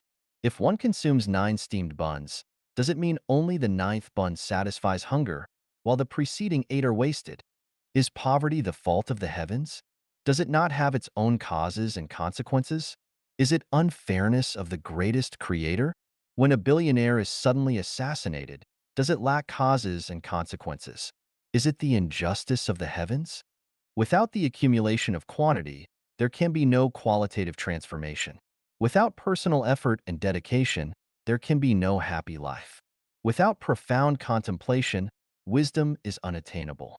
Without the manifestation of love, the Spirit will not descend. Without spiritual living, one can never enter the higher realms of life. Enumerating the above simple truths, I want to illustrate that the judgment of Tao on humanity, punishment, and reward is happening at all times and everywhere. When thirsty, drink some water to solve the problem immediately. When in need to urinate, release it promptly to make the body comfortable right away. In an instant, there is eternity. Understanding that the judgment of Tao, reward, and punishment is immediate, accurate, impartial, and intangible, a life of wisdom should be lived like this. Regardless of the circumstances, rich or poor, influential or powerless, renowned or scorned by others, the key is to pay attention to one's next action. Avoid punishments from Tao and strive to receive rewards. Specifically, first, believe in the greatest creator and hold gratitude in your heart. Second, listen to the teachings of gods and Buddhas. Do not dismiss them as superstition. The teachings of gods and Buddhas are treasures of wisdom and the guidebook of life, absolutely devoid of any malice. When tempted to engage in corruption, remember that Tao is present. Tao wields a knife in one hand and holds the gem of life in the other. If you engage in corruption, the knife will be at your throat. If you resist corruption, Tao will embed the gem of life in the non-material structure of your life. Likewise, when you have trash in your hands, do you casually throw it on the street, or do you take a few extra steps to put it in the trash bin? When seeking revenge, do you continue to retaliate and harm others, or do you forgive and show mercy? When encountering a prostitute, do you engage in promiscuity, or do you go home to your spouse? When presented with a bargain, do you scheme to take advantage, or do you live an honest life? At the entrance of a casino, do you go in and gamble, or do you turn and leave? When a brother or sister is in trouble, do you do your best to help, or do you abandon them? When faced with conflicting interests, do you compete, or do you yield? When you see the nation on the verge of collapse, do you actively strive to turn the tide, or do you act opportunistically and add fuel to the fire? Sow thorns, and they will obstruct your path. Plant willows, and you will not taste apples. Reap what you sow, gourds from gourd seeds, beans from bean seeds. Divine punishments, though slow, are always sure. With big meshes, yet letting nothing slip through the law of cause and effect is precise to the smallest detail. Human management often leads to numerous mistakes due to insufficient wisdom and spiritual flaws, whereas the operation of Tao never errs. The greatest reward by following Tao is the evolution of your life's non-material structure towards a higher level of life. Understanding this principle, even if someone were to offer us all the treasures in the world, we would remain unmoved. Ascending to this level of life allows one to act effortlessly and tread the path of life smoothly. Tao is judging us at all times and in all places. Let us follow Tao. 花香蝶自来，心境仙人至. Fragrances will attract butterflies to flowers, and pure hearts will be frequented by celestial beings. Xiefeng. Translation edited by Qin Yu. Foreign dignitaries visiting often opt for stays in five-star hotels, never considering ordinary roadside inns. Recluses choose picturesque mountains and rivers as their places of cultivation, avoiding desolate and barren lands. Virtuous ministers select noble leaders to serve, while birds choose worthy trees for their nests. Harlots attract promiscuous men, and debauches specialize in tempting women seeking extramarital affairs. Gamblers revel in murky, obscure environments, while sages prefer abodes with serene and fresh air. The environment not only shapes species but is also shaped by them, just as filthy places attract flies, while blooming flowers welcome bees and butterflies. Planting different trees attracts different birds. People who browse the internet daily tend to favor websites that suit their temperament and personality, occasionally visiting other sites. Birds of a feather flock together, and individuals group based on shared interests. Scammers and thieves find it easy to communicate with each other, while sages seek companions with kindred spirits. In the eyes of lovers, beauty lies in the beholder, while evildoers may perceive others as troublemakers. Tyrants often surround themselves with sycophants. In the heart of enlightened beings, there are few living souls in the mundane world. A phoenix avoids barren lands. Enlightened souls do not consort with common folk. Rain avoids deserts.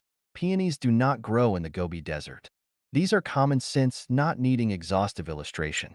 To those who have entered life genuine, I wish to convey, a pure heart attracts celestial beings. Consider this. When in a chaotic place, overwhelmed by countless tasks, it's hard to deeply contemplate a single matter or write a valuable article. Only in tranquility, free from desire, does the mind become sharp and clear, writing effortlessly, a state called, when the mind is calm, ideas flow naturally. A tangled mess is distressing for anyone who encounters it. In a society with disorder, it is difficult to establish a positive moral atmosphere. Noise is irritating, music brings joy, orderly lines are soothing, and the chaotic arrangement of structures in a painting disrupts one's thoughts. Higher quality life tends to favor order, while lower quality life leans toward chaos.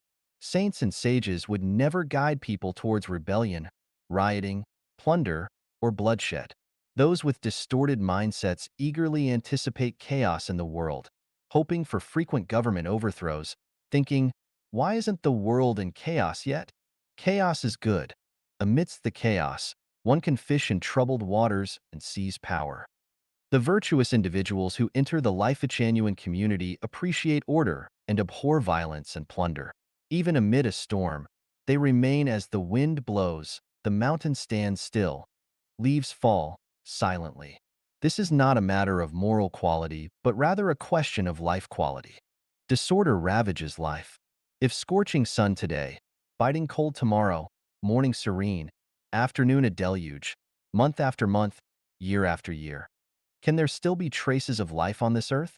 If a person's emotions fluctuate unpredictably, desiring to engage in business today, aspiring for politics tomorrow, thinking of marrying Xiao Wang in the morning, and wanting to wed Lu in the afternoon, month after month, year after year, can they still lead a long life? So, what does a pure heart attracts celestial beings mean? A pure heart signifies a state of tranquility and order within the mind. In this state, the heart resembles a babbling brook, a field adorned with blooming flowers, a serene and elegant garden, towering and overlapping mountain ranges, a tranquil lake with rippling waves, a blue sky with drifting clouds, and the vast expanse of the starry night sky. When the heart resides in such a state, life thrives, divine blessings abound, and celestial beings visit. How to achieve purity of heart? In the intermediate stages of cultivation, I discussed that a heart harboring evil thoughts is impure, a deluded and fantasizing mind is impure, an incessantly greedy heart is impure, seeking undue advantage taints the heart, deceitful behavior soils the heart, speaking nonsense stains the heart, insulting gods and Buddhas clouds the heart, disrespecting parents darkens the heart, engaging in conflict, killing, and robbery contaminates the heart. Ambiguous thoughts obscure the heart, and impure body defiles the heart. A dirty and disorderly living space pollutes the heart. Deception, fraud, and manipulation sully the heart. Lacking compassion stains the heart. Ignorance and irrationality darken the heart. And blasphemy against the greatest creator stains the heart. A purified state of mind is the realm of celestial beings. Achieving this state naturally attracts the presence of celestial beings for spiritual guidance. A pure heart attracts celestial beings. The words spoken by Jesus, Buddha Shakyamuni, and Laozi all emanate from a pure state of mind. Attaining purity of heart enables one to tap into the wisdom of Buddhas and celestial beings. Understanding the teachings of Jesus, Buddha, and Laozi becomes as effortless as turning one's hand because, as the saying goes, fragrances attract butterflies to flowers, and pure hearts are frequented by celestial beings. 无能为力需外力. When powerless, seek external help. Xiefeng, May 30th, 2021. Translation edited by Chinyo. The tender branches of the rose bushes in front of the guest rooms have grown to a length of 2 inches, while those by the roadside are just starting to sprout. Why? I had always thought it was due to temperature. The rose bushes in front of the guest rooms are sheltered from the wind, resulting in slightly higher temperatures, while those by the roadside are constantly exposed to the wind, leading to lower temperatures. This morning, when I finally got around to clearing the weeds next to the roadside rose bushes, I realized it should have been done earlier. As I cleared the weeds, I discovered that their roots had deeply penetrated the rose bushes, particularly a type of weed resembling alfalfa, which had grown vigorously, with roots extending more than 3 inches and a well-developed root system. Along with other grasses, they not only tightly wrapped around the rose bushes, but also made the soil extremely compact and impermeable. It turns out that the weak growth of the roadside rose bushes was mainly caused by the weeds, not the temperature. I cleared the weeds around the rose bushes in front of the guest rooms more than 20 days ago and loosened the soil, resulting in vigorous growth. However, due to the failure to timely clear the weeds, the roadside rose bushes lacked energy and their growth was weak. While clearing the weeds around the rose bushes, I realized a truth. If there is no powerful external force to help the rose bushes remove the weeds competing for energy, although the rose bushes will not die, their growth will definitely be weak, and they probably won't even produce a few bright flowers. The revelation is, when powerless, seek external help. Many people in the world are like the rose bushes by the roadside, trapped in difficulties. Without the intervention and assistance of external forces, they will never be able to escape their predicament. The outcome is like that of the 6-member Yang Galen family who committed suicide. Even though many people continue to struggle to survive in difficult circumstances, they live without dignity, confidence, hope, or joy. So, where does external help come from? There are many factors that constitute external help, but the most fundamental and effective one is the greatest creator. For example, for the rose bushes I nurture, the only reliable external help is me because I am the one nurturing and caring for them. Similarly, as human beings are created by the greatest creator is looking after them. They rely on the greatest creator, their ancestor, just as the rose bushes can only rely on me, their caretaker. When we find ourselves in difficulties, instead of praying for other external forces to help us overcome them, we should rely on the greatest creator.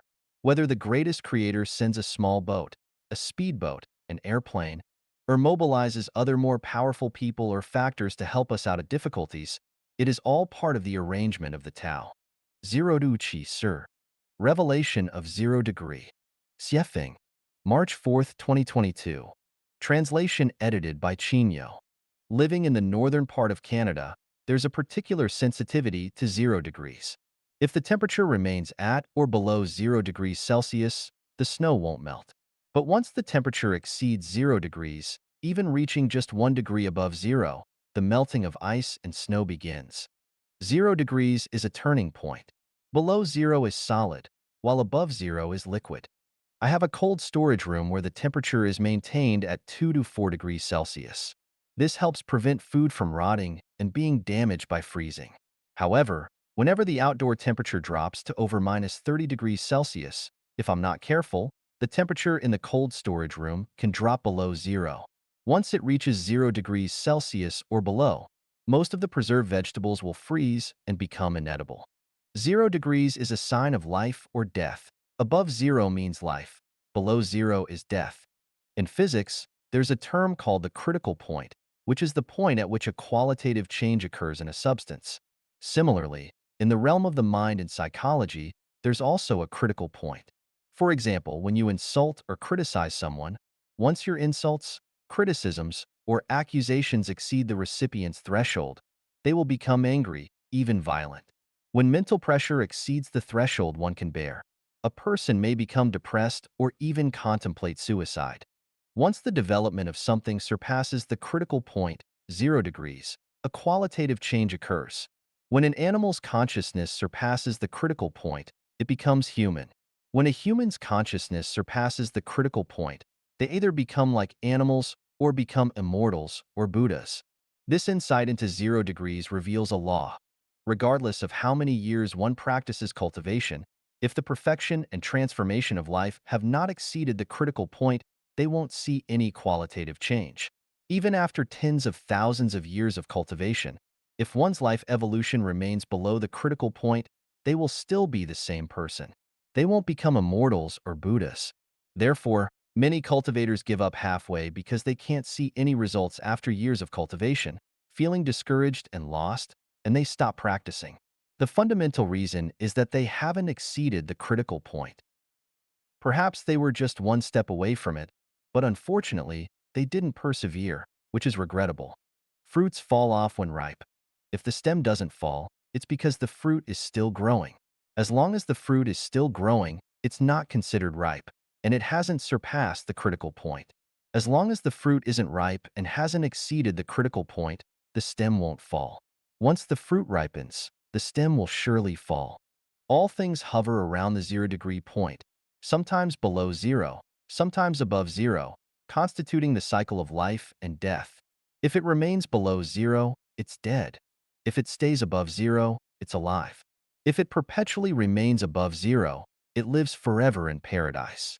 Why does the greatest creator reside in the world of 0 degrees? Because the greatest creator is the pivot and origin of all movement and change.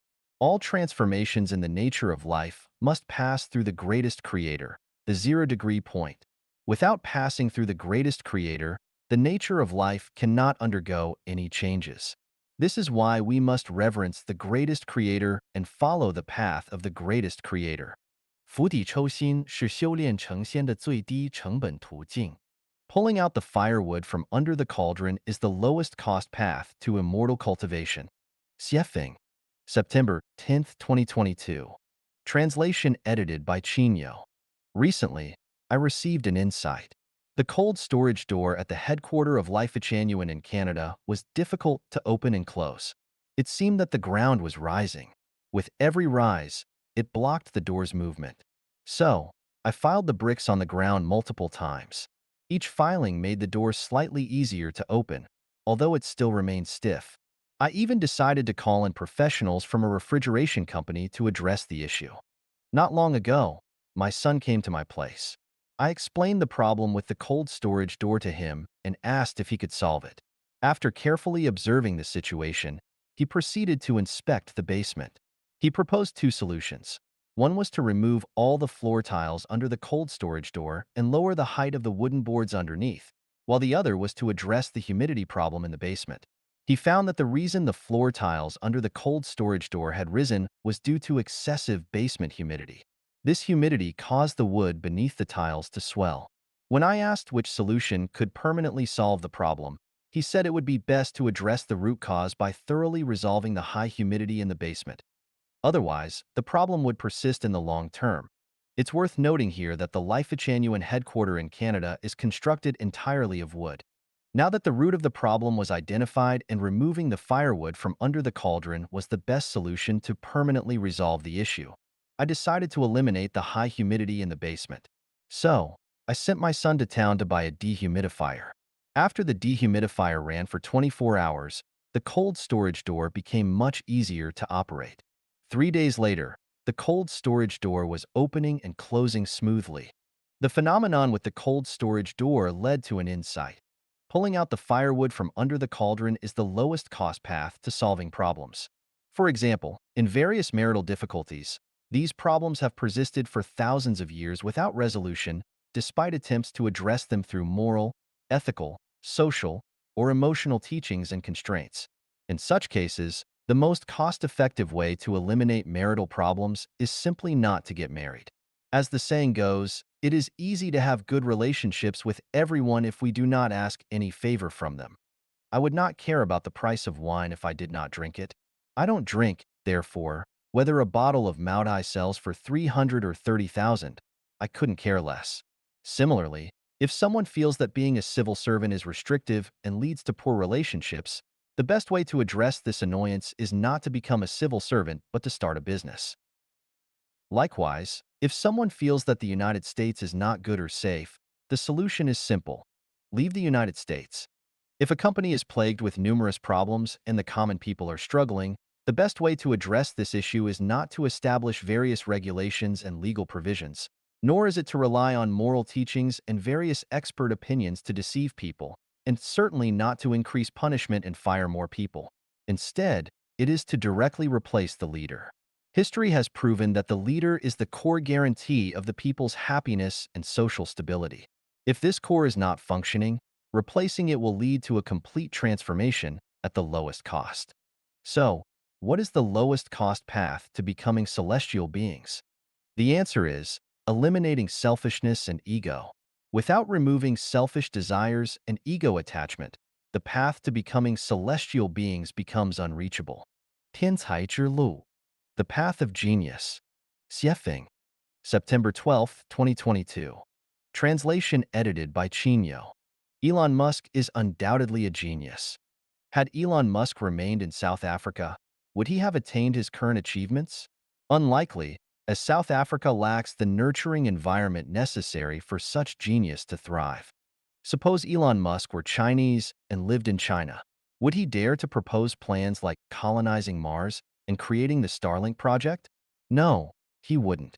At this point, he might have already been confined to a mental institution. The fact tells us that geniuses exist everywhere, but without the right environment and nurturing soil for growth, all geniuses will become waste. Therefore, finding the suitable soil and environment for one's growth is the primary choice on the path of genius.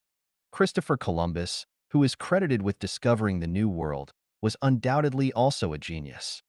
Suppose Columbus's wife were still alive at the time. Would Columbus still dare to venture out to sea? The responsibility of providing for the family alone is demanding. How could one then find the time or inclination to embark on a perilous voyage? Additionally, supposing his wife possessed a narrow-minded and jealous nature, would she agree to his maritime adventures? She might ask, "Don't you love me anymore? Are you already planning to abandon me for another woman? How will I and the children survive if you don't return?" No, absolutely not. I refuse to let you go on a sea expedition. An unreasonable wife might assert, as long as I'm alive, you'll remain at home and not go anywhere. I firmly believe that marriage and family bury half of the world's geniuses. Therefore, the second rule on the path of genius is not to be bound by trivial matters and mundane people. Hua Tuo, Li Shizhen, Bian Ke, Sun Simiao, Zhang Zhongjing, and others are undoubtedly medical geniuses. Suppose these famous doctors lived in today's China. They would be considered quacks. They would have either been detained on charges of practicing medicine without a license or forced to give up their medical practice.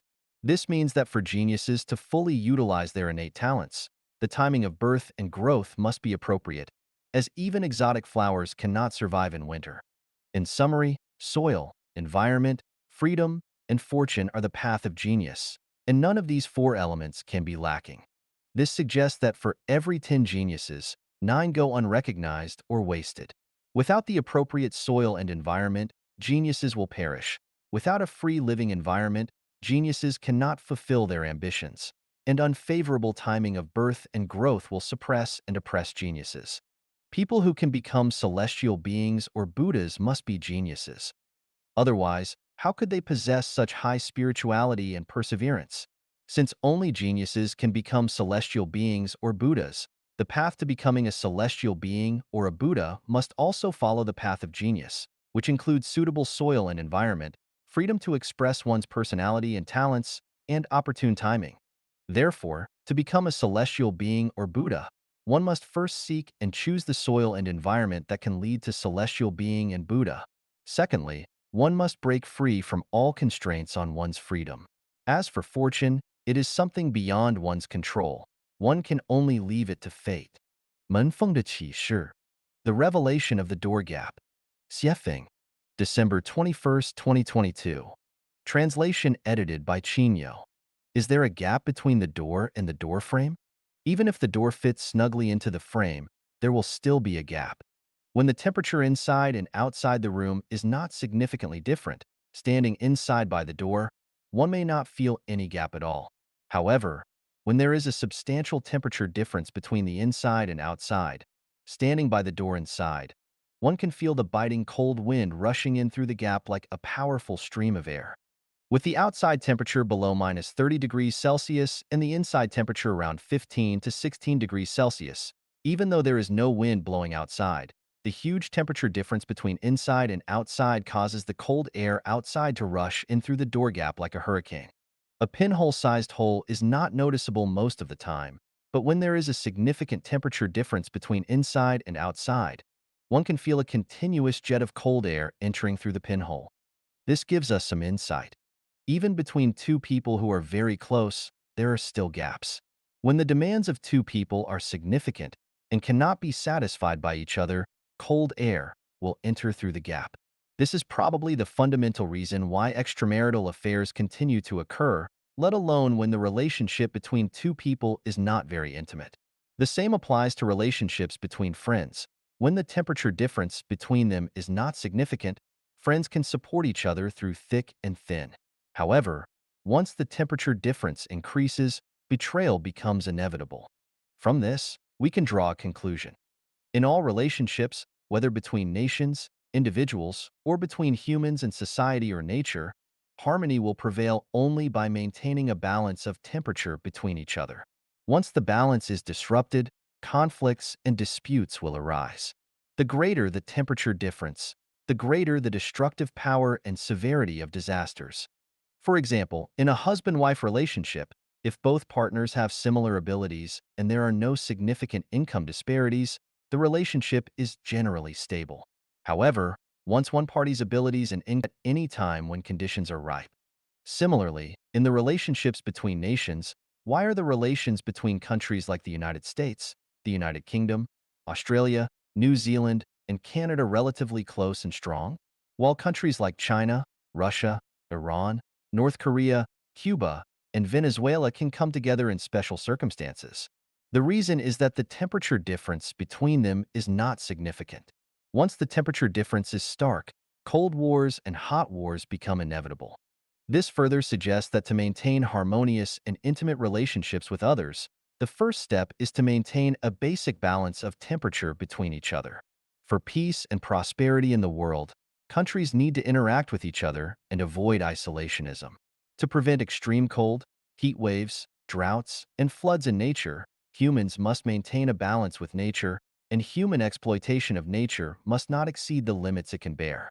Once exceeded, extreme heat, extreme cold, droughts, floods, and various viruses will emerge and wreak havoc. 利益越高路越宽. The higher the aspiration, the wider the path. Xiefeng, October 20th, 2023. Translation edited by Chinyo. In places where competition is fierce, survival conditions become harsher